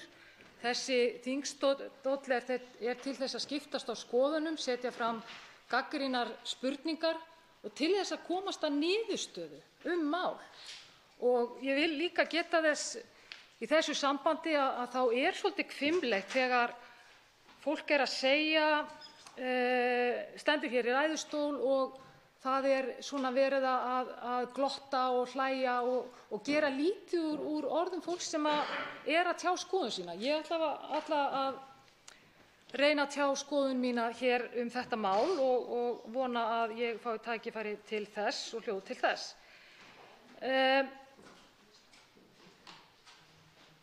Fyrir að fyrsta þá vill maður þakka fyrir að þetta er hér fram komið og kannski má segja að það skipti auðvitað mjög miklu máli að slík EES-gerð sé rædd hér á Alþingi. Það er ekki alltaf svo. Því miður þá eru EES-gerðir, fá þar stundum litla umfjöllun og því kannski fer sem fer að við vöknum upp við það að það er búið að samþykkja eitthvað sem hentar illa og kemur sér illa fyrir landið. Ég sagði það hér í upphafi að ég hef áhyggjur eins og fleiri og hef skoðað álitsgerðir sérfræðinga, meðal annars þeirra sem hafa verið nefndir oft hér áður. Og ég spyr, ætlum við Íslendingar að afsala okkur valdi yfir náttúruauðlindum okkar, orkunni sem við höfum hér, hreina og tæra? Við börðumst fyrir á sínum tíma sem okkur bar að ráða yfir fiskinum í sjónum. Og hvað verður næst? Það er kannski vatnið okkar eða loftið. Ég meina það er alveg rétt að spyrja að þessu því að ef við viljum færa út raforkuna okkar og selja hana til annarra landa, loftið okkar eða vatnið bara til þess að hugsa svona fram í tímann, að þá finnst mér að við eigum að gera það á okkar forsendum. Ef Íslendingar ætla að tengjast öðrum löndum og selja orku til annarra raforkukerfa, þá finnst mér að það eigi að vera að gera á íslenskum forsendum, ekki á forsendum Evrópusambandsins. Sú þingsályktun sem hér liggur frammi innleiðingu 3. orkupakkans frá Evrópusambandinu gerir ráð fyrir því að komið verði á fót stofnun sem vinni á grundvelli ákvarðana sem Evrópusambandið leggur upp með. Stofnunin hefur fengið nafnið Samstarfsstofnun eftirlitsaðila á orkumarkaði og ég vil vitna hér til álitsgerðar Stefáns Más Stefánssonar og Friðriks Árna Friðrikssonar Hirst, þar sem segir á blaðsíðu 4 með leyfi forseta og hefur verið gert að umræðuefni hér í dag, en þetta er semst á blaðsíðu 4. Þar segir: gert er ráð fyrir að Acer, sem er orkustofnun Evrópusambandsins, hafi mikil áhrif á efni ákvarðana þessara stofnunar og skuli ákvarðanirnar meðal annars teknar á grundvelli draga Acer sem Acer semur. Hvað segir þetta okkur, ágætu þingmenn? Sem sagt, Orkustofnun Evrópu mun leggja línurnar ákvarðanir í orkumálum Íslendinga. Ég hef smá áhyggjur. Það er bara einfaldlega þannig. Hvaða þýðingu hefur þetta þá fyrir okkur Íslendinga? Þetta þýðir sem sagt að við missum yfirráð yfir orkuauðlindum okkar, raforkuverð gæti hækkað og raforkuverð hér á landi er það lægsta í Evrópu. Viljum við breyta því? Ég segi nei. Skoðanakannanir hér á landi sýna að íslenskur almenningur er á móti því að innleiða orkupakka 3. 80% þjóðarinnar er á móti því að innleiða orkupakkann. Ég vil líka í þessu sambandi minnast á þingsályktun sem hér hefur verið rædd og verður rædd hér seinna á þingfundunum, sem er breyting á þingsályktun 26/148 og fjallar samþykki Alþingis þurfi til að koma ef ætlunin er að leggja sæstreng og tengja þannig raforkukerfi Íslands við raforkukerfi annarra landa. Ég vil segja, þessi þingsályktun ver ekki sjálfsákvörðunarrétt íslensku þjóðarinnar yfir orkuauðlindum hennar. Og hvers vegna segi ég það? Ef Alþingi samþykkir að leggja sæstreng til að bjarga grænni orku í Evrópu og uppfylla skilmála sem Evrópusambandið hefur samþykkt vegna Parísarsamkomulagsins loftslagsmál, þá breytir sú samþykkt ekki því að gerðir sem hér hafa verið nefndar í dag, 713 og 714 2009, ef þær verða samþykktar á Alþingi, þá orðið til stofnun sem í hendi sér að ákveða íslenska raforku. Íslenska raforku. Jú, vegna þess að þingsályktunin samþykkt Alþingis til þess að leggja sæstreng, hún breytir engu vegna þess að það er búið, ef þessar gerðir verða samþykktar, þá er tilbúin stofnun sem er algjörlega tilbúin þegar og ef sæstrengur er lagður. Þannig að þess vegna er þetta auðvitað bara galið að gera þetta svona að mínu mati. Og það sem kemur fram líka í álitsgerð fyrrnefndra lögfræðinga sem ég nefndi, að þessi stofnun er á forræði ACER, Orkustofnun Evrópusambandsins, sem meðal annars mælir fyrir lagalega bindandi ákvarðanir yfir landamæri. Lagalega bindandi ákvarðanir yfir landamæri. Þetta er ekkert flókið. Eru þið ekki búin að lesa blaðsíðu 4 í álitsgerðinni? Ég bara spyr. Það er fleira, en ég óska þess að þingmenn ígrundi þetta mál vandlega, og ég er auðvitað hér komin til að lýsa minni skoðun, og ég sem betur ekki fengið neitt mikill hlátur, en ég bara óska eftir að fólk svari. En maður á að geta staðið hér og skipst á skoðunum á þess að fólk sé svona, hvað á ég að segja, með svona hálfgerðan dónaskap út í sal. Ég bara var vitni að því hér í dag. Mér finnst það ekki við hæfi hér á hinu háa Alþingi. Það er ég að segja ykkur. Ég vil líka segja það að vald yfir orkuauðlindum þjóðarinnar, við vitum það er í höndum þjóðarinnar, og viljum við ekki hafa það svo. Ég hef bara hreinlega áhyggjur af því að svo verði ekki þegar þessar tvær gerðir eru orðnar að lögum. Þá er tilbúið batteri til þess að þegar og ef sæstrengur verður, og þetta batteri er undir yfirráðum Evrópusambandsins, Orkustofnun Evrópusambandsins. Ég vil hafna orkupakka 3 og segi, eins og ræðumenn aðrir hafa sagt hér áður, reyndar samflokksmenn mínir, svo það sé tekið fram, vísa þessu máli til sameiginlegu EES-nefndarinnar. Íslendingar hafa aldrei hafnað EES-gerð, en við megum alveg gera það, og það gerist ekki neitt. Við þurfum að vanda okkur í þessu máli, og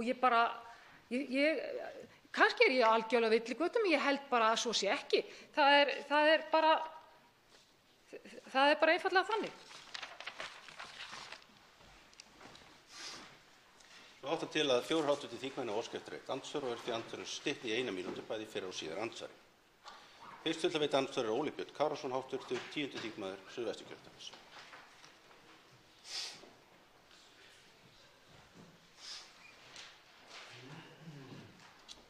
Herra forseti, ég held að það sé nauðsynlegt að menn hafi í huga þegar að þessi þingsályktunartillaga er rædd að í 125. grein EES-samningsins kemur skýrt fram að samningurinn hefur engin áhrif á reglur samningsaðila skipan eignarréttar. Það er skýrt. Þannig að menn hafi það í huga. Ég vil líka vitna til þess sem kemur fram á vef utanríkisráðuneytisins 22. mars, þegar að fyrir lá hvernig þessi þingsályktun væri úr garði gerð og lagalegi fyrirvara gerðir, en þar segir Stefán Már Stefánsson, sem hér er stöðugt vitnað í, með leyfi forseta: Grunnforsenda þessarar lausnar sem hér liggur fyrir er sú að 3. orkupakkinn leggi ekki skyldur á Ísland til að koma á fót grunnvirkjun yfir landamæri, heldur sé ákvörðun það alfarið á forræði Íslands. Þetta er önnur þeirra leiða sem lögð var til í álit okkar Friðriks, og að okkar mati er upptakan og innleiðing gerðarinnar með þessum hætti heimild samkvæmt stjórnarskrá, enda er lagalegu fyrirvari þessi tilteknu ákvæði komi ekki til framkvæmda fyrr en lagagrunnurinn, þar með talið stjórnskipunarvandinn, hefur verið tekið til endurskoðunar á Alþingi.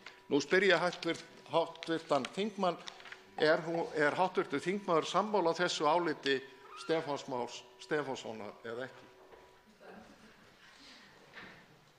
Forseti minnir þingmenn að halda ræðutíma. Núna þegar það er bara 1 mínúta í hverju andsvari þá hverfur hann mjög fljótt.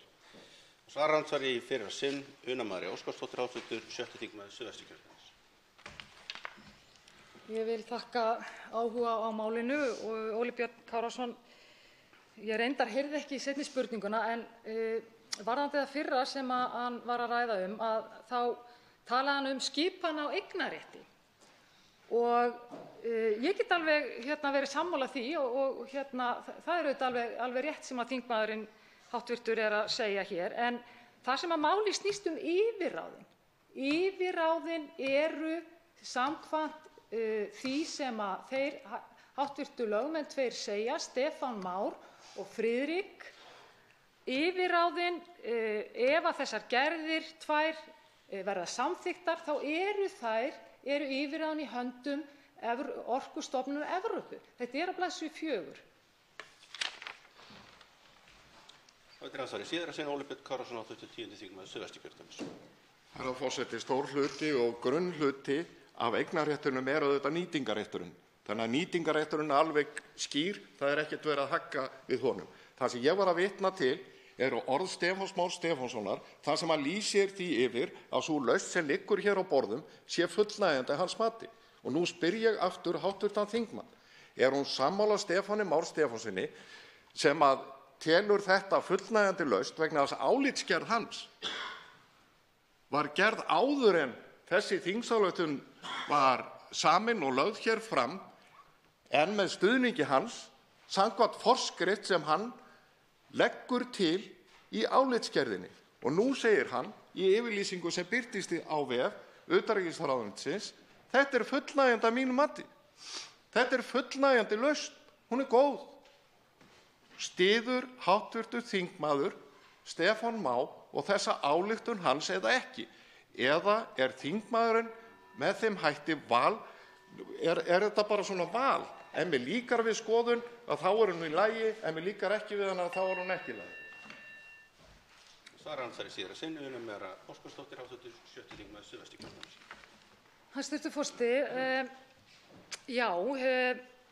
hann minnist hér á hvort að fullnægjandi lausn Stefáns Más, hvaða skoðun ég hafi því. Ég spyr mig einmitt, hvernig gerðist þetta allt saman? Það kom fram álitsgerð frá þessum 2 lögmönnum og eftir það þá varð til ákveðin þingsályktunartillaga og ég bara tel að þetta sé ekki alveg rétt sem þú ert að segja, að í álitsgerð þeirra þá draga þeir mjög í efa.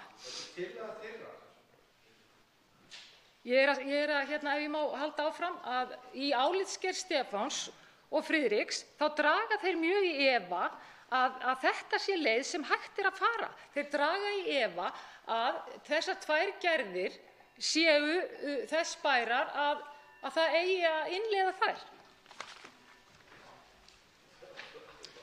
Annar hlaðið andsvari er Bjarkey Olsen Gunnarsdóttir, hv. 7. þingmaður Norðausturkjördæmis. Já, herra forseti, ég þakka hv. þingmanni ræðuna og það er áhugavert að heyra hann að segja að ég get túlkað þessu svo að fyrrum samflokksmenn hennar og núverandi hafi sofið á verðinum greinilega miðað við orð hennar varðandi EES-gerðir eins og hún komst að orði hér áðan. Þannig að það er nú bara áhugavert að Vigdís Hauksdóttir, Sigmundur Davíð Gunnlaugsson, Gunnar Bragi Sveinsson og fleiri sem hafa staðið í þessu hér á þingi hafi sofið á verðinum. Mig langar að spyrja hv. þingmann hvaða grein segir okkur að yfirráðin séu af okkur tekin. Mig langar líka til þess að spyrja hv. þingmann að því á Íslandi er framleitt eldsneyti sem að flutt er til EES-landa, til dæmis frá fyrirtækinu Carbon Recycling International. Þannig að ég tel að þessu opnun innri markaðarins sem tryggir okkur aðgang á innri markað skipti máli. Hvað finnst hv. þingmanni það að þetta virki í báðar áttir? Fyrirtæki eins og Marel Skaginn 3X, Valka, Vélfag og fleira, eiga mikið undir því að orkumál séu hluti af EES-samningnum. Eigum við að stoppa þegar okkur hentar að mati þingmannsins og hvenær er það? Hvar er valdaframsalið? Í hvaða grein? Ég myndi vilja sjá það hjá hv. þingmanni. Það svarar ráðherra í fyrra sinn, Una María Óskarsdóttir, hv. 6. þingmaður Suðvesturkjördæmis. Já, ég þakka hv. þingmanni þessar spurningar. Fyrir það fyrsta, þá er náttúrulega auðvelt að svara þessu með EES-gerðirnar. Þetta er búið að vera svona frá upphafi næstum því.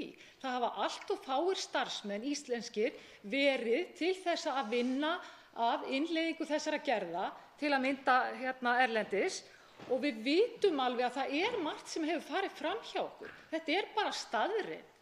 Nú, ég ætla að svara þessari spurningu með opna innri markaði. Að sjálfsögðu eigum að vera í samskiptum við önnur lönd varðandi markaði og annað. Ef að gera það okkar forsendum. Og ástæðan fyrir því að ég var með þessa ræðu hér áðan var vegna þess að ég hef þar áhyggjur að með þessari innleiðingu þessara tveggja gerða að þá skapist bara undirbúningur fyrir það ef að sæstrengur verður lagður, undirbúningur hjá ákveðinni stofnun sem er á forræði Evrópusambandsins. Ráðherra í síðara sinn, Bjarkey Olsen Gunnarsdóttir, 87. þingmaður Norðausturkjördæmis. Já, virðulegi forseti, ég þakka hv. þingmanni svarið og ég bara verð að spyrja hana hvort hún telji að það muni ekki hafa neinar afleiðingar ef að við virkjum 103. greinina samningsins eins og hv. þingmenn Miðflokksins hafa hér verið að leggja til í rauninni. Það er að segja að við hyggjumst ekki aflétta þessum stjórnskipulega fyrirvara og hvað þingmaður telur bara gerist þá yfir höfuð næst í þessu ferli af því við vitum jú ekki, það hefur ekki verið virkjað. Er það líka skynsamlegt af því að fyrir 25 árum þá sömdu 7 EFTA-ríki við 12 ríki ESB þennan samning og telur hv. þingmaður að það sé skynsamlegt að semja upp á nýtt og segja honum upp þar að segja og semja upp á nýtt við 28 ríki þetta án 4. viðauka þá, þar að segja raforkuhlutanum, eða hvaða leið eigum við að fara. Svo verð ég nú að segja það því að hér hefur einn maður fengið svolítið mikla umfjöllun, það er að segja Stefán Már Stefánsson. Hann kom á fund þingflokks Vinstri grænna, hann sagði okkur það að þessir fyrirvarar sem væri í málinu eins og það er núna, að þeir héldu.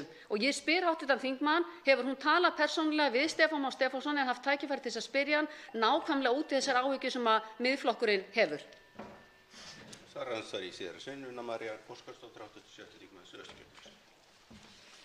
Hæstv. forseti og hv. þingmaður, ég þakka þessar spurningar. Fyrir að fyrsta þá hef ég ekki, talað við hann. Ég vildi að ég hefði talað við hann, en ég las greinargerðina og þar sé ég bara það sem ég er að segja hér svart á hvítu. Nú, ég vil minnast á það að varðandi að þingmaðurinn hefur áhyggjur af upptöku eða það að við samþykkjum ekki þessar 2 gerðir sem að ég var að leggja hér til áðan, að þá er þetta þannig að sérstaða Íslands hún er nokkur. Ég meina til að mynda þegar þessi samningur var gerður þá var ekki eitt orð orku að því ég best veit. Það kom inn síðar. Það bara verður ákveðin framþróun og við þurfum að hugsa hvað skiptir máli fyrir íslenska þjóð. Við erum ekki að gera það, bara þið. Ég er að lýsa minni skoðun. Ég hef áhyggjur af því og vil horfa á þetta þannig að hér eru stofnanir sem að verða samþykktar og eru það bara tilbúnar á forsendum Evrópusambandsins þegar og ef sæstrengur verður lagður. Ég hef bara áhyggjur af þessum tveimur gerðum að þær og til að við getum vísað málinu í sameiginlegu EES-nefndina og það er á ekki að vera neitt vandamál og fyrir Ísland og sé bara skynsamlegt fyrir okkur. Minnir þingmenn aftur á haldaræðutíma, hann er mjög stuttur þessi 1 mínúta sem er í andsvör þegar svona margir fara í andsvör. Þriðja við andsvör er Ari Trausti Guðmundsson, hv. 5. þingmaður Suðurkjördæmis.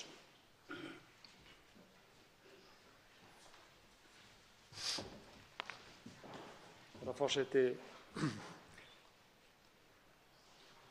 hv. þingmaður fjallar ACER, fjallar Orkustofnun Evrópu, og að hún hafi í raun og veru valdheimildir, og þær gangi þó yfir til ESA, umfram eftirlitið með orkuflutningi á milli landa.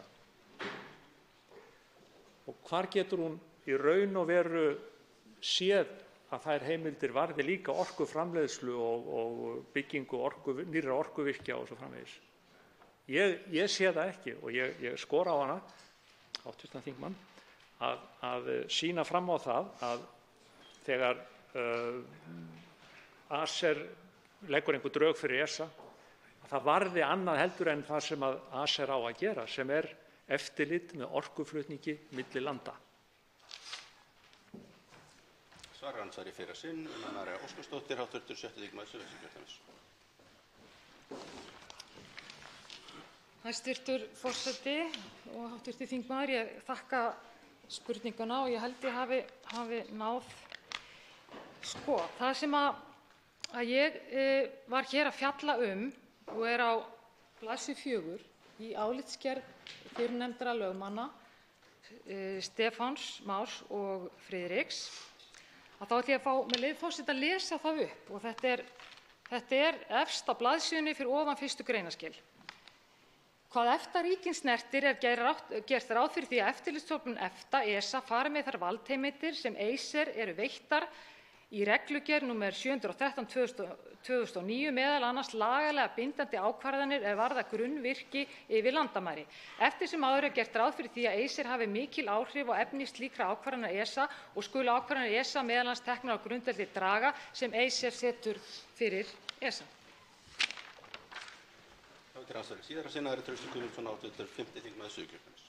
Herra forseti, hv. þingmaður, hann staðfestir nákvæmlega það sem að ég held að hv. þingmaður misskilji, að þetta varði eitthvað annað, valdheimildir og annað slíkt sem að framkemur í þessari álitsgerð, varði eitthvað annað heldur en eftirlit með flutningum á milli landa.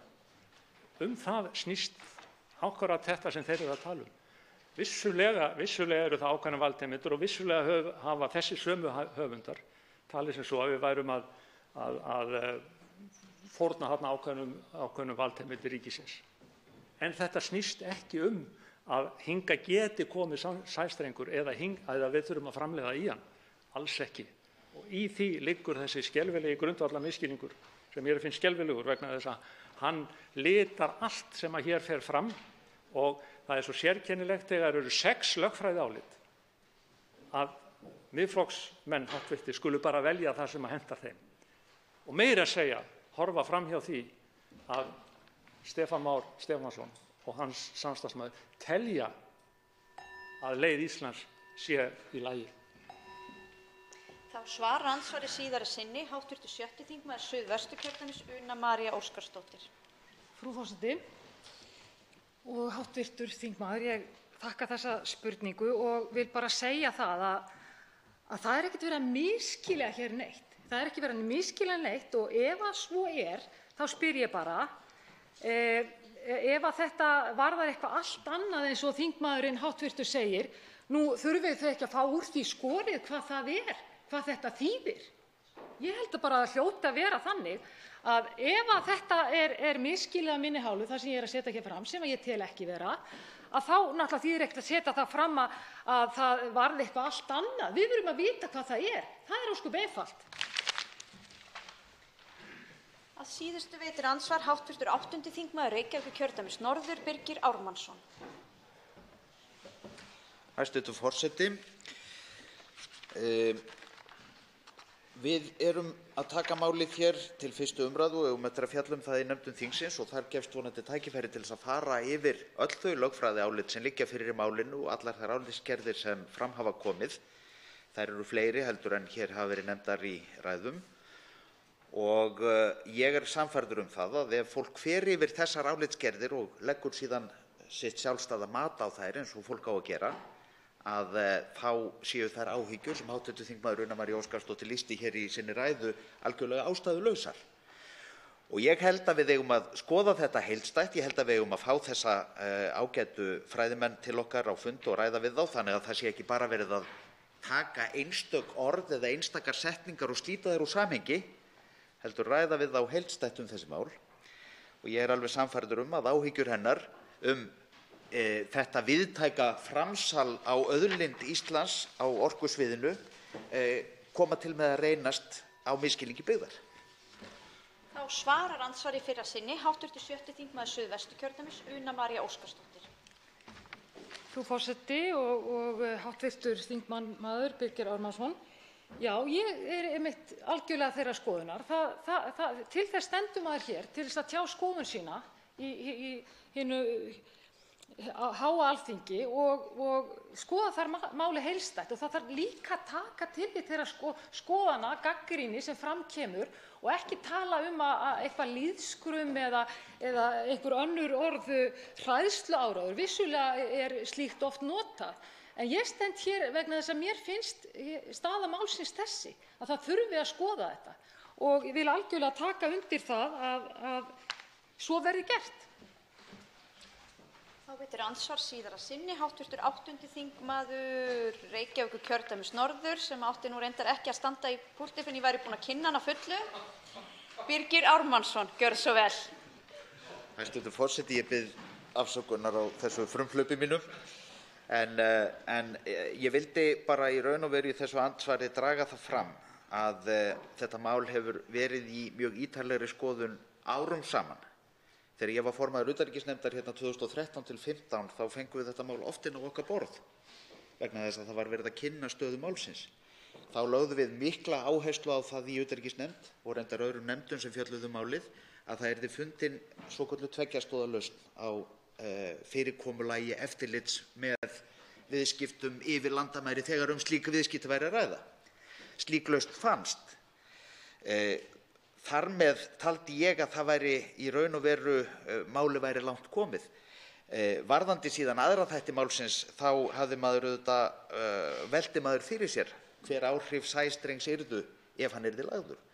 Miðað við frágang málsins, innihald þriðja orkupakkans og þær yfirlýsingar sem gefnar hafa verið í tengslum við þetta, þá er alveg ljóst að ákvörðun sæstreng er sjálfstæð ákvörðun sem enginn tekur nema við hér í þessum sal. Þá veit svararandsvari síðara sinn hv. 7. þingmaður Suðvesturkjördæmis, Una María Óskarsdóttir. Frú forseti, hv. þingmaður, ég þakka honum fyrir hans innlegg. Já, þó að árum saman hafi rætt þetta og kannski hefur verið rætt ýmislegt alveg frá því að samningurinn var gerður 1992, þar að segja EFTA-samningurinn, að þá þurfum við stundum að fá nýja sýn á málin. Og mér finnst það skipta máli að lýsa henni hér og þess vegna geri ég það. Og ég er þakklát fyrir að fá einmitt hljóð til þess. Og sú sýn er sú að þessi þingsályktun sæstrenginn, hún hefur engin áhrif nema bara, hún hefur engin áhrif á það að Alþingi þarf að samþykkja ef það er sæstrengur lagður, en þessar tvær gerðir, 713 og 714, þær gera það verkum að það verður til stofnun sem að undirbýr málið og það er þá á forræði Evrópusambandsins en ekki á forræði Íslendinga. Ég er ekki að tala um sæstrenginn, ég er að tala um gerðirnar tvær sem að marg er búið að vitna í. Það er það sem að ég hef áhyggjur af. Andsvörum er lokið. Til máls tekur hv. 3. þingmaður Norðausturkjördæmis, Þorgrímur Sigmundsson.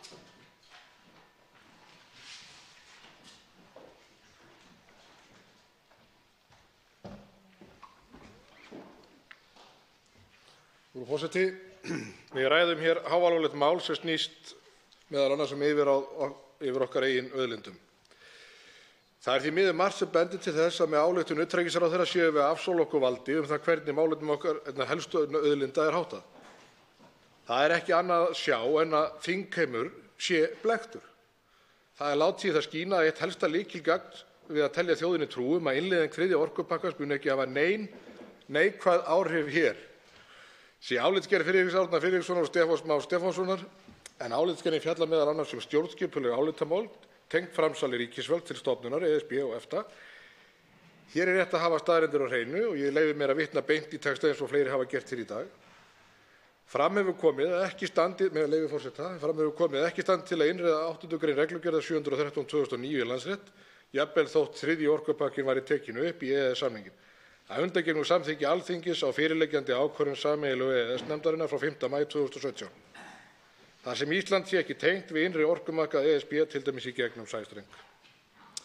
Að mati höfunda er þó til þess að líta að samþykki Alþingi umrædda ákvörðun sameiginlegu EES-nefndarinnar óbreytta og aflétti þar með stjórnskipulegum fyrirvara við hana, þá bakar Ísland sér þjóðréttarlega skuldbindingu til að innleiða reglugerð 713/2009 í landsrétt með þeim breytingu og aðlögun sem leiða af umræddri ákvörðun sameiginlegu EES-nefndarinnar. Samanber 7. grein EES-samningsins myndi Ísland því bera skylda til að innleiða reglugerðina í landsrétt með aðlögun sem leiða af ákvörðun sameiginlegu EES-nefndarinnar.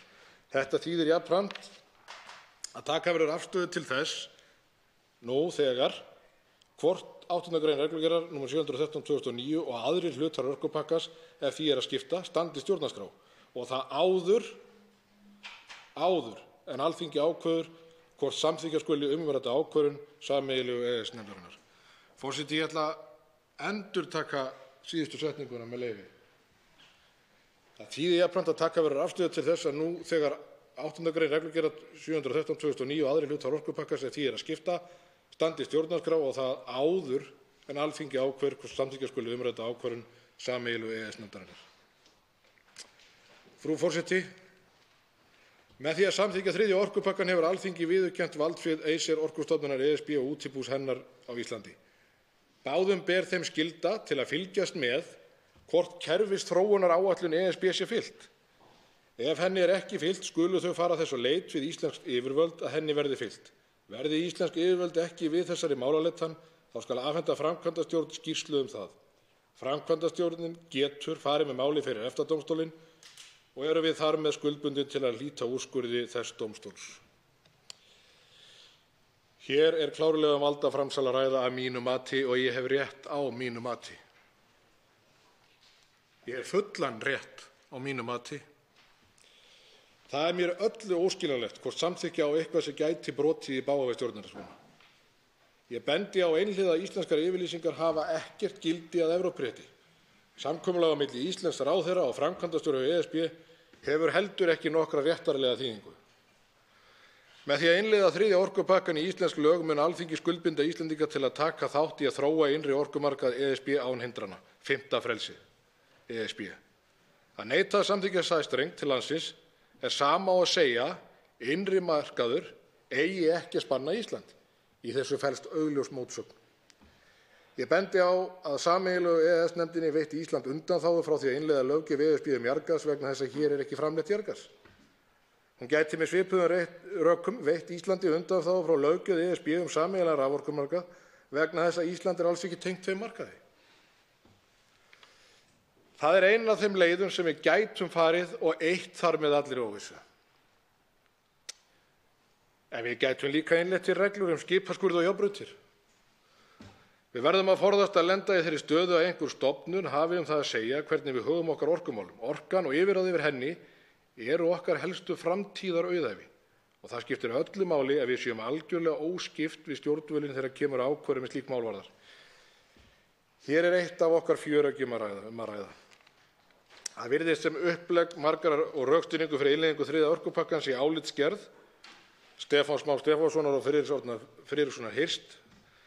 Framkvæmdavaldi virðist í telja hægt sé að tryggja hagsmuni þjóðarinnar við innleiðingu raforkuskipana tengdum 3. orkupakka og áskilja sér að það sé sérstök ákvörðun Alþingis hvort hér sé komið á tengingu raforkuflutning í gegnum sæstreng í kjölfarið.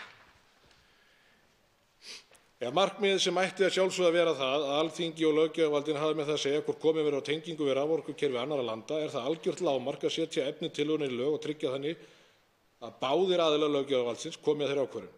Fyrirvara við reglugerðir tilskipunar er ekki hægt að innleiða, það hefur reynslan sýnt okkur. Fyrirvara hafa ekkert gildi og eru allar líkur á Íslandi að baka sér alþjóðlegar skuldbindingar. Allt tal ótta við evrópska samningu, þjóðrembing eða þaðan að verri málflutningur rökkleysunar er ekki svaraverðar. Þetta mál er flókið en í sinni einföldustu mynd má segja að það gangi bara út á að standa vörð hagsmuni komandi kynslóða. Herra forseti, fyrirgefðu frú forseti, okkur sem þingmönnum ber aftíð að virða íslensku stjórnarskrána.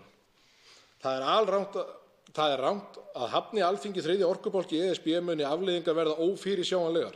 Hámarksviðbrögð ESB eru niðurnjörvuð í EES-samningi.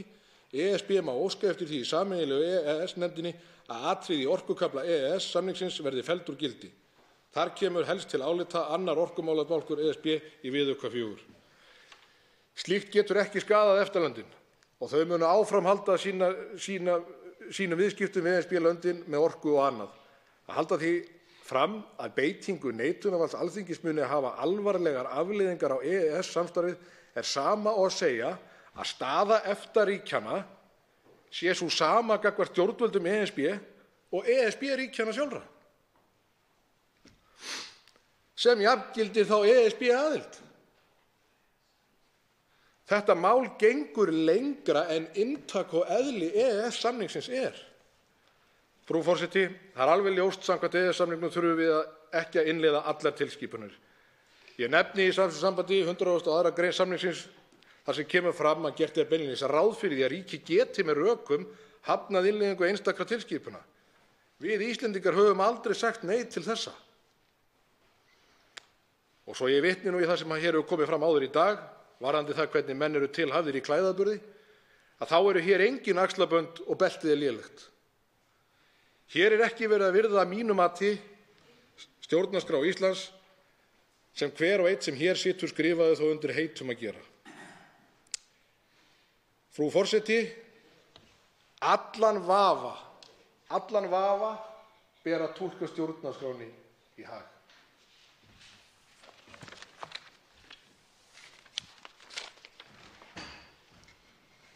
Svo háttar til að 3 hv. þingmenn hafa óskað eftir því að veita andsvar og er ræðutími því styttur í 1 mínútu í síðari umferð. Fyrst veitir andsvar hv. 8. þingmaður Reykjavíkurkjördæmis norður, Birgir Ármannsson. Hæstv. forseti. Hv. þingmaður sagði réttilega að hann hefði rétt á sínu mati á þessu máli eins og öðrum málum og öll höfum við það. Ég met stöðuna svo að hann sé að mála skrattann á vegginn í þessu máli og tel að gögn málsins gefi tilefni til þess að komast að þeirri niðurstöðu að það sé ekki sú hætta uppi sem hann lætur hér í veðri vaka. Eins og ég nefndi í andsvörum við hv. þingmann Unni Maríu Óskarsdóttur hér áðan, þá munum við fara yfir í þinginu þegar við höfum tækifæri til þess að fjalla þetta mál í nefndum yfir öll þau lögfræðiálit sem skrifuð hafa verið þetta efni, bæði frá þeim ágætu mönnum Stefáni Má Stefánssyni og Friðriki Árna Friðrikssyni Hirst, eins frá Skúla Magnússyni, Davíð Þór Björgvinssyni og raunar eldri álit frá Ólafi Einari Jóhannessyni og Birgi Tjörva Péturssyni sem fjallað hafa þetta mál með ágætum hætti og kallað til fleiri sérfræðinga. Ekkert þessara sérfræðiálita tel ég gefur okkur tilefni til þess að hafa þær áhyggjur sem hv. þingmaður hefur, en látum það þá koma í ljós í meðförum þingsins á málinu, fjöllum það, fáum svör við þeim spurningum sem ennþá standa út af borðinu og ef menn efast þau svör sem þegar eru komið fram, þá hafa menn þó tækifæri til þess að koma með rök og gagnrök í málinu. En ég tek nú til máls hér fyrst og fremst vegna þess að ég held að þær áhyggjur sem koma fram hjá hv. þingmanni og flokksfélögum hans séu fullkomlega ástæðulausar og tel að þau gögn sem þegar liggja fyrir renni stoðum undir þá skoðun mína og held að þó að menn taki eina og eina setningu úr einu lögfræðiáliti og slíti það úr samhengi, þá breytir það ekki þeirri niðurstöðu. Þá svarar andsvari fyrra sinni hv. 3. þingmaður Norðausturkjördæmis, Þorgrímur Sigmundsson. Já, frú forseti. Það er búið að vísa í náttúrulega, og það er rétt hjá hv. þingmanni Birgi Ármannssyni, búið að vísa í fjölda gagna. Og meðal þeirra gagna sem hefur verið vísað í hér í dag eru gögn sem ég get ekki séð betur en að þrátt fyrir annað hafi komið fram hér í dag séu bara alls ekki fylgigögn í málinu. Það er að segja að birta eitthvað inn á stjórnarráði.is sem frétt þar sem að Stefán Már Stefánsson prófessor varðandi það mál og eins og hæstvirtur ráðherra rakti hér áðan, að þá væri þetta hluti af gögnum, en mér sýnist á öllu að þetta sé ekki í fylgiskjölunum.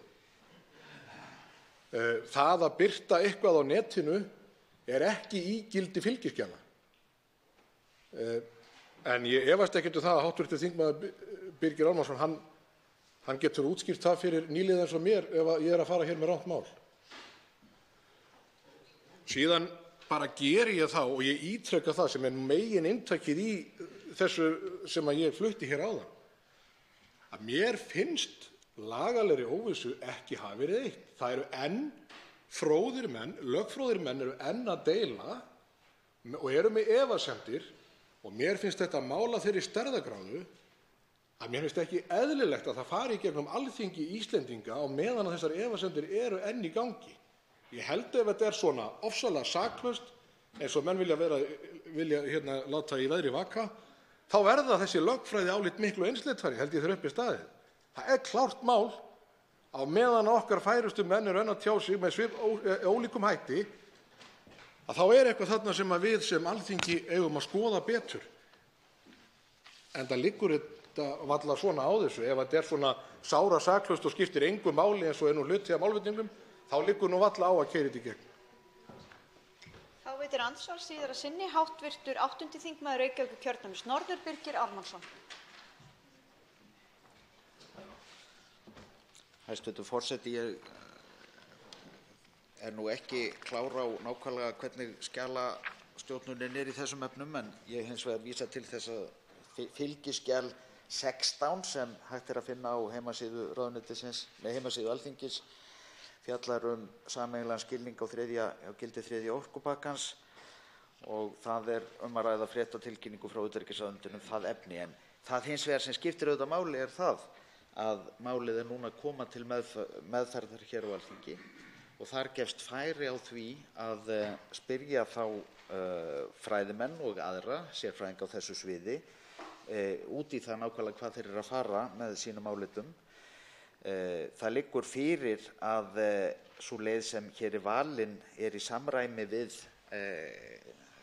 eina tillögu sem kom meðal annars frá Stefáni Má Stefánssyni og Friðrik Árna Friðrikssyni Hirst, og þeir geta þá svarað því fyrir þingnefnd hvort að þeir standi ekki við þá niðurstöðu sína að þetta sé tæk leið.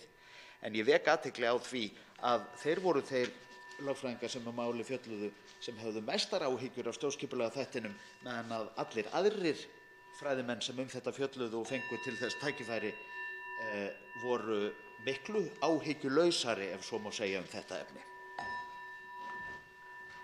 Hvetja hv. þingmenn til að virða tímamörkin, en þá svarar hv. 3. þingmaður Norðausturkjördæmis Þorgrímur Sigmundsson andsvari öðru sinni og hefur til þess 1 mínútu. Já, frú forseti, ég verða bara að tala alveg frá hjartanu, sko. Mér hv. þingmanni Birgi Ármannssyni sem er nú held ég telst vera ákaflega vel máli farinn. Honum tekst samt ekki að eyða óvissunni í mínu brjósti. Og ef þetta mál væri einfalt, þá ætti honum að hafa tekist það fyrir löngu síðan. Ég nefni hér bara, til þess að það komi fram hér, að meðal aðilar sem eru að efast þetta eru menn eins og Frosti Sigurjónsson, Guðni Ágústsson, Halar Ólafsson, Jón Baldvin Hannibalsson, Hjörleifur Guttormsson. Nei, ég er að vitna til, fyrirgefðu, að það skuli vera að koma hér úr bakherbergjum kall, viltu gefa upp nafn svo sem kallar fram í, þannig að það sé hægt að skrá fram í kallið. Mér þykir bara eðlilegt á meðan að menn sem hafa mikla reynslu af störfum fyrir Alþingi Íslendinga og við lagasetningar og við þingsályktunartillagur, að þegar þeir hafa uppi svona miklar efasemdir, þá finnst mér eðlilegt að við hlustum. Þá veitir andsvar hv. 11. þingmaður Suðvesturkjördæmis Ólafur Þór Gunnarsson.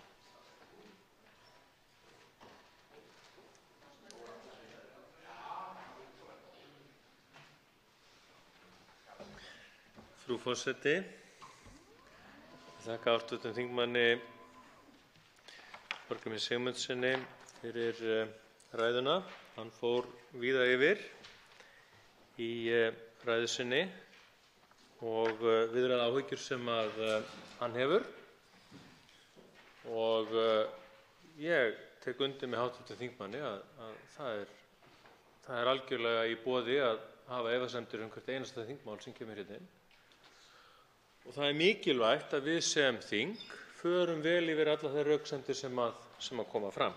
Ég er algjörlega sammála því. En hv. þingmaður nefndi eða var tíðrætt meðal annars álit Stefáns Más Stefánssonar og fleiri. Og svona allavega að mínu mati þá valdi úr því áliti það sem honum fannst helst svona styðja sem málstað og ég get alveg horft í gegnum fingur með það. En það er hins vegar þannig að við verðum náttúrulega að horfa til hvaða niðurstaða liggur síðan fyrir í lok álitsins. Þingmaðurinn kvartaði líka að í ræðum hér hefðu menn bent á að títtnefndur Stefán Már hefði á einhverju vefsvæði líklega Stjórnarráðsins talað mun afdráttarlausar að þessi lausn myndi duga og kvartaði að það væru ekki þingskjal sem rétt hjá þingmanninum. En þá vil ég spyrja, mun hv. þingmaður taka Stefán Má Stefánsson trúarlegan ef hann endurtekur þetta álit sitt af vefsvæðinu fyrir þingnefndinni sem málum fjalla? Þá svarar andsvari hv. 3. þingmaður Norðausturkjördæmis Þorgrímur Sigmundsson.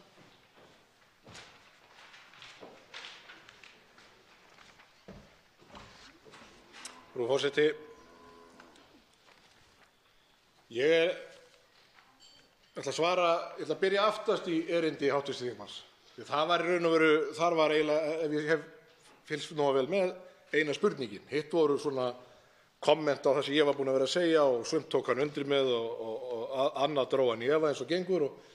En svo kemur hann með kannski, og það er svona útgangspunkturinn, hvort ég muni þá verða sammála, verði þessi texti sem birtur inn á stjórnarráði.is, verði hann álit fyrir nefnd þessa samamanns. Þannig skil ég spurninguna. Ef og hefði fram í tímann spurningar finnst mér reyndar frekar erfiðar, en mér finnst samt miklu meira vægi í því ef að þetta kemur sem sérfræðiálit fyrir nefnd eða kemur sem fylgiskjal, þá að sjálfsögðu hefur það meira vægi, hv. þingmaður, heldur en sem texti á vefsvæði, jafnvel þó að vefsvæði sé Stjórnarráðið. Það finnst mér liggja í hlutarins eðli og það gleður mig að hann skuli líka staðfesta það sem að ég taldi mig þó vita, þrátt fyrir að hafa umtalsvert minni reynslu en hann í svona málum. Auðvitað þetta er ekkert fylgiskjal eins og var haldið fram hér í dag og hv. þingmanni Ólafi Ísleifssyni hreinlega sýndur dónaskapur með því að halda þessu fram eftir að hann hafi lokið ræðu sinni. Því var haldið fram fullum fetum, svo kemur bara í ljós samdægurs að það stenst ekki. Og þetta er að mínu mati óboðlegt í svona stóru máli. Þá veitir andsvar síðari sinni hv. 11. þingmaður Suðvesturkjördæmis Ólafur Þór Gunnarsson. Frú forseti, ég þakka hv. þingmanni svarið. Hann heyrði spurningu mína rétt og svaraði hann ágætlega fyrir sitt leyti. Þingmaðurinn fór líka yfir það að hann ætti kannski erfitt með að tjá sig það sem gæti komið í framtíðinni, en þingmenn Miðflokksins hafa ekki verið í neinum vandræðum með að spá fyrir hvað muni gerast ef þessi þingsályktunartillaga verður samþykkt. En látum það liggja á milli hluta.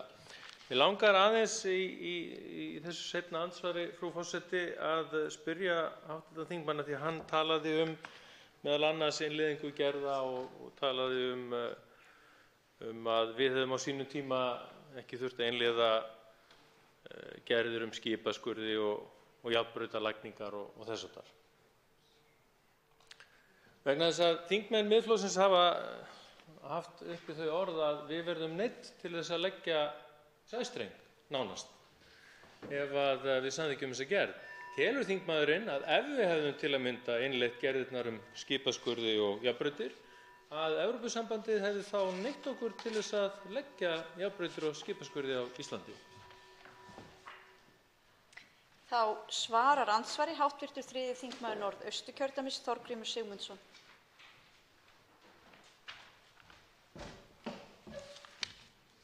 Frú forseti, svarið nei. Ég held að við hefðum ekki verið neydd til þess að leggja skipaskurði. Enda hér myndlíkingu að ræða sem ég er nú ekki einn að nota í þessum þingsal. Ég er hins vegar sannfærður það að ef á einhverjum tímapunkti Íslendingar hefðu ákveðið það að fela einhverri samevrópskri stofnun með yfirþjóðlegt vald með einhverjum hætti tækifæri til að stjórnast í einhverjum öðrum auðlindum, samanber fiskveiðiauðlindinni, að þá værum við ekki stödd þar sem við erum stödd í dag sem þjóð. Ég held að það sé algjört lykilatriði að við horfum til þess að við fáum sjálf til allrar framtíðar að halda á öllum lyklum í málinu. Og ef að bestu rökin fyrir þessu máli eru skaðleysi, þá bara nægi ekki upp í þungan sem lagður í málið. Að lokum veitir andsvar hv. 10. þingmaður Suðvesturkjördæmis, Óli Björn Kárason.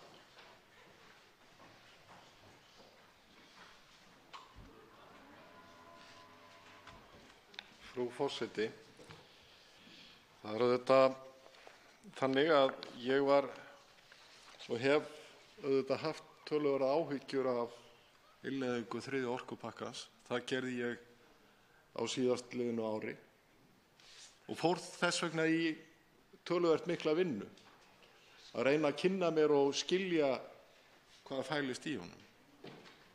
Og eitt af því sem ég gerði var að leggja fram mjög ítarlegar spurningar, fyrirspurn til hæstv.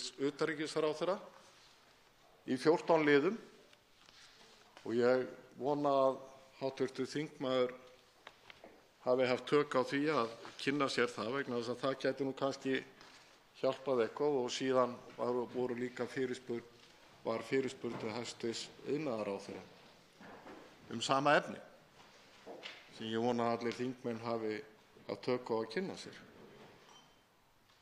Þetta er mín leið til að fara í gegnum málið og kynna mér það, reyna að skilja hvað felst í því. En ef að hv. þingmenn koma fram eins og hv. þingmaður Þorgrímur Sigmundsson sagði hér í ræðu sinni að hér væri verið að blekkja þingheim, að þá auðvitað skiptir ekki máli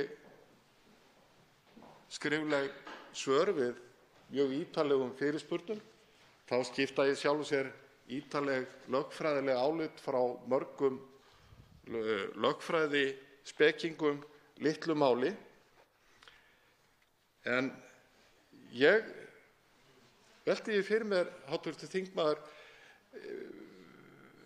hvort að hann finni þess stað einhvers staðar í 3. orkutilskipuninni að það sé verið að leggja skyldur á íslensk stjórnvöld að leggja sæstreng, sem að mér virðist hv. þingmaður og fleiri þingmenn hafa töluvert áhyggjur af og ég skil það. En hvar eru þær skyldur lagðar á og með hvaða hætti væri gott að hv. þingmaður myndi upplýsa hér? Þá svarar andsvari hv. 3. þingmaður Norðausturkjördæmis, Þorgrímur Sigmundsson.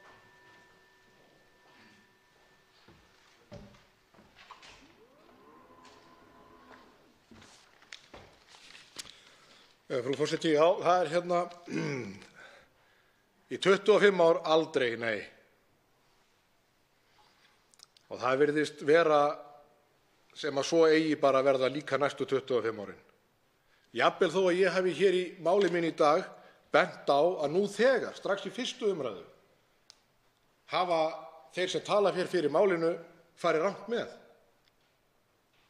Það heitir að fara rangt með þegar skjöl eru kölluð fylgiskjöl sem ekki fylgiskjöl. Og þegar hlutirnir byrja strax í 1. umferð að hnökra á svona einhverju sem ég hefði haldið vegna þess að ég hef ekki mikla reynslu hér í þessum sal, að væru algjör formsatriði. Og menn klikkuðu ekkert, menn með áratuga reynslu klikkuðu ekki á svona. Að komast að því hér í fyrstu umferð að meiri segja á þessu klikka menn.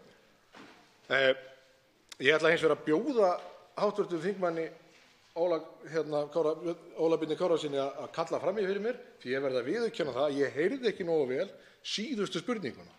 Hvar í orkupakkanum eru kvaðir lagðar á okkur að leggja sæstreng? Takk. Það er ekkert í orkupakkanum, þriðja orkupakkanum, sem að felur í sér kvaðir lagningu sæstrengs. Það er hins vegar alveg ljóst hvaða leiðir er verið að opna og hvert valdið er að færast.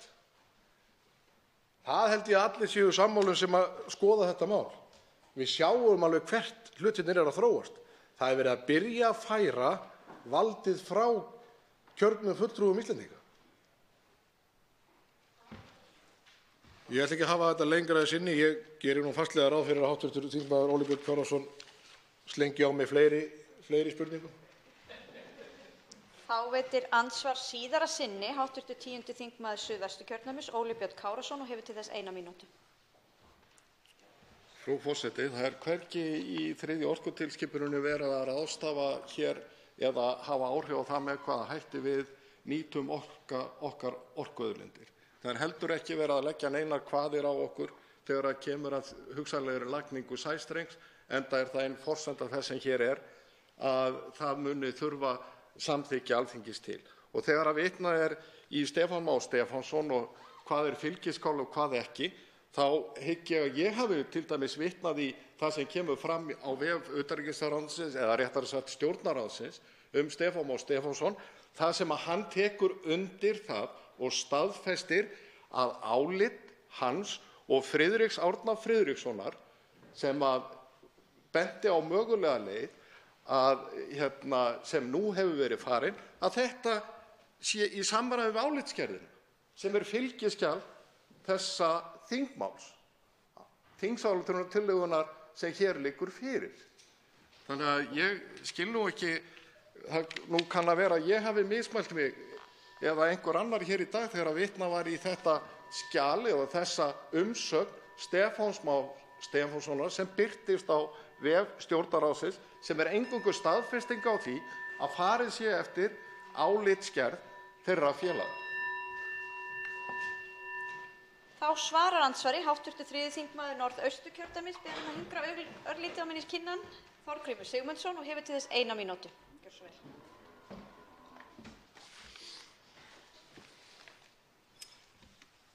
Frú forseti, ég hygg að, svo ég noti orð sem er vinsælt hjá hv. þingmanni Óla Birni Kárasyni, ég hygg að þetta hafi ekki verið mismæli sem fóru hér í dag. Ég hygg miklu frekar að þessu hafi verið beitt vísvitandi til þess að reyna að draga úr trúverðugleika þess sem var að tala í málinu. Að benda á að viðkomandi hefði ekki kynnt sér skjöl í málinu. Það var bara ekki þannig. Viðkomandi hafði kynnt sér öll skjöl í málinu. En það sem þarna var verið að vitna í var ekki á meðal þeirra skjala. Málið er í eðli sínu ekkert flóknara en það. Þetta voru engin mismæli. En þetta kom fram hér í tvígang í dag og hv. þingmaður Ólafur Ísleifsson kallaði fram í til að biðja staðfestingu á því að þetta væri þingskjal og honum var svarað því játandi. Þannig að mismælin hafa þá marga endurtekið ef þetta hafi verið mismæli. Andsvörum er lokið. Umræðu fyrsta dagskrármálið er frestað. Tekið er af dagskrá 2. dagskrármálið, tekið er af dagskrá 3. dagskrármálið og 4. dagskrármálið. Útbýtt er á fundinum. Þingskjalið 1313, lífeyrisgreiðslur almannatrygginga, skriflegt svar félags- og barnamálaráðherra. Þingskjal 1320, fæðingar sjúkratryggðra kvenna, fyrirspurn flutningsmaður Halldóra Mogensen. Þingskjal 1321, húsaleigukostnaður framhaldsskóla, fyrirspurn flutningsmaður Albertína Friðbjörg Elíasdóttir. Þingskjal 1322, húsaleigukostnaður sýslumannaembætta, fyrirspurn flutningsmaður Albertína Friðbjörg Elíasdóttir. Þingskjal 1323, húsaleigukostnaður heilsugæslustöðva, fyrirspurn flutningsmaður Albertína Friðbjörg Elíasdóttir. Fleira liggur ekki fyrir á þessum fundi. Boðað verður til næsta fundar með dagskrá. Fundi er slitið.